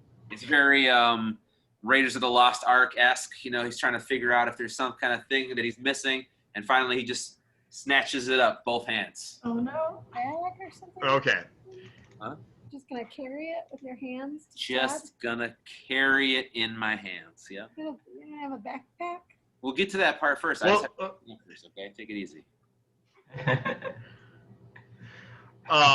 So as like you put your hands on it, like you can feel like a slight tremble like run like through the powder box, and you pick it up a little bit, and like immediately you can feel like it is almost burningly cold, and the vortex at like coming out of the top just ceases, and you need to do something with it right now because it is like almost it's burning your hands like the coldness. Here, wait. I think I'm like made of fire. Can I pass it to me? I mean, he's. What do you guys want to do? Yeah, I know. I kind of go, ooh, ooh, ooh, ooh, ooh, and like turn around and then like basically Hot potato. kind of like Cold lean it potato. down on the floor pretty quickly, you know, gently but quickly, to try to, you know, warm my hands up real fast. Okay, so it's on like you just put it on the floor. Yeah, I basically just like put it back down like roughly where it was before, but just like very quickly but gently. Yes. Okay. Can I activate burning claws while I'm holding this? You're not gonna have a chance to do that. Okay. Well, I'm still just made of like fine fiery looking. Can I give it a chance to hold it? Can I take it from Vandebar's hands? 1 Sorry, not second. Vandebar. Yeah. You know, as we're doing this, I'm just because I feel like at this point it's safe. I'm going to call Durkala out. Okay, you can do that. So Oh. May I have a backpack?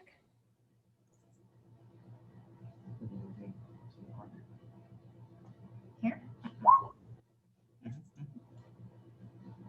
Does anyone's passive perception beat an 18? right. Yeah, that was bad. Okay. Can you guys all roll initiative? Oh no. Okay, hold on. Remember, click your token. Yep.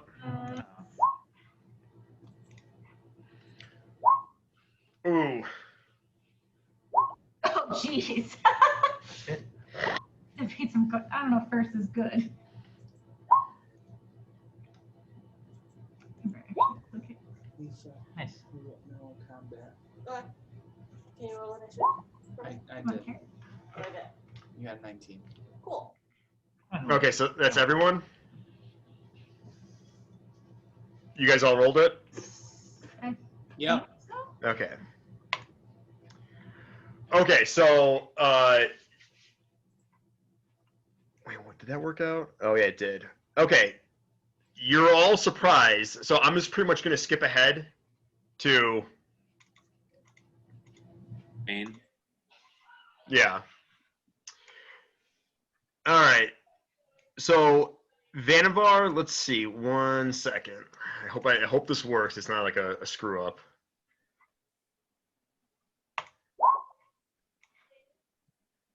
What's your armor class, Vanavar? 15. Oh, Okay. Vannevar, you just hear like a whoosh, like come right in front of you, like something try to swipe at you, like out of nowhere. Damn. Okay. Something's here. Something's attacking us. Be ready.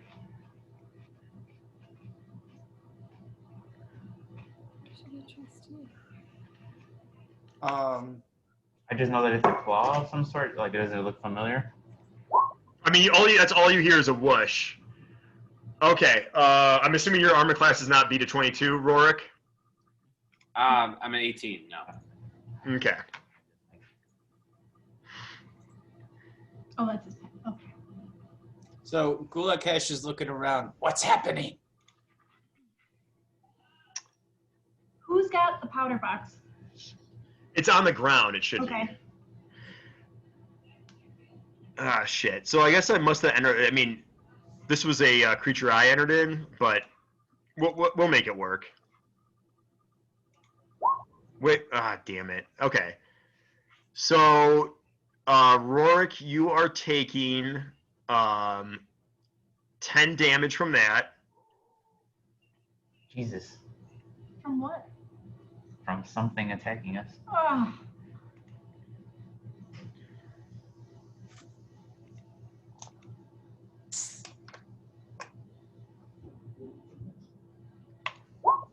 Wait. What? No, I didn't mean to do that. Whoops. Okay. That looks bad. And so, Rorik, you are taking 10 die of slashing damage and then 4 necrotic damage as you just like feel something like slash into you.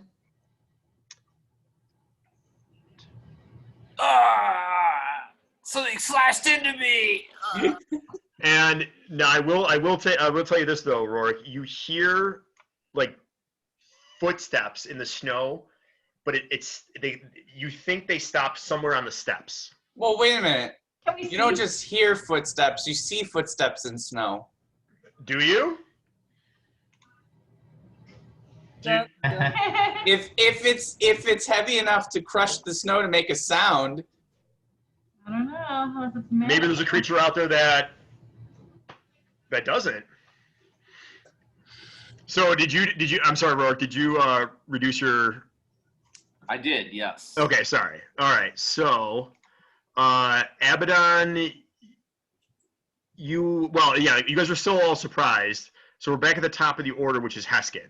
Okay, so no surprise is no longer, and don't forget that the in case you care, the powder box is at your feet, basically, both of you.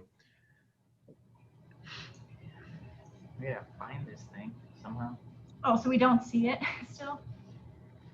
Oh God. Let me see here. Yeah, all we know is something slashed Rorik, and it's somewhere around here. Somewhere around the steps. Around this. Wait, oh, those steps. Okay.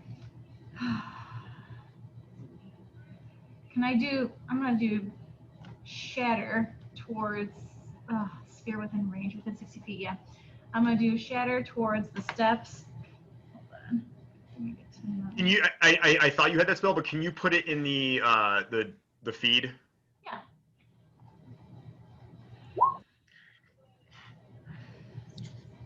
so if you targeted right here, Yeah. that would pretty much take care of all the steps. That's what I was hoping for.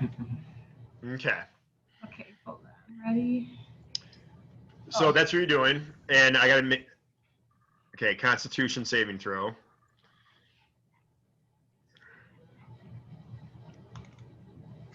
And if it's a creature that's made of inorganic material, it has disadvantage on its save.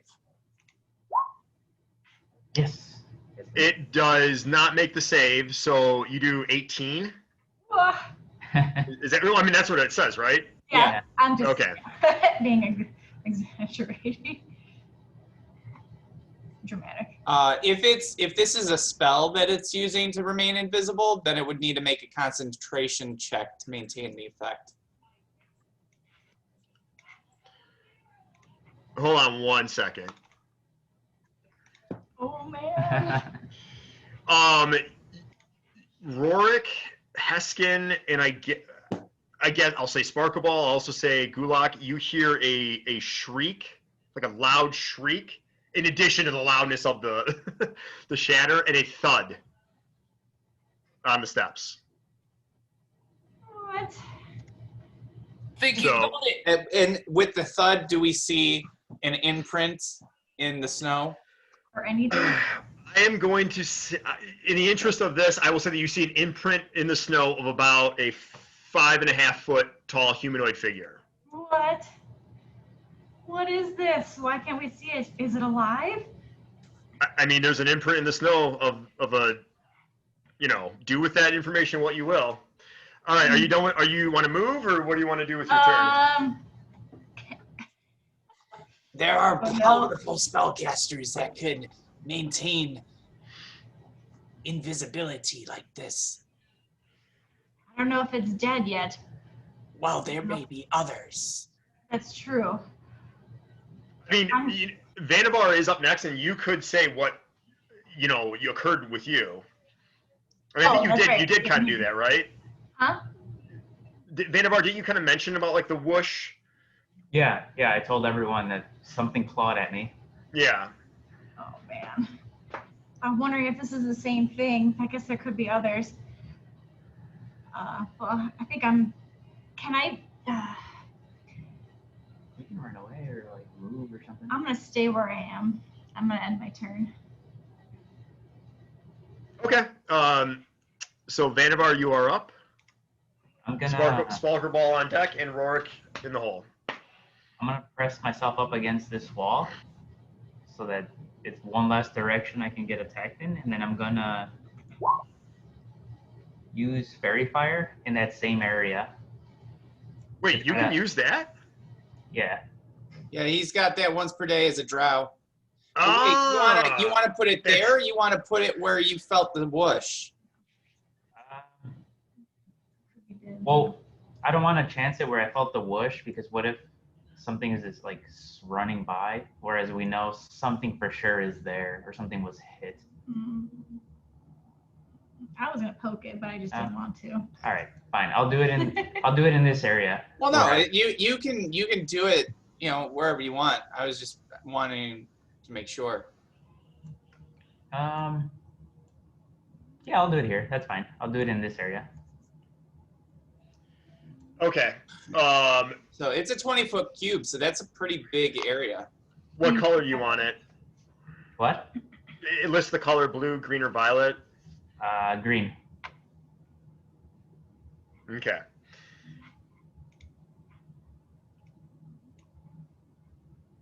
Wait, are you gonna hit other people? No. If something is in that area, they start glowing green, so we can see them. Oh. Can you draw it out the thing, like on the cube on the map? Oh yeah.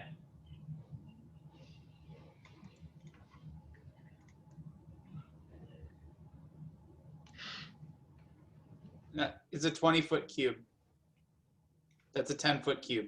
Yeah.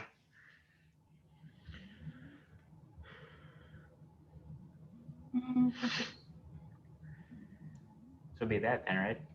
No, that's a 10 by 20-foot rectangle.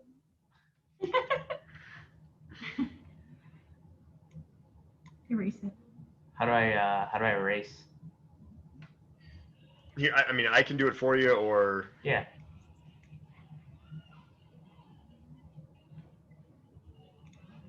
You want me to do it? oh, maybe, wait, can I not erase that? What the hell?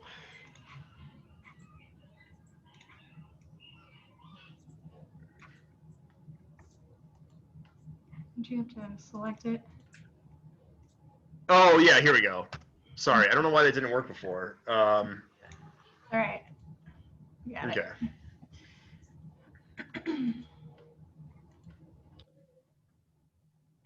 Like, is that 20 feet? Yeah. That's 15, that's 15 by 20. Yeah, you're missing a Oh, top. so Oh. Oh my god. Don't feel bad though. Like I did a what spell did I do? Like a cone, and it like I was so confused, like what a cone looked like on the D&D map. I'm like, wait a minute, how does this work? 3x3 or 4x4? 4x4. I feel like once this is revealed, Hawkson gets so mad at me, like rules wise. No, this is your show, man. But you should know, Vanavar, you're including yourself in the area, so you're gonna have to make a saving throw against your own spell. Oh wait, that I drew it for him. Can it be like this? No, wait. Here. Yeah? Okay. I could do this to cover more area. Didn't you already move?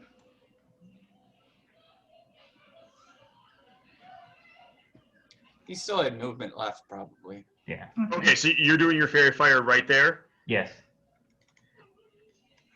Okay.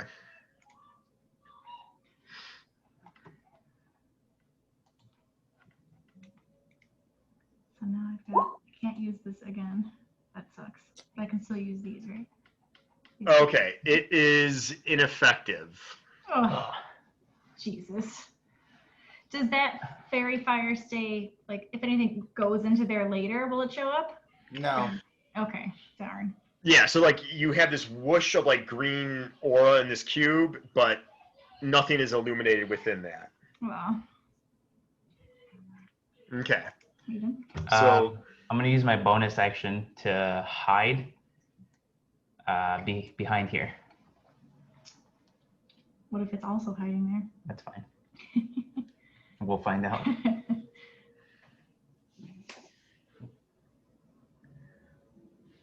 You should erase your cube then. So are you all done? Or Yeah. Okay. So Sparkle Ball? Lisa, it's your turn. So we're fighting something we can't see, but we know that there was a whoosh sound somewhere in here where Vanavar was attacked. Okay, and where am I? You're right here. Okay. Okay, I'm just going to start swinging my axe around. See if I hit anything. Which square? You do have to you do have to pick one square. The one to the right? No, we were just there. This one? No. Wait. Two to the right of me. This one? That one. All right. So here, and then she's swinging, Okay, can you like do the action or whatever, you know, throw and it in the thing? then she. Are you attacking recklessly? No. You're not, No. because otherwise you're going to have disadvantage on it. Because yeah, If it is Okay. there. Okay, I'll do it. Okay. so she's now in reckless until the end of her turn, right? Yeah. So she swings with advantage, but because she's attacking something that's invisible, it's disadvantage. Of course, it might not even be in this square, and you don't have to reveal it. You know, if it misses, it misses. You don't have to say why it missed. So. Yeah. You hit nothing but air. Just Oh. whoosh. Okay. What would you like to do for the rest of your turn? Can I swing again? Can I move somewhere and swing again? No. Unless you spend an action point. No, I'll save those. All right, I think I'm done then. Okay. All right, Rorik. Can I? Where is the imprint in the snow? It is here. Hold on one second. Is it like right in the middle of It's it? right here on this one. Okay. Perfect. So I'm just gonna not even hesitate, drop a thunder wave right there. So that's coming like this. I guess I can do a level 2. How much more bonus is that? Yeah, we're gonna drop that level 2, baby. Rorik, do any of your wild shape forms have blind sight? Blind sight? Let me The see. spider. That would be what Creepy, I'm thinking. stupid. Oh gosh. Isn't my Oh shit! Yeah, I mean, poop. My spider does. My Oh, spider can see for 10 feet. a spider? Yeah. What's blind sight mean? So blind sight is usually within that range. They can see things even if you wouldn't be able to see them with your eyes. Check the other ones. Do you want to be a spider?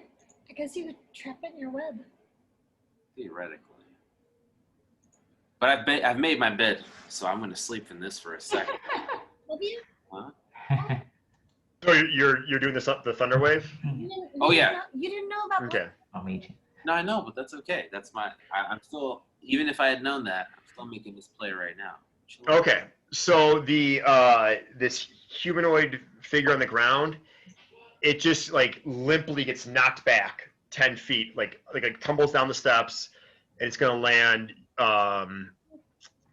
like the lump of whatever lands right there. It does not appear to be alive, is what I'm trying to say to you. Extra did. So what else are you doing? Should we pick up that powder box again? We can aim it at. Let me take 1 It's second. shooting like armor, frozen stuff. Just don't aim it at us. You can hit something out in there. I mean, like, just to give you kind of hint, like, you could probably put the powder box into a sack or something, and it'll be fine, to get around an easy problem. Yeah. Yeah, I'm just gonna roll it up in my I have a bedroll. I'm just gonna roll it up in the bedroll and then stuff it in my sack. That way my hands didn't have to come naked in contact with it directly. Okay, I'm gonna allow that as a free object interface, so interaction. So you have the powder box in your possession. Yes, sir. Are you doing anything else? No. Okay. Okay, let's see here. Wait. No. What?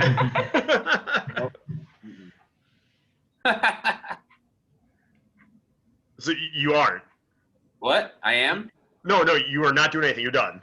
Yeah, Hey, yeah. Lou, run, Okay. run for the door. I took my hand off the piece. Okay.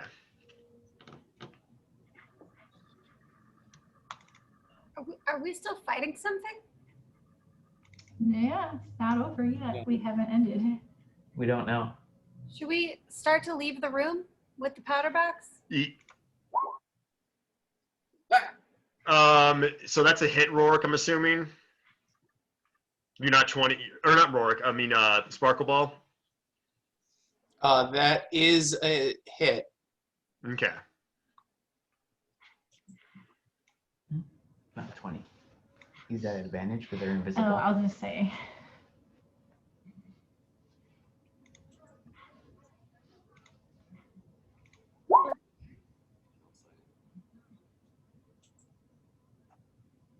Okay, so Sparkle Ball is taking 6 damage, and then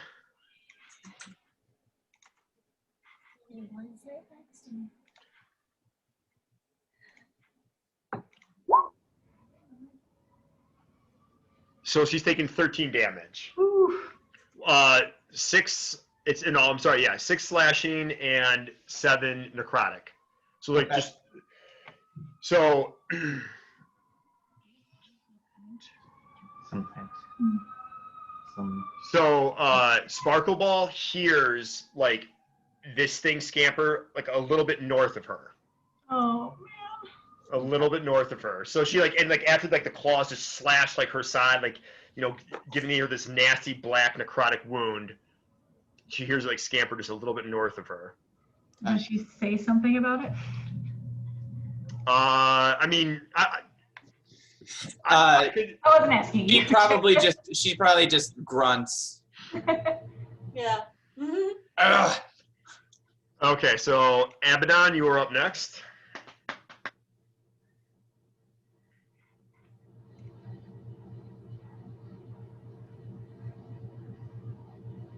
And did you guys? Let me see. Did you take off the damage for her? Yeah, I did. Yeah. Okay. Sorry. I got like so much stuff up right now. Like it's covering health bars and. If you double click on those windows, become transparent at the top of them. Oh, okay. Well,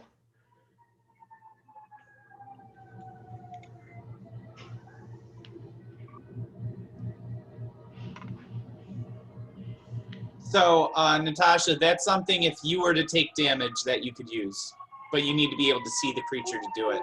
Yeah, I'm out of tricks. Something's happening. No, wait, we had a short rest, so you regained any of your spell slots because they recharge on a short rest. I mean, I don't think I have anything useful. What's this? What's this? How is that? Once again, you need to be able to see the creature in order to. So what are any of these things? I don't think I have anything I can use.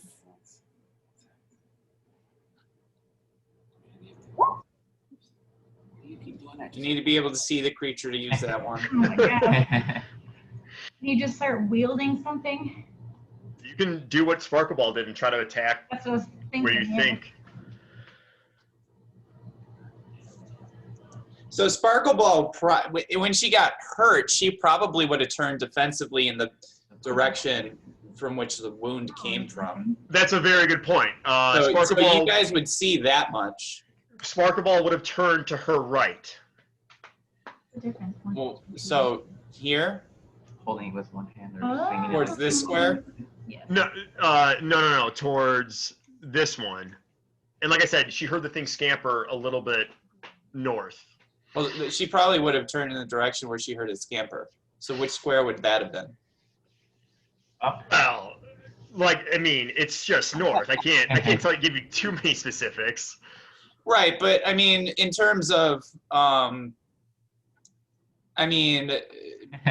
here with hearing, if you're hearing a scamper, you're gonna know at least I imagine you would know at least this square, this square, this square, this square. Like one of the squares in her immediate area, she would be turning to. So Okay, I see what you're saying. Like, so turning to that square, turning to that direction, but not necessarily. turning in the direction where she last heard. Okay, so right here then. I'll do it again. Didn't see it. Oh, All right, wherever it is. Are you on the I GM will- layer? Because we can't see it. I will aim. I was on the GM layer. I will aim chill touch at that square. You're gonna aim what? Chill touch. Okay. Can you throw that in the? What? So it's at disadvantage. So What? Because I'm blind. Because no, because it's invisible. So even if you pick the right square, it's at disadvantage. So it's the 17. You do not hit. Where was she aiming? I think these two or these four. Where were you aiming? I don't know. This square. Okay. Is that all you're gonna do? No,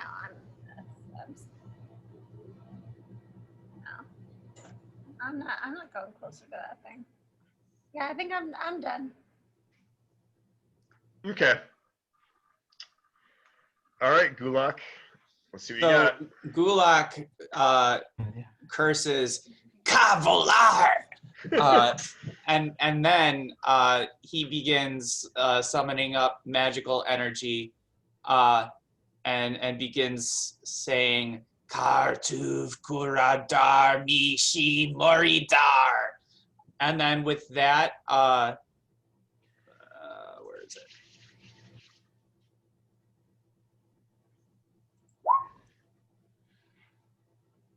So I begin creating a fog, a cloud of fog begins spreading from this point. And after he casts a spell, Gulak is like, if we can't see you, you won't see us. And then he shouts to the others, run! And then let me. That's what I'm talking about. Let's leave the room with the powder box. Oh, wait. Ooh. So That's Chiclet, Yeah. with the icon, that fog icon, if you click on it and go to the gear, and then where it says aura radius, put 35, and then Go to 20. what? Should I change it to 20? So what to 20? The aura radius. No, it should be 35. Oh, it is at 35. Oh, okay. We can't see it. Okay, yeah. I just So okay. if you can set it so that we can see it, there should be 3 dots above it. And then it should have a check mark, see and edit. Both of those should be clicked. Okay. So it's at 35. Does that help? Okay, so yeah, so everything within that, everything that's blue is within the fog cloud. Okay. Am I within the fog cloud on your screens? Yeah, everyone is right now. Okay. Perfect. So just so that everybody can see, that's 35. 35 in every direction. That's 35. I see what you mean. So why is it 35? Because, or you cast it at level 2? Because it shouldn't be 20. It says in the thing, or no? 20-foot radius. Oh, I don't know why it's 20. That's right. So it should actually be Right, 40. Right. it should be okay. So actually put in the radius 17.5, Okay. and then that'll be a 20-foot radius, including the icon. That's why I was confused when like I thought you did want me to change it. So 17.5. Right. Okay. I don't know why it was the way it was. Burners But naturally. you know what? Given all of that, I probably would use a 2nd level spell slot. Actually, Okay. So- So what do you want to increase it to 40 then? yeah. Cool. So it would be 37.5.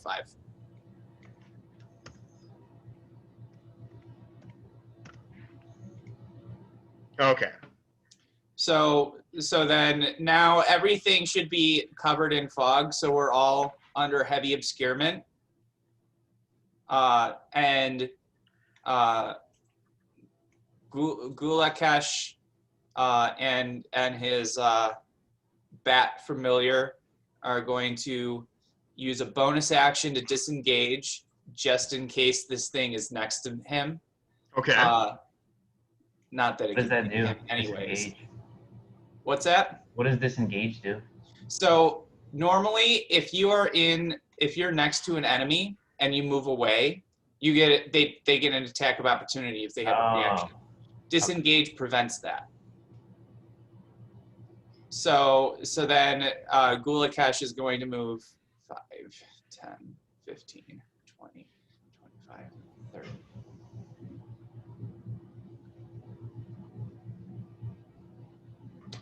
And actually, his bat familiar is going to move farther than that, I think. Yeah, 60. So bat familiar, 5, 10, 15, 20, 25, 30. Because the bat familiar is going to be like his eyes and ears ahead.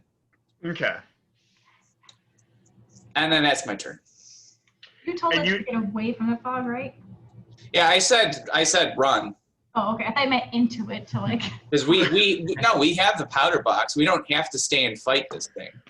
Yeah, we just gotta So, and if we can't see it, then let's blind it too and get out.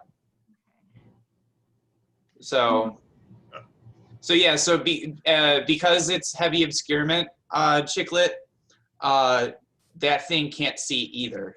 So Okay. it doesn't know where we are. We don't know where it is. Okay. Can I see where I'm running? No. Okay. I mean, I would say that you have an idea though. Like if I went blind in my dining room, I could get out. I mean, granted, I know this room, but you know enough of that room. Like Yeah.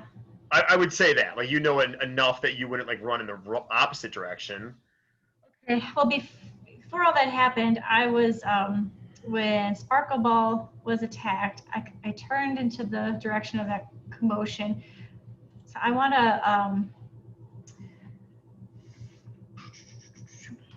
to fire my fire bolt in this direction, just over here. So in case it's in, that line of path and that.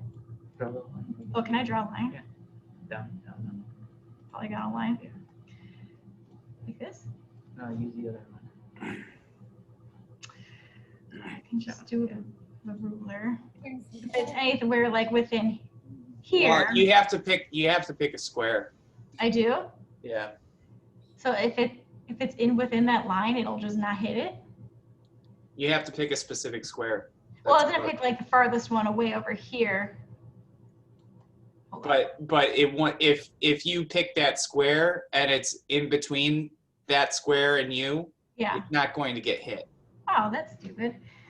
Unless there's a cone.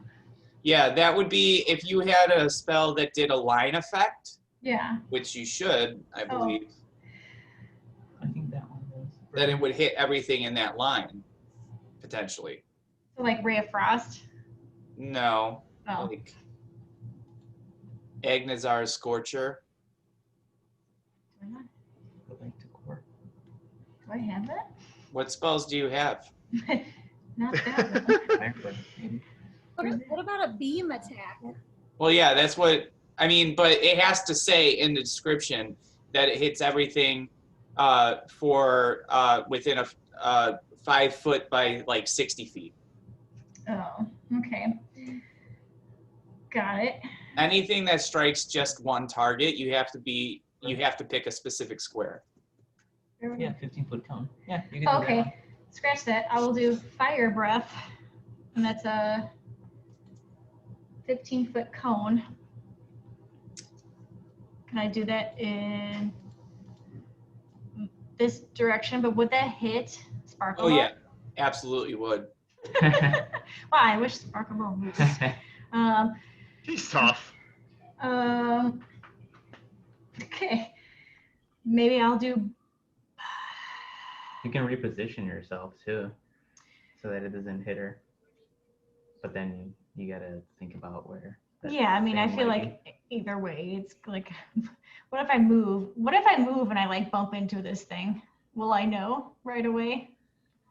Or not? I mean, if because you can't move through a space that has an enemy on it, so yes, you'll bump into it.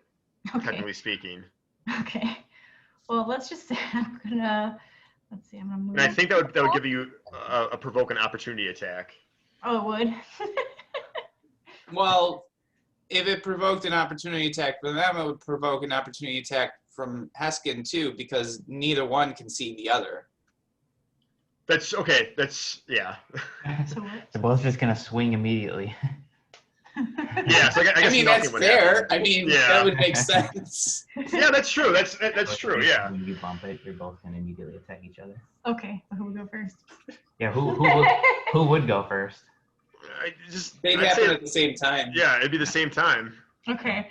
Well, this is my other plan was to. I'm gonna move over here, and I was gonna do burning claws and swipe, but I was gonna use distance spell to double my range to 10 feet.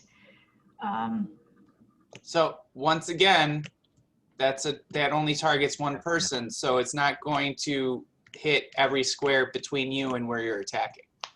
Yeah, because it's not a cone. Oh, it's just the distance at which I can swing. Fine, I'm going to just swing right here. I'm just going to use burning claws right there. Let's see.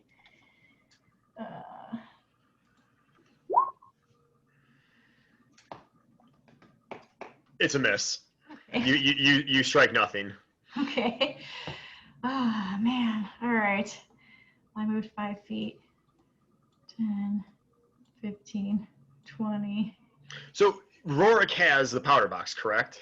Yes. Okay. Hopefully Rorik will turn into a spider and crawl away. Yeah. 5. Why are you gonna give away my game plan, dude? What is this? I still got another trick up my sleeve, so I'll watch it. Watch this. I started here. 5, 15, I believe it's more like 20, 25. That's 20. Oh, my eyes. 5, 10, 15, 20. That's 25. Oh, I started here. So Yep, 5, 10, 15, 20, 25. No, it's 5, 10, 15, 20, 25. But I started here originally and I took a step forward. You started here. I started, yeah. So, Where you are Okay. right now is 30. yeah. So 5, 10, 15, 20. Oh, you're going diagonal. Okay. Oh, I can? You said I'm at 20 then? Stupid torch. 25, 30. I'm gonna just try to make my way out of the fog. All right. End turn. Okay, so Vanavar? Let's see. Did I trip over the dead invisible body on the way? Actually, you would have. I mean, like, you didn't. I'm not gonna like make you fall, but like, you definitely. I mean, you can see the I imprint was of the like, snow. could I feel it? Yeah. Well, she can't because of the fog. Oh, yeah, that's true. But Maybe that square, though, would be difficult terrain. yeah, I mean, one square that mean you'd move back one square for Okay, difficult terrain. Move me up one. Yeah, sorry. That's okay. I'm just being honest. It wouldn't be there if it weren't for that thunder wave. I know. But we had to make sure it was especially good. Well, wait a minute. The thunder wave was here, and the body was here, right? Yeah. So it gets pushed away from Rorik, so the body would have landed like here. Oh, I thought he moved over. Oh. Okay, yeah, you're right. So move back to where. I'm sorry. Yeah.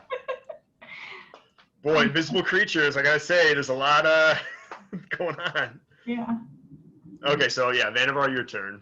I'm gonna try to make a run for it. 30 movement feet. So I'm gonna try to get here. Can you move through that wall? Yeah, you can't move through a wall. Yeah, there's a wall there. So 20 here. Okay. 25, 30. Yeah, that should be it. Are you using? If you want to use your dash, though, doesn't that double your movement speed? Yeah, I'm gonna use my bonus action to dash, so I get another 30. So 5, 10, 15, 20, 25. So I'm gonna be here. Well, I see. And then you can use another dash action as your main action. And then If I'm you gonna wanted do to. that. So I get another 30. Yeah. Do you need to move further? So 5, 10, 15. Wow, you're really out for yourself, huh? So I'm all the way over here. And that's the end of my turn. Okay. Vanavar, could you roll perception? That's mine.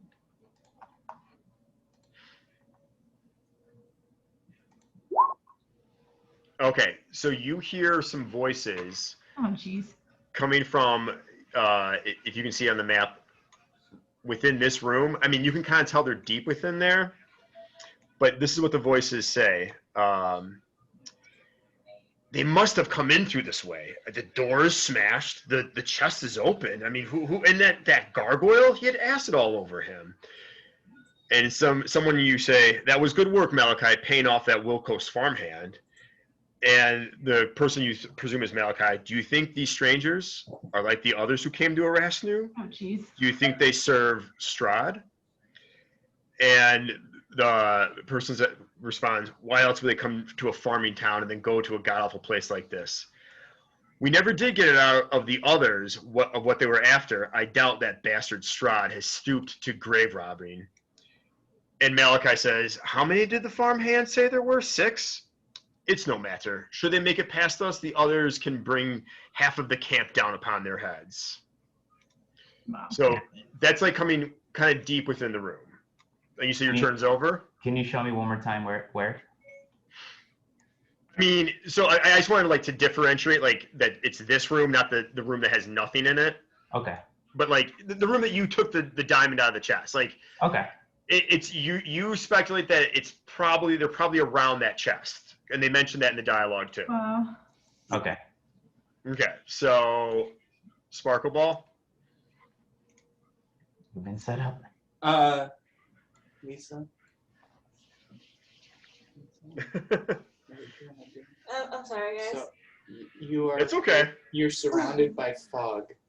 The last place where you felt or thought that the third thing might be is in this square. Okay. You are surrounded in fog, so you can't see it, but it also can't see you. Okay. We want to get out of the fog. So do you want to stay and fight, or do you want to run out of the fog? I'm gonna run out of the fog. Okay. Everyone going down? 10, 15, 20, 25, 30. And then do you want to take a dash action? Mm-hmm. What? Why would I do that? So that you can move more? Oh, yeah, sure. Okay. 5, 10, 15, strange bat, 20, 25, 30. And then when I see Sparkle Ball, I kind of like signal to be quiet and kind of tell it like to get down and like try to not arouse the suspicion of the voices I hear. Okay. Do I hear any voices? You did not hear the conversation that Vannevar heard. Okay.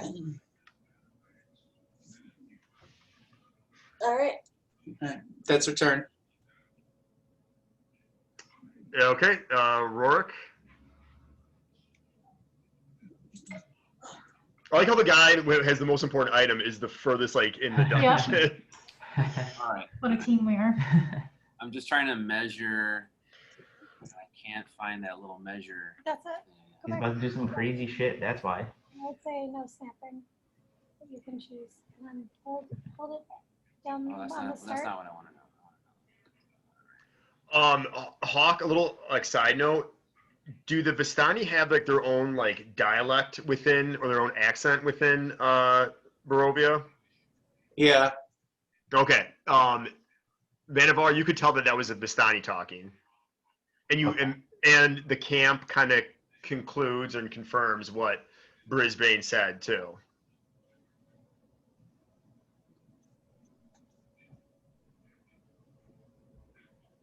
Sauce. And was like, hey, what you guys doing? What's going on? And that guy. Cool. So Rorik. And then you have to go back to the arrow if you want to move there. Oh, I see. So Rorik wild shapes into a giant spider. First up. Surprise, So Chicklet, rather than deleting his token, just put it somewhere off to the side, and then that way it won't lose his place in the initiative, and then pull out the giant spider. Okay.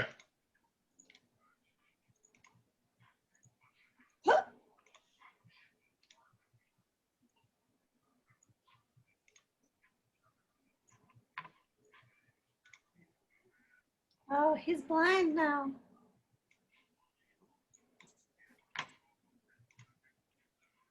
Wait, you deleted his token, didn't you? No, he shouldn't be deleted. He's Did not. did you move him to the GM layer? Yeah. Okay, that's why we can't see him in the turn order anymore. So you just want me to move him off to the side? Yeah, just off to the side on the map, but in the token layer. Okay. All right. So now, how giant is this giant spider? Because there was some confusion about the whole giant badger thing. Well, if you just bring the Giant token out, it'll show you.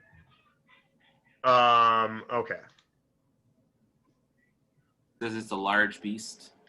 So it's like the size of a tarantula, maybe a little bit bigger. Oh man.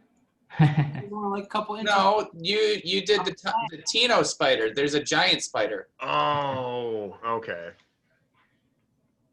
I was gonna say, how can it pull that powder box if it's a tarantula? Oh yeah, how's he gonna do? Yeah, your stuff transforms with you. Oh, okay. Oh. Whoa. See? That's That's enormous. disgusting. Yeah. Dope. Okay, so there you are. Wow.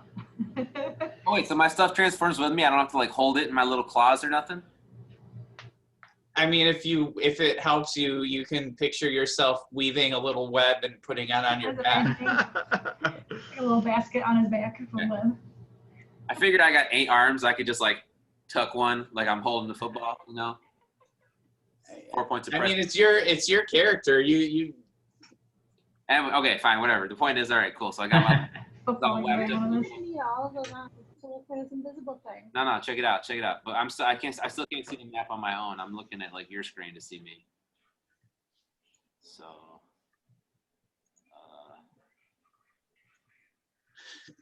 like I see myself, but I'm like floating in a black void. I don't see anything else. Oh, should I make that? Can you not control that, or here? Let's see. A black void? No, I can. You don't even see the spider token over here. Yeah, I see it like on the other screen. Not on mine. I wonder what happened with that then. Be careful. Yes, based on where I'm seeing my pings. Because it says it can be controlled and edited by Rorik. Well, I can move this guy, He can't see it. but I though. can't see. It's all black. Right. Other My- than- Oh, You're gonna okay. I gotcha. So like, what if we just moved you right here and like you just move with it? Oh, that's better. Yeah, okay, I can see that. Okay, sorry about that. I guess that'll be the solution. All good, all good. Okay, cool. So,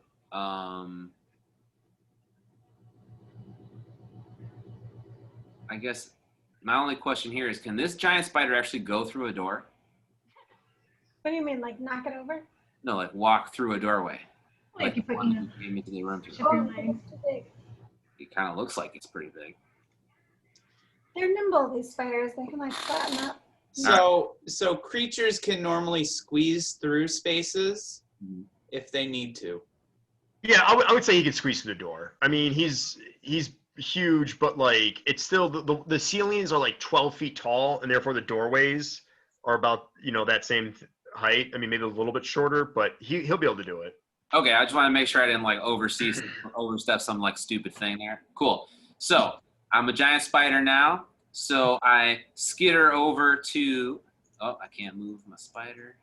All right, cool. So I skitter over to this wall here, and then I probably I shoot a web strand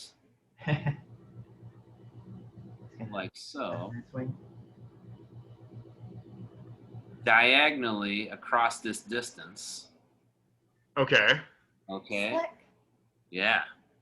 So this is about. I'm like envisioning that this is like roughly 3 feet off the ground. I'm like, because like I'm big, but I'm kind of squat, and it's like straightening it like across the ground or whatever towards this wall, and then And you totally had to tuck your butt. I did have to tuck my butt. Yeah, because I'm like squirting it from my abdomen, so I'm like, like that. And I shimmy up the wall, so that's going to be 5, 10. You said they're 12 feet tall. So 5, 10, 15, 20, 25, 30. I mean, if it makes it easier, you can like round down, I guess. Okay, no worries. So I think that puts me like right about here. Oh, sorry. Right So about you here can't on the ceiling. control the icon. You're on the ceiling? I cannot control the item. No, the You know spider. what? Here, try it like this. Tino, you take out the. So you should be able to see. Okay, so on the display, right? You see. Drag the image out. Yeah, you do it. Like, open it up. Like Where is that.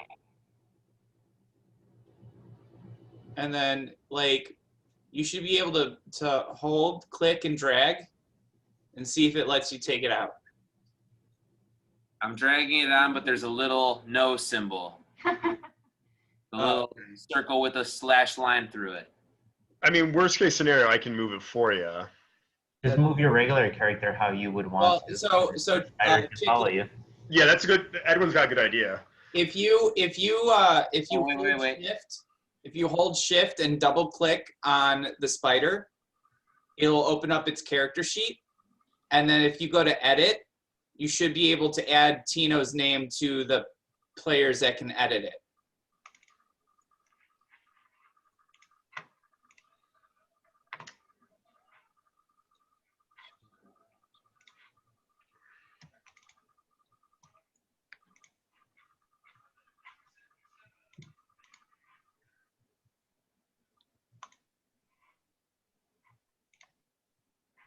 Okay, let's try that now.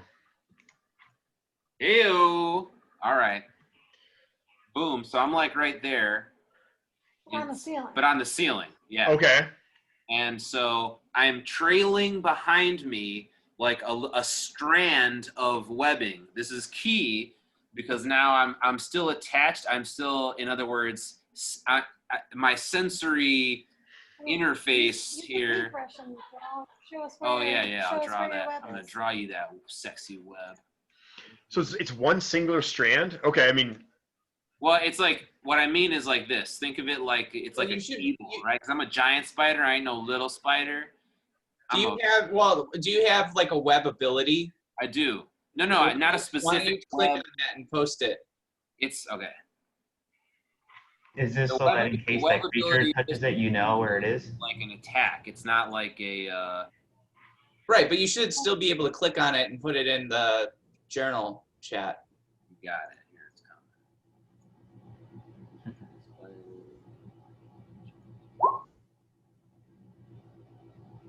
Okay. Okay.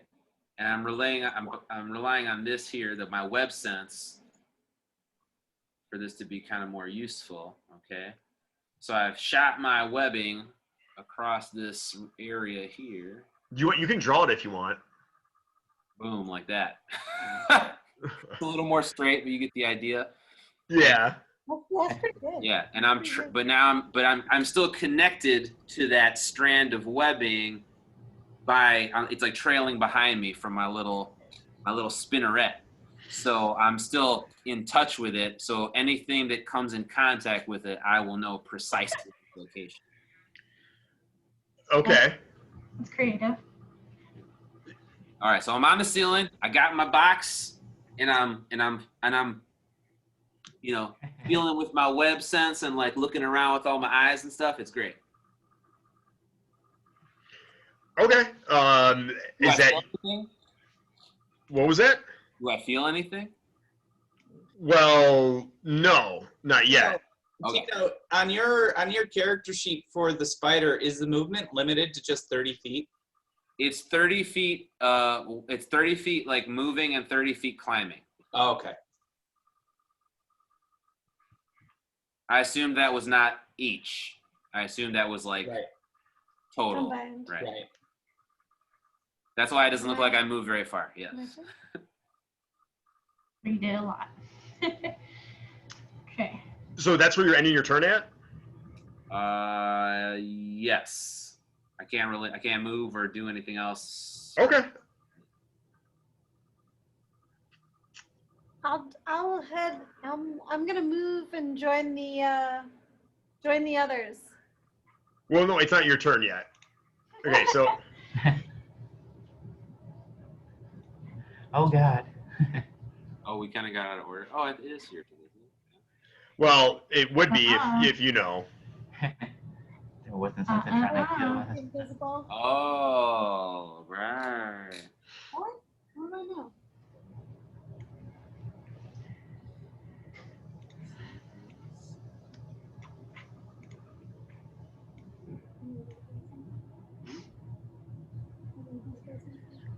Invisible things.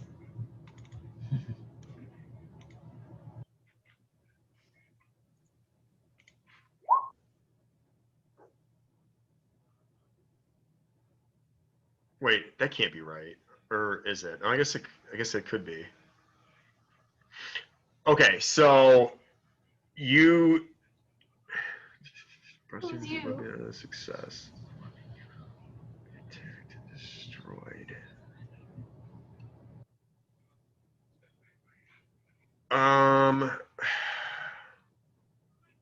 Hold on, I'm just trying to think about this.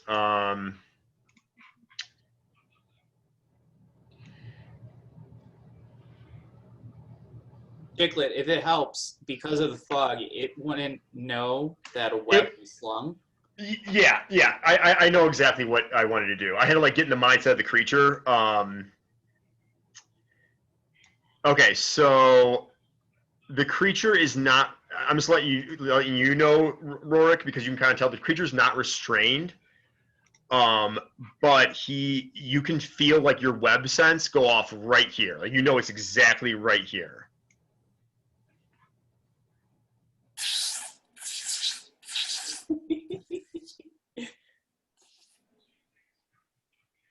And that's the end of the creature's turn. So, whoops. I imagine what Heskin is thinking because he can't see, but just hears all this shit. Yeah. Yeah, you could see Rorik's spider. You see all those ugly little hairs on him just kind of start going up. So it's Abaddon's turn. Wait, but I can't see this stuff. Yeah, it must be I'm just- frightening to hear though. I'm on my way. Yeah,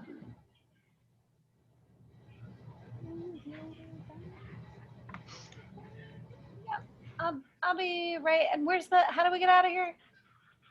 Right here. What are you trying to do? Get out of here? How do we? Where's the exit? I mean, it's south. All right, I'm there. Oh, okay. You moved as far as you could. I think I can do 5 more feet, but I don't know which. I'm at a wall. I'm at like a column. To the right would be. Oh, I see you guys. All right. Yeah, I moved as far as I could. Okay. All right. It's Gulak's turn. Okay. So we've all worked together before, right? Maybe not all of you, but like let's say I would say 4 out of the 6 have worked together at some point. Pretty much yes. Maybe not all at the same time, but let's just say yes. So Rorik and Heskin, if I were to say something along the lines of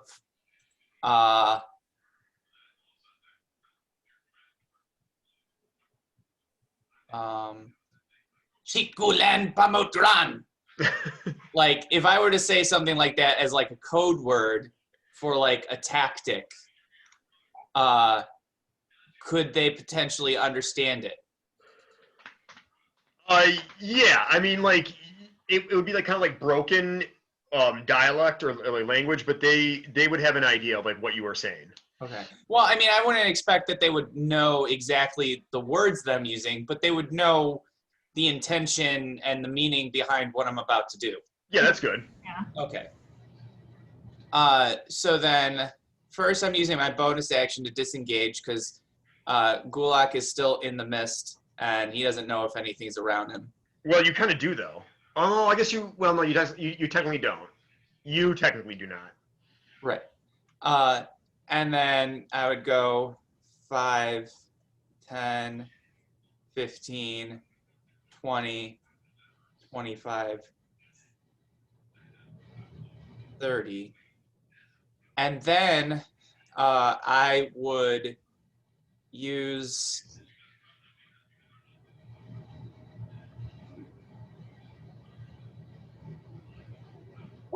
silent image to create the illusion of walls.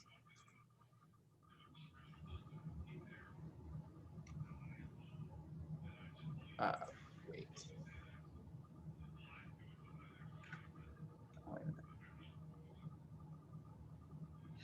It's 15 feet.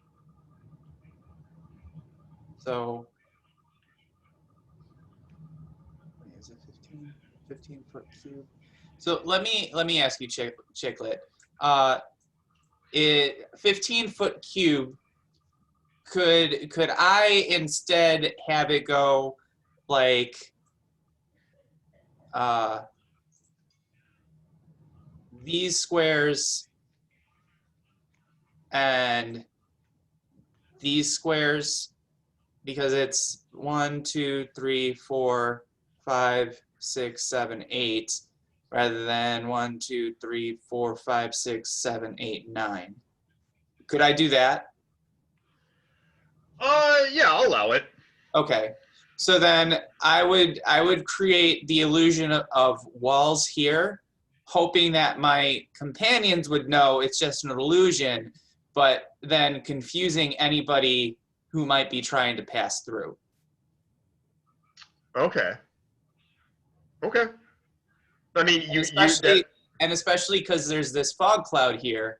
Yeah. They see me casting or knowing what I'm doing. Yeah. I gotcha. Okay. I'm assuming like your I walls have, are familiar to us. and I would have my bat Dirk Kala fly up there. Okay.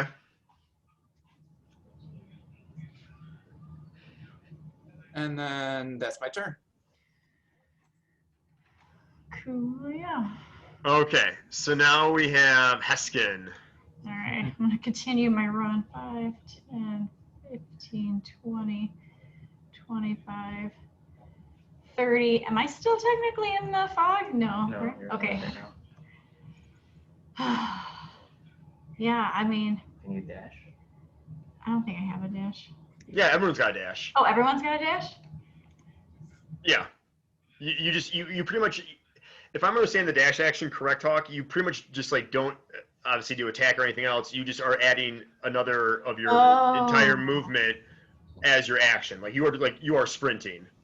Exactly. Got it. Okay. So then That's why Edwin could do 3 dashes, essentially. He did his move action, he used his action to dash, and because he's a rogue, he could also use his bonus action to dash. okay, so I'm gonna do 30 over here. So now I'm within eyesight of Sparkle Ball, Gulakesh. So at this point, to build off of what Gulak said, we've all kind of worked with each other, so we have a basic understanding of each other. I'm just giving them like a hand signal, kind of like a diagonal thumb, saying that there's something around here that we all should watch out for. Okay.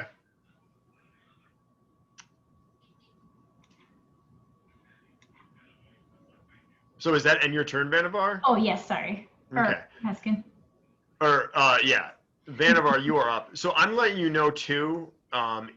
Just given the angle of like how, based off your perception, like how far in that room those guys are talking, and like you can, like just to see the angle of like their line of sight, you could sneak past them fairly easily. Okay. I'm to kind of help you out. Should we wait until everyone gets there though?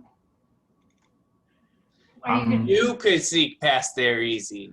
Yeah. Gulakesh could not sneak past there easy. Oh, wait, but would you want to? Wouldn't you want to wait to help aid the mission? Why would you just want to go by yourself? I'm going to do it just because I know that I could do it. So. You're not going to tell us anything that happened? Well, I give you all the signal saying that there's something there also. So 5, 10, 15, 20. And just to add to the ambiance at this point, now that the Potter Box's power has been deactivated, like some of the icicles of the ceiling are starting to drip, and the frost is starting to melt. Mm. Just Yeah. It's starting to warm up a little bit. So I'm just going to move here, and then I'm going to ready an attack in case they try to come out of here. I can pounce on them. Okay, can you roll stealth check?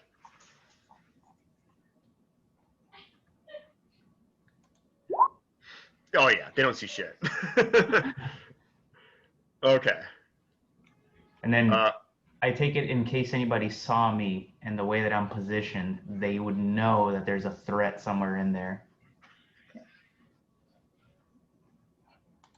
Okay. Enter. That's the end of my turn. Sparkle Ball.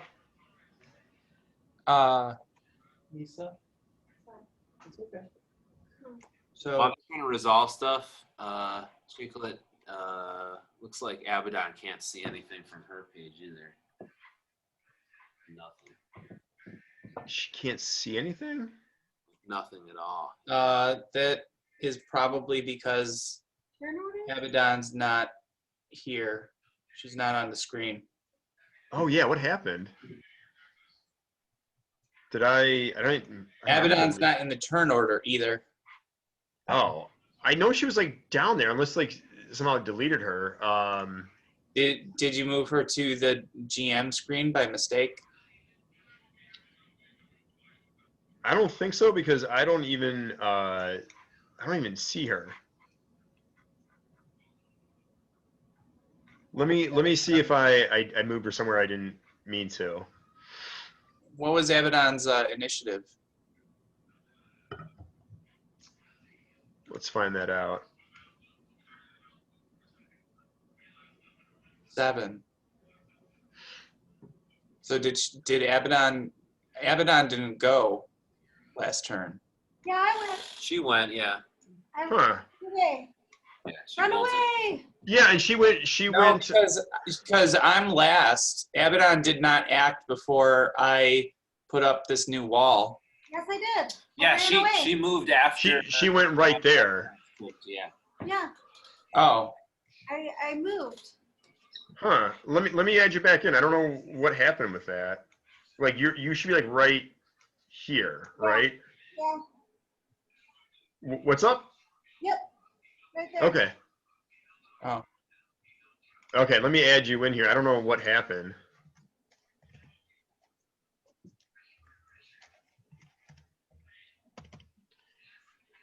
Because where were you at in the turn order? You said 7? Yeah.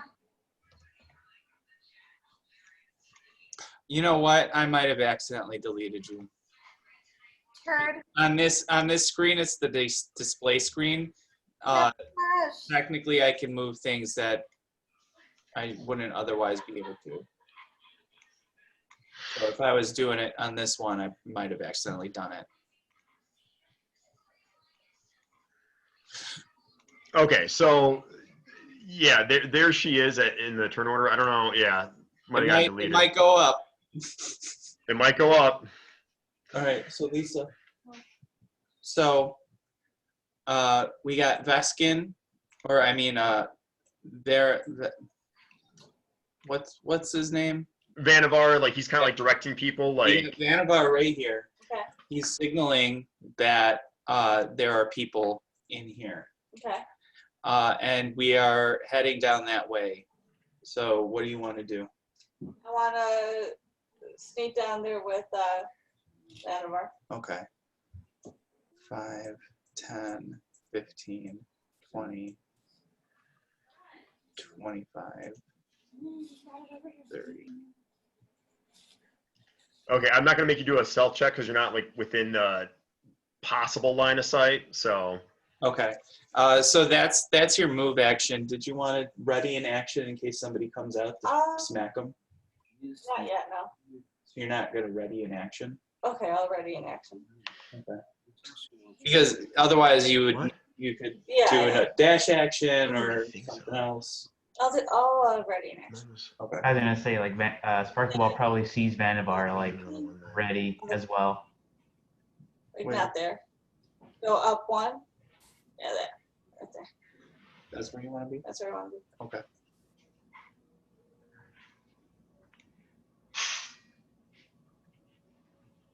Now the door is here.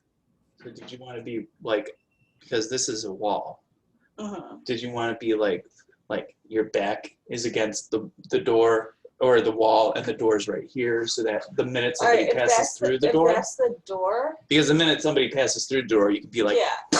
with your axe. But right also, in the I don't chest. want, no, I want to be there because I don't know what they're doing. Okay. Okay. Like, I don't want to kill a child or anything like that. Yeah. I would have thought Sparkle Ball would be ready to kill anything. I thought that was the whole point. Smash a child down. You're working with Strahd because you like to kill things. Oh, that's true. I forgot. So does that change? No, it doesn't. I don't. Okay. Can I get my water? Yes. I think I'm getting my second one. Okay. All right. So that's her turn. okay. Tina, it's your turn. Well, actually, it's you know whose turn.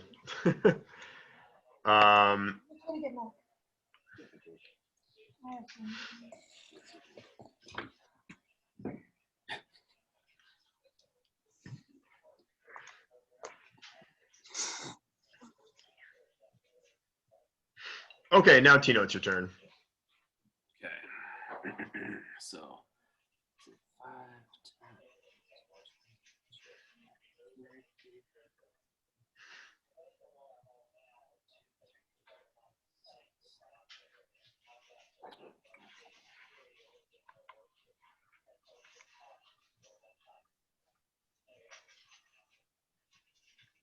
Oh, cool. All right, sweet. So, shit.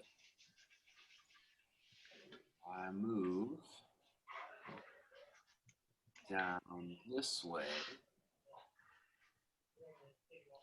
So, still trailing my tendril of web. So, Okay. So that, yeah, if you go and draw like, oh yeah, it's coming. Kind of like that. Wow, that's pretty good. That's pretty straight. Okay. And that, do you see it now? yep. Okay, cool. All right, now once here, I launch another web projectile.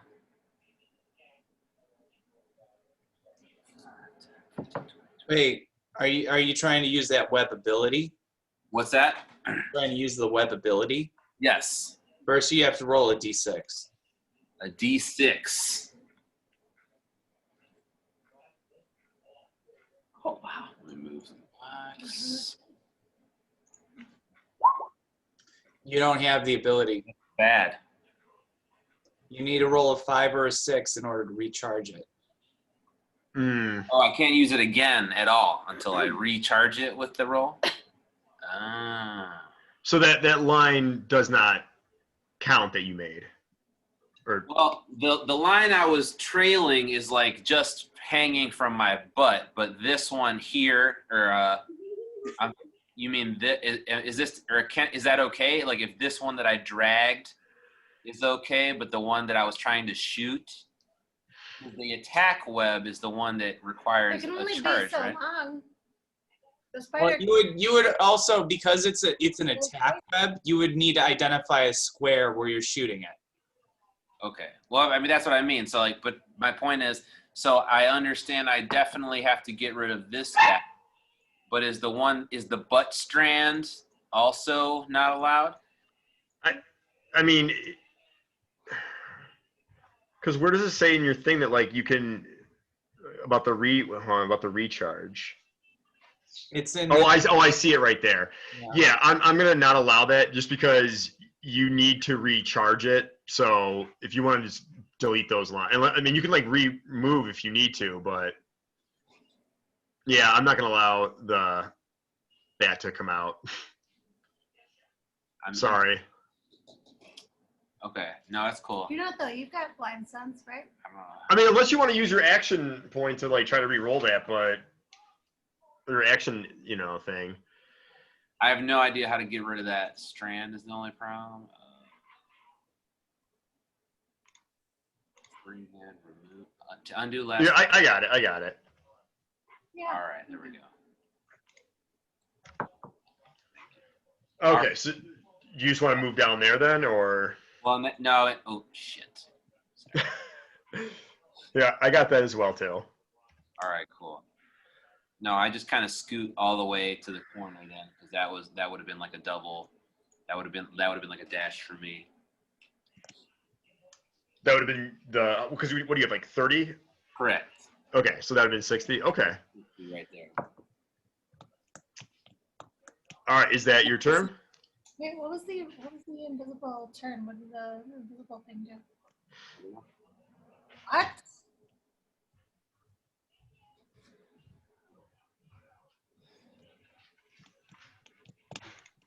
So fast. Is that your turn then? Yes. Tino? Okay. So Abaddon? Yeah, I'm still booking it.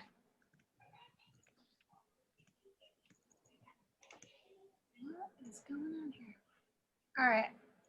What are these little boxes? What's this? That's hot too long. Oh. So yeah, that's the illusion that Gulak put up that like he conveyed to you was just an illusion, Oh.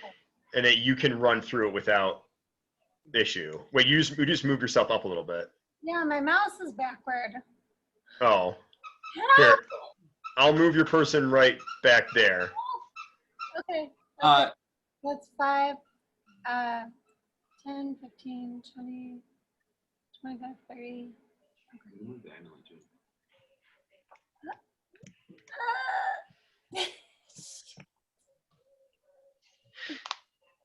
No. Why is this happening to me? what are you doing? My mouse won't let me move the right way. It's the up is down and down is up. No, why?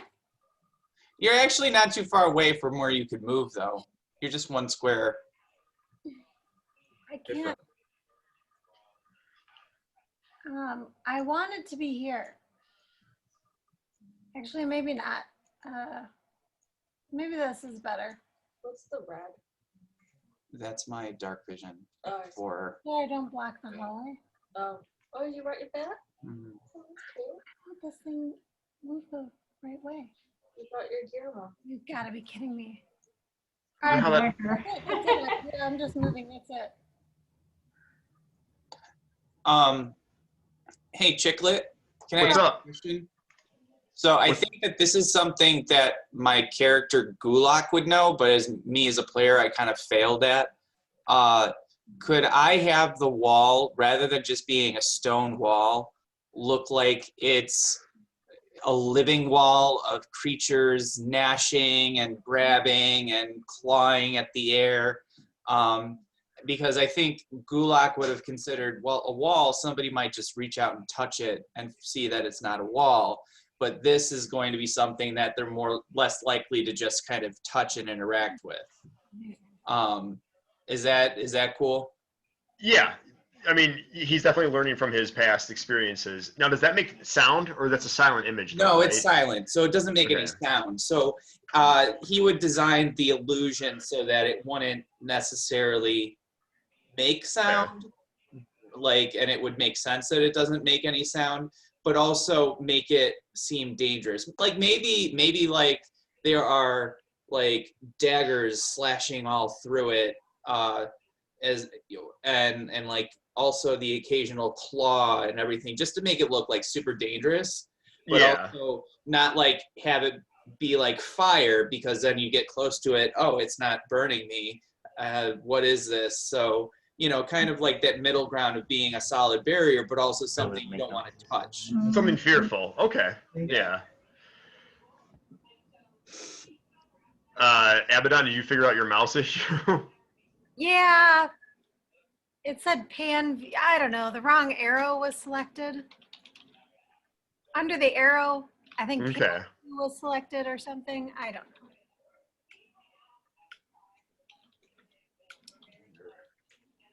Oh, interesting. So if you just click on your token, you can use the arrow keys. Ah. Huh. Like how all this time we didn't know that. I didn't. I just tried it. I just tried it, and it just so happened to be effective. It was super effective. The whole time. Hey, did you know it? Did you know it?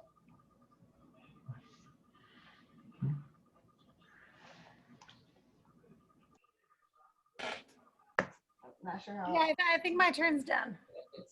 That's all you're gonna move? You're not going to use a dash action or anything? I mean, what if Rorik needs help? So then you want to use your hold action for something? What's hold? Like you can figure out, you can say a trigger, like the minute Rorik comes in, I pull him out or assist him. Or the minute I see an enemy coming from this direction, I fire a firebolt at it or something like that. Oh, And then then my when the trigger happens, then that's when your action happens. I would use chill touch once I know where this invisible thing is.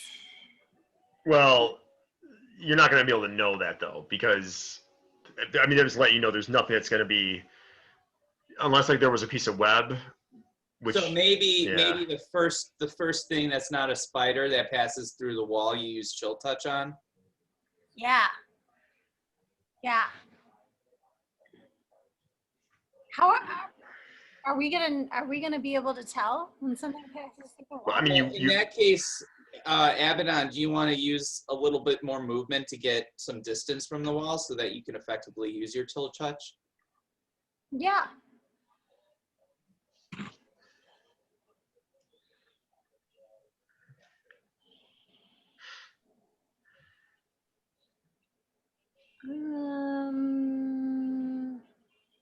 And then I'll do like a little dash to be like here. Why a little blush? Well, I don't want to be here because then I'll block the hallway. So you could, I mean, just with your movement, because you were originally here, right? Yeah. So, I mean, just from there, 5, 10, 15, 20, 25, 30. So that's your movement. You don't need to make a mini dash or anything like that. Okay. That's good. I'm good there, right?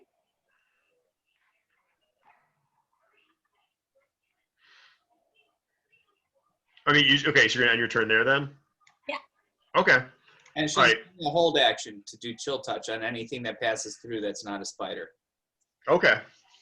Then Gulak, you're up. I should say that's not Rorik. What if he's not a spider when he comes back?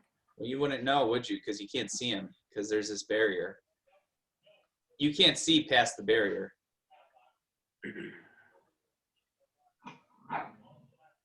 I guess you would, if Rorik wasn't a spider and he was Rorik, you would see that though. All right, so Gulak is moving 5, 10, 15, 20, 25, 30. And from here, he's able to see the sign that Vanavar is making. So with that, Gulak would send his bat familiar 5, 10, 15, 20, 25. Is it in here? No, it's the other room. Okay. 30, 35, 40. And from here, does my bat see anything? Oh, hold on. Let me do one thing real quick. Let's watch people. Does your bat have dark vision? 120 feet worth of dark vision. Ooh. Can you see any of this then? I don't think you can. Let me see your screen. Just based off of. Yeah, can you scroll down a little bit? Yeah, you can't see anything then. That makes, I mean, what you see is what makes sense. Okay, so the bat isn't seeing anything? No. Well, I think that was, what was that, 40 or 50 feet of movement? Boy, I lost track. I think the bat was here. I think that was 40 feet of movement. 20, 25, 30, 35, 40, 45, 50, 55, 60. So my bat is, that's his move action because he can fly at 60 feet. And then he's going to use a dash action, 5, 10, 15, 20, 25, 30, 35, 40, 45, 50, 55, 60. Just kind of flapping around, getting attention. And go ahead. And I have a telepathic link with my bat. So my bat can let me know like simple feelings and emotions because he's not very smart. At least I don't think he's smart. Is he smart? Let's see if he's smart. Bats are very intelligent. He's got an intelligence of 2. That's also Gulakesh's opinion of it. Smarter bat? I could not. So it's moving around, and then Gulakesh is going to use his action to hold his action. Okay. If anything comes out, to cast a spell. Is the door open? Okay. What Gulakash sees, or the bat rather, is like them just like screwing around with the bottom left crypt. Like they're like you can see the other 2 have been opened, and they are opening this don't one. give me too much detail because the bat is not smart enough to relay all of that. Oh, okay. Not bad. Okay. That's all. The bat Then might say 3 things like you, okay. because it wouldn't know the difference between a human, a halfling, a goblin, or a dwarf. Wow, give your bat some credit. Okay. I know Dirkala. Dirkala dumb. Dirkala loyal, but Dirkala dumb. Yeah, make Pork Rind seem like a genius. Moving on with your turn then. Yeah, that's my turn. Okay. I'm holding my action in case anybody comes out. Okay, Heskin. Mike, do you have the ability to see through your bat like I could with pork rinds? I was just curious. If I spend an action doing it, I could. Oh, okay. Just curious. Okay, cool. Pork rinds, you can see through her eyes, but you need to spend an action too to do that. Right.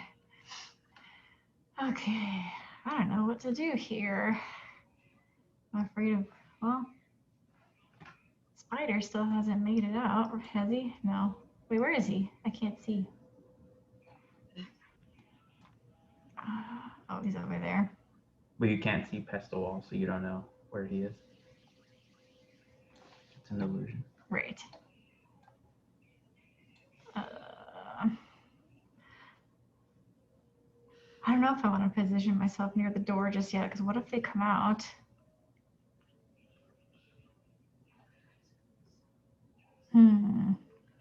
What if that other thing passes through the wall, though? I'm gonna go to this corner. Oh, I guess let's see. What was I here? 5, 10, 15, 20. I'm gonna stay here. I'm gonna make it simple. I think that's my turn. Okay. So, Vanavar, what are you doing? Yeah. Whatever you want to do.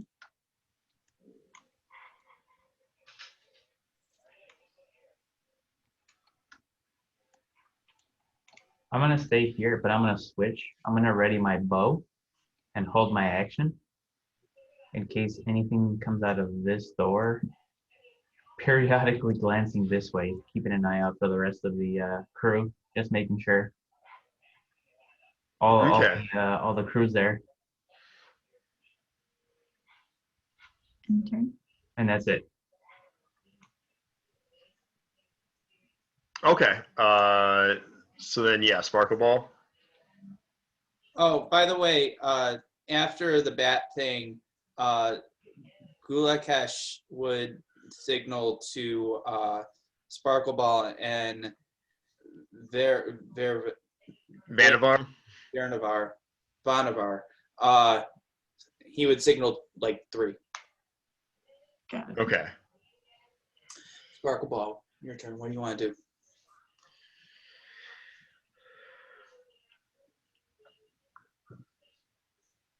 I want to stay where I am. I don't want to do anything. I mean, Just yet. the guys in there are pretty preoccupied, and like I said, you could sneak past them. I'm not telling you what to do, but like, you know, you just know there is something, you know, following you. I don't know. Yeah, Because but you might be waiting a little bit if they're robbing graves themselves. And that's, well, I guess I mean, so But big, the thing I'm so is- noticeable though. Yeah. I wouldn't want to sneak in there by myself. I guess it also is kind of dependent on what Vanavar is communicating, because if Vanavar is communicating like danger, fight, then that's different than if Vanavar is saying, you know, What if we seal them in the room and leave them? I don't know much because I only heard voices, so that's the signal giving me that there's something there. Yeah. Right. Can we We're go fine. the other way and just ignore them? You can't seal them in the room because the door is destroyed. Yeah, let's just go the other way. so you want to go that way? I mean, I don't know. What does the group think? If we just ignore them and just keep going. I'm waiting for the spider. Well, another thing to consider is right now you can't see anything, Sparkle Ball. I just realized you're in darkness. Okay, then I'm gonna stay there. And same thing with you, Heskin. Oh no, I mean I have my torch. I just didn't drag it over. I don't know where it is. I can't Oh, see you it. got your torch out? Yeah, I had my torch with me. I accidentally didn't move it with me. But I can't remember. That might be problematic then, because then they might see a light. Yeah, I don't know where that went either. Because there was one on the wall. That one's supposed to be there though. Wait, so is there a light source in this hallway? The hallway that Vanavar's in? No. Okay, so then does Heskin have a torch that she's using? I did. Hypothetically, she still does. Yeah, I don't know what you did with it I don't know even where it went. because I don't see it. I mean, we can always like produce another one. What, is it underneath the spider? No, it shouldn't be there. I'm trying to see like where there's blue light coming from.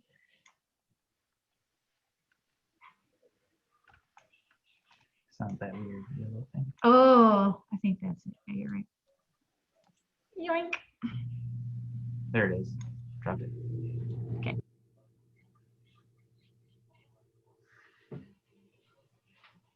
Can you see that now?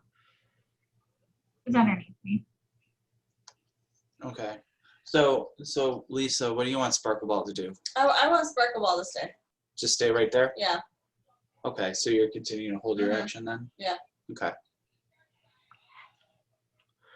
Okay. So it's the creature's turn.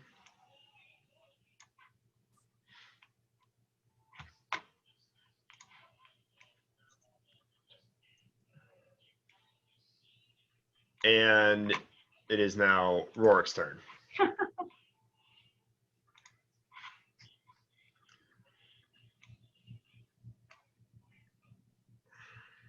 You want to roll your d6? Well, I was gonna just move here. But yeah, I'll recharge it. I'm just gonna move my guy to here. And we're all like, what the fuck? 6 to recharge. Come on. Oh. Okay. All right. All right. Can I use my bonus action to roll again? Try again. I mean, you have a inspiration or not inspiration, an action point. Well, I'm not sure if you do or not, but I don't think you can use your bonus action. It doesn't say that in the thing. Oh, is that all right? Sorry. No, it's okay. It's not an action to roll that. It's just at the start of your turn. You roll it to see if you get it back. Oh. Okay, but I'm saying, so my point is, if I did try right there. Yeah. So all I've done is move, and I've done that. So you're saying I haven't done any action or bonus action yet? Yeah, that's not an action or bonus action to check if the recharge happens. It just happens or it doesn't. Okay. So then can I use an action to try it again? No, it's either you get to recharge it like at the start of your turn, or you don't by the roll, and you didn't. Okay. Then in that case, I'm just going to hang tight here and hope that my blind sight will allow me to see if something comes through the wall behind the rest of the party. Okay. Go. It's the wall illusion. Okay. Yeah, it's Abaddon's turn, but I gotta call it quits. But you guys were like close, and that's why I don't know if like you just want to hit the fast forward button or what you want to do. Guns blazing. Guns What? blazing. Right? We got this? Well, okay, so I was out like Gulakesh was gonna try and bust in there and cast sleep on them. Do we even need to? Yeah, I was gonna say I was ready. Next turn I was gonna abandon all of you. Yeah, I was gonna like keep. No, wait, once the party got together, I was gonna hope we could just leave. Yeah. Once I saw that everyone was together, I knew that you guys would be able to take care of yourselves, and I was gonna just make a break for it. And if somebody followed me, great. If not, I was at the point where I'm just trying to make sure I survive. So Chicklet, this is one of those situations where, you know, this isn't necessarily combat now. We've been kind of out of combat for a while. It's more of a sort of or skill challenge. So maybe this is one of those times where you reduce the level of structure and let people just kind of act and see Yeah. what happens. Oh, okay. I mean, yeah, I think that's a good idea. So, like, what do you guys want to do as a whole? Because the creature, like, the fog idea was really, really good. Because that, like, leveled the playing field, and he was just kind of wandering aimlessly, hence, you know, you not having any interactions with him.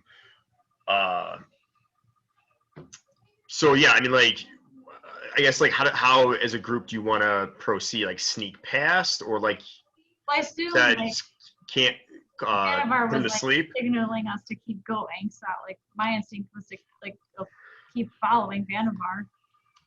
And I'm assuming we're not talking to make any noise to just, you know, because we know there's potential danger in the other room. I thought we were going to escape. Yeah. Gulakesh would want to probably at least go in there and cast sleep on them because Is do it at dark the in there? second level. Because that's not, they don't even get a saving throw. It's So if we hypothetically play that off, how does it go? so that's sleep. Really, what are the chances of it succeeding? The total is how many hit points?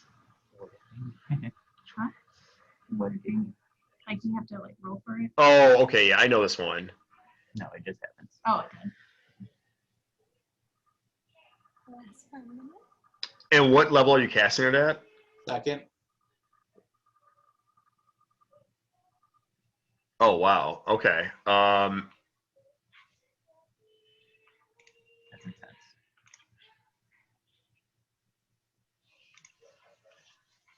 Okay, go ahead and roll then.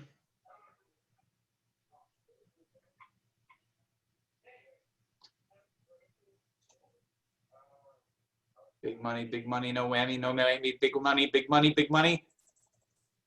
70. Okay, not terrible, not great. Right in the middle. Well, let's see what. So average would have been. Like, can they So I see- rolled just below average. No. It was the average was 31.5.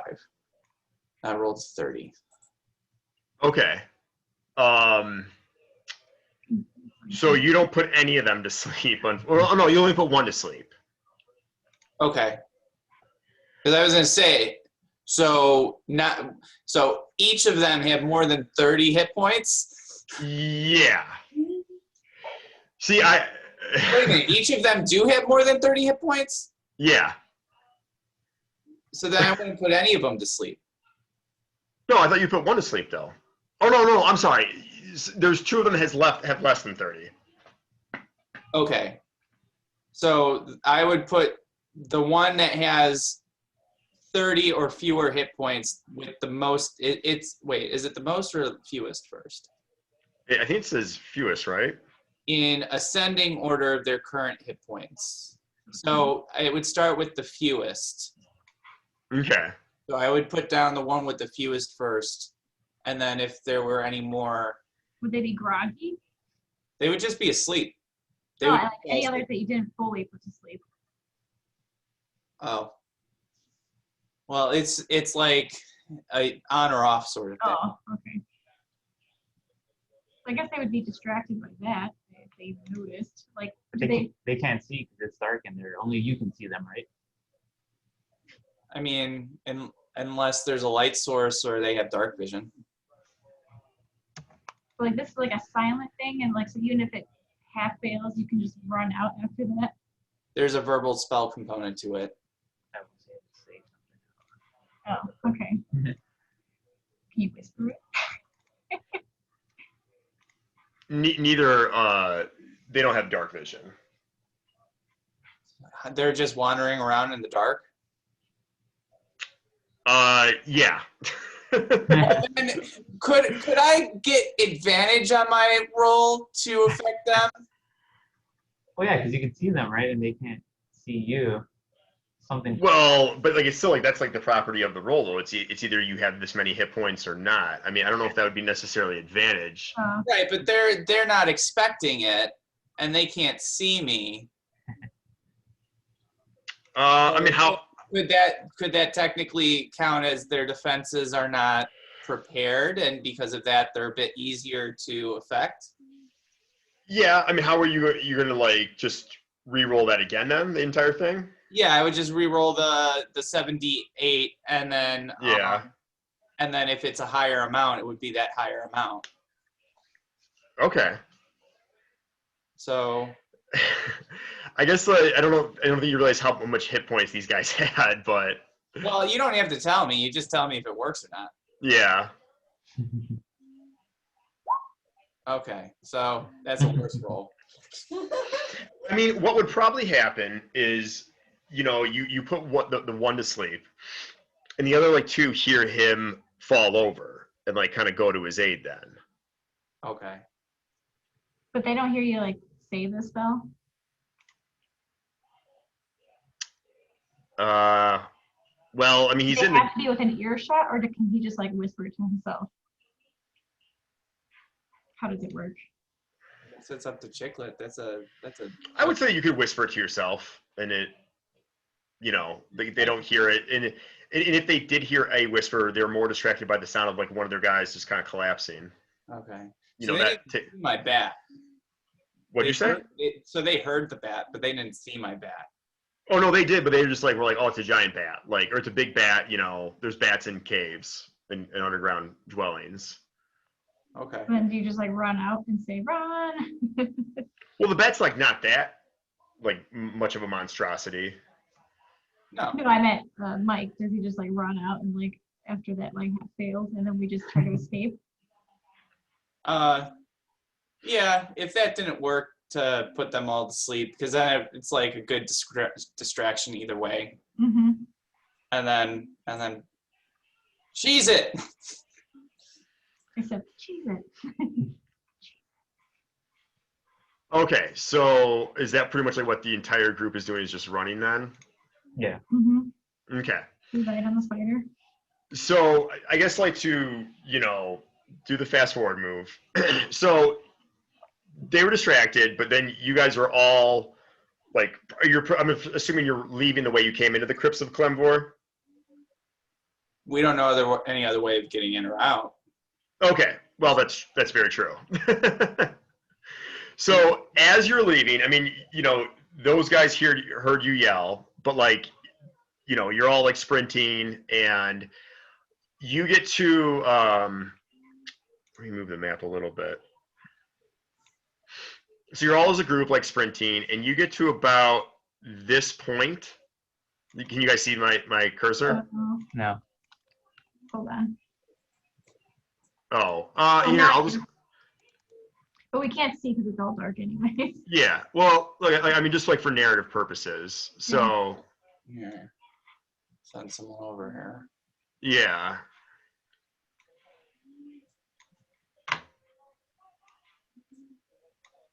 So where? Oh, okay, in the hallway thing. Yeah, so you get to about that point. I think all of you are there. Yeah. And you hear all of a sudden like screams from like the Vistani of like, something just hit me. Something just scratched at me. I can't see anything. And then so you can kind of guess what they ran into. Oh.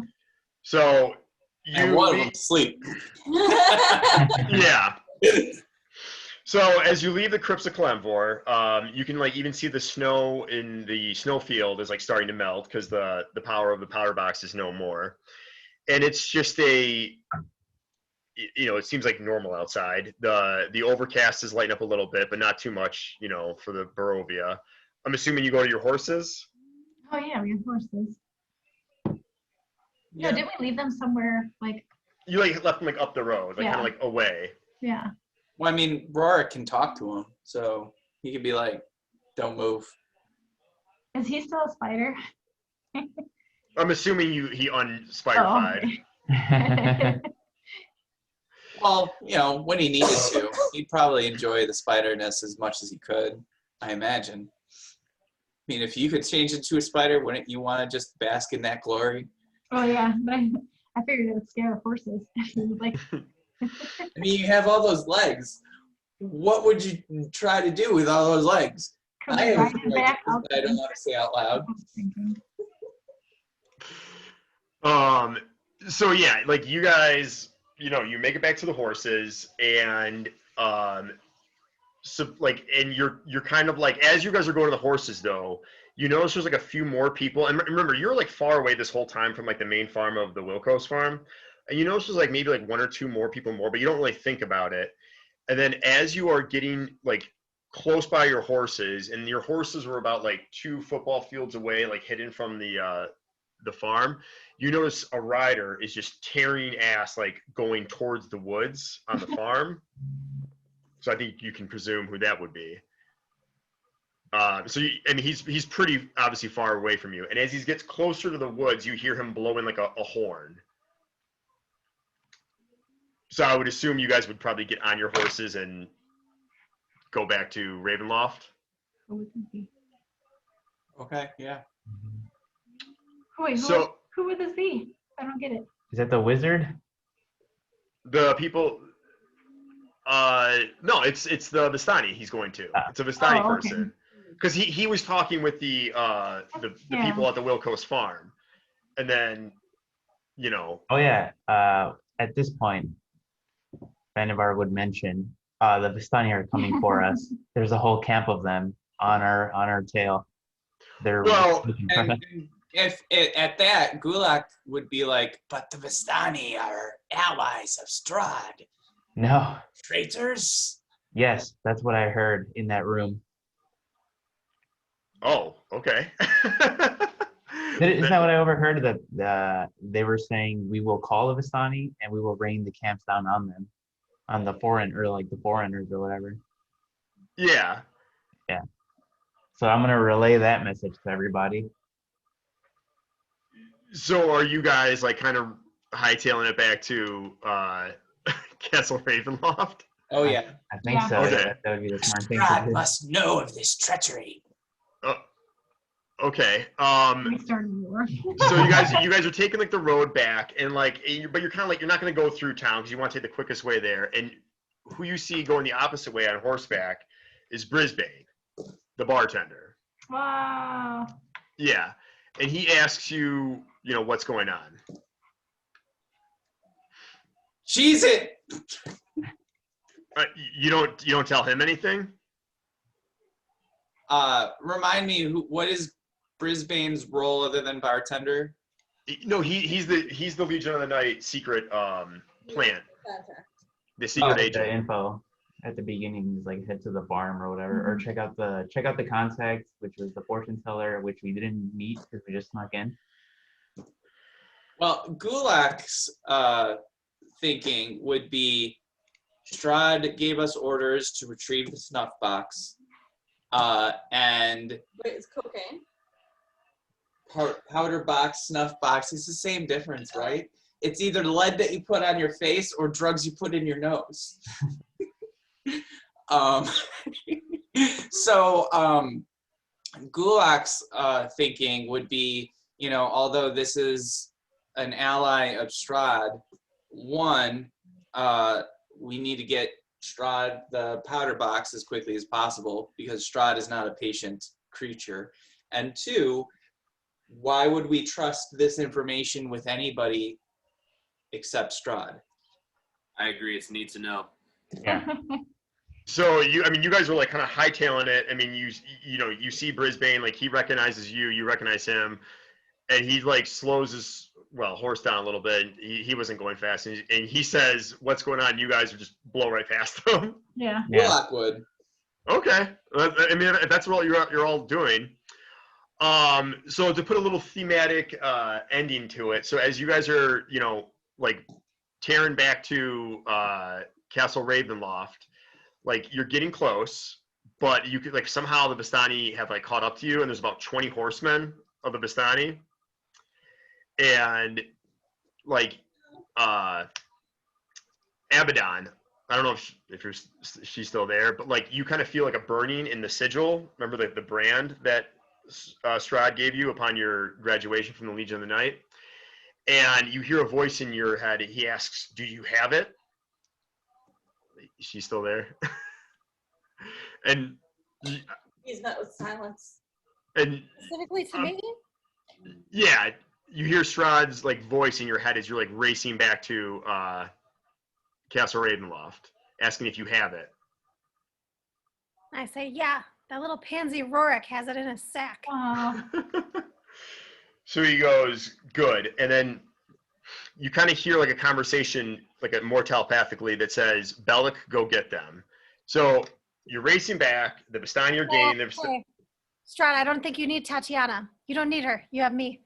Wow. Oh shit. Oh shit. That is not a smart move. But it's all telepathic. It's And she's like, what? and he says, "What makes you think that you could replace Tatiana?" New brain, who this?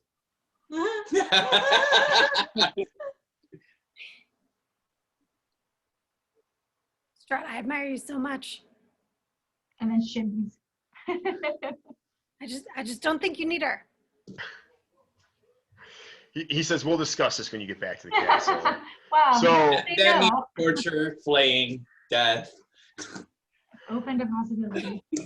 So as you're racing back, and your horses are like starting to slow down, and the Vistani are gaining, you see outside the castle Bellic, and like he's motioning for you to like just keep coming. I'm assuming you guys just keep going. And as you're like getting closer to the castle, and the Vistani are drawing near on you, he like holds his hands up like this. You can't really see me. And then like just when you think they're about to come down upon you, you hear this big whump go up, and like you look over your right shoulder, or any shoulder, I guess, and he casts Prismatic Wall. I don't know if I can put that in the thing. Don't worry about it. Just describe it. Nobody needs to know the details of what it is. Okay, it is just this wall of like defense, of like multicolored, and he puts it right in front of like the closest Vistani horsemen, and they cannot stop, and they just go right into it, and it's just layer upon layer of like fire, acid, thunder, Oh. damage, and they're just like four of the Vistani are just annihilated immediately, like all kinds of waves of damage crashing upon them. The others stop their horses and then retreat, and you're able to make it back to Castle Ravenloft with the powder box. Wow. Nice. Did it. So Amazing, Bellic. you completed your mission. Whoops. What's the point of the box? That's not Well, no. that's kind of the mystery. I mean, when you get back there, I mean, your horses are exhausted. You're not too beaten up, but you're greeted by Strahd. He takes the powder box and says, "Excellent work, thank you," and then just drifts off. But Bellic's like always the go between Strahd and you, and like he gives you, Abaddon, like a glance, and it's not necessarily evil eyes, but it's not good eyes either, if that makes any sense.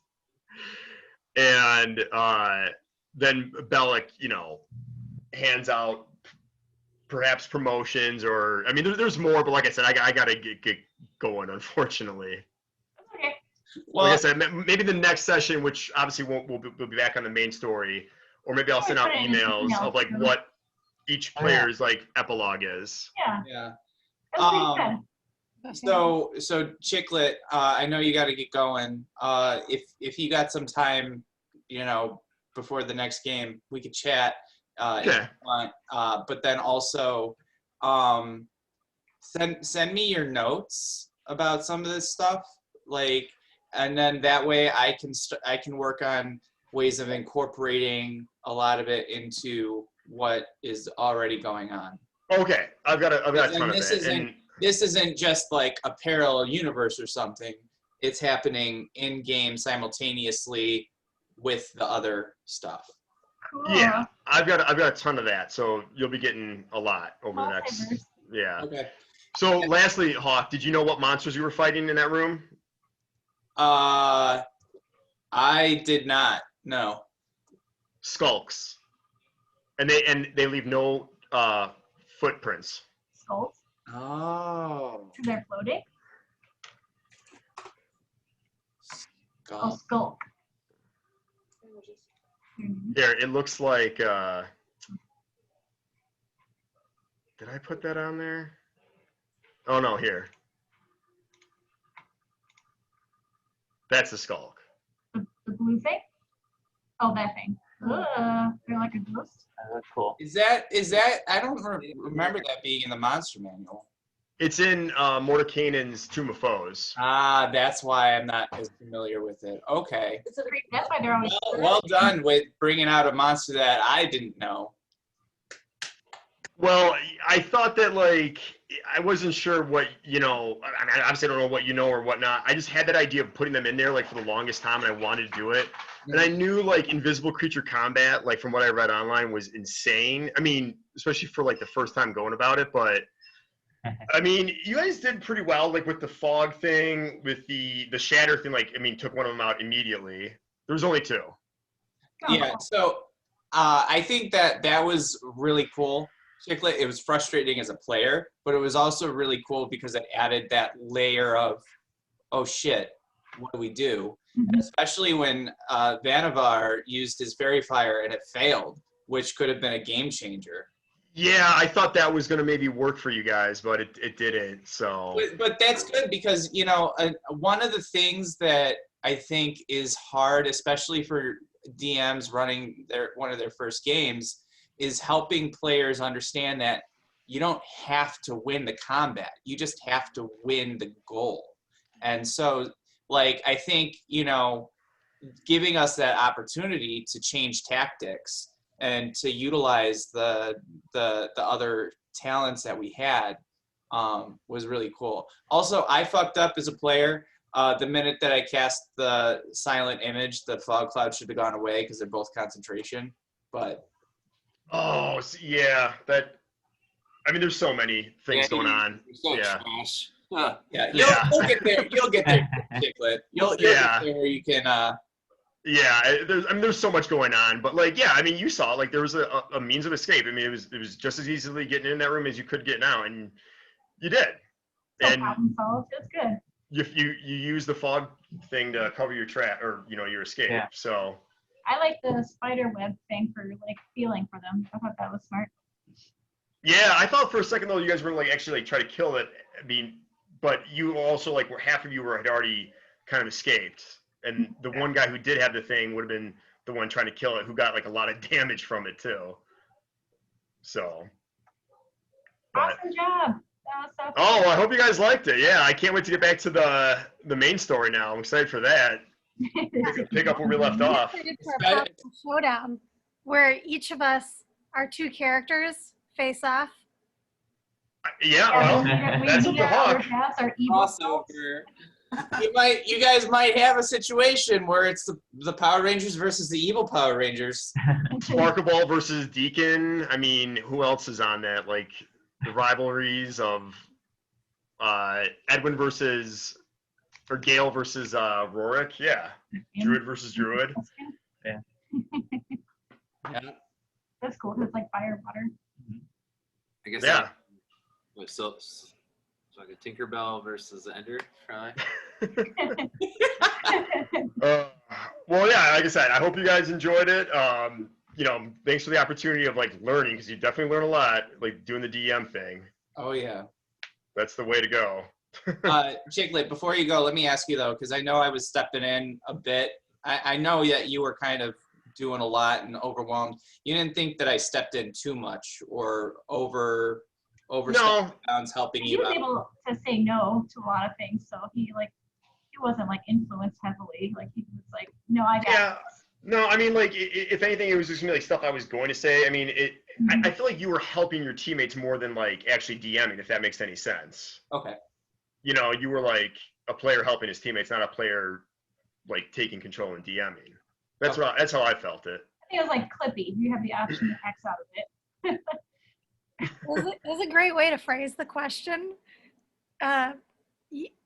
You put it like this, Hawk. You said, I wasn't overstepping, right? No, I'm being 100% honest. Right? Now that I'm DM again. Yeah, there you go. All right, get some rest. That was fun. All right, guys. Have a good one. Have a good night. Bye, Take care. Night.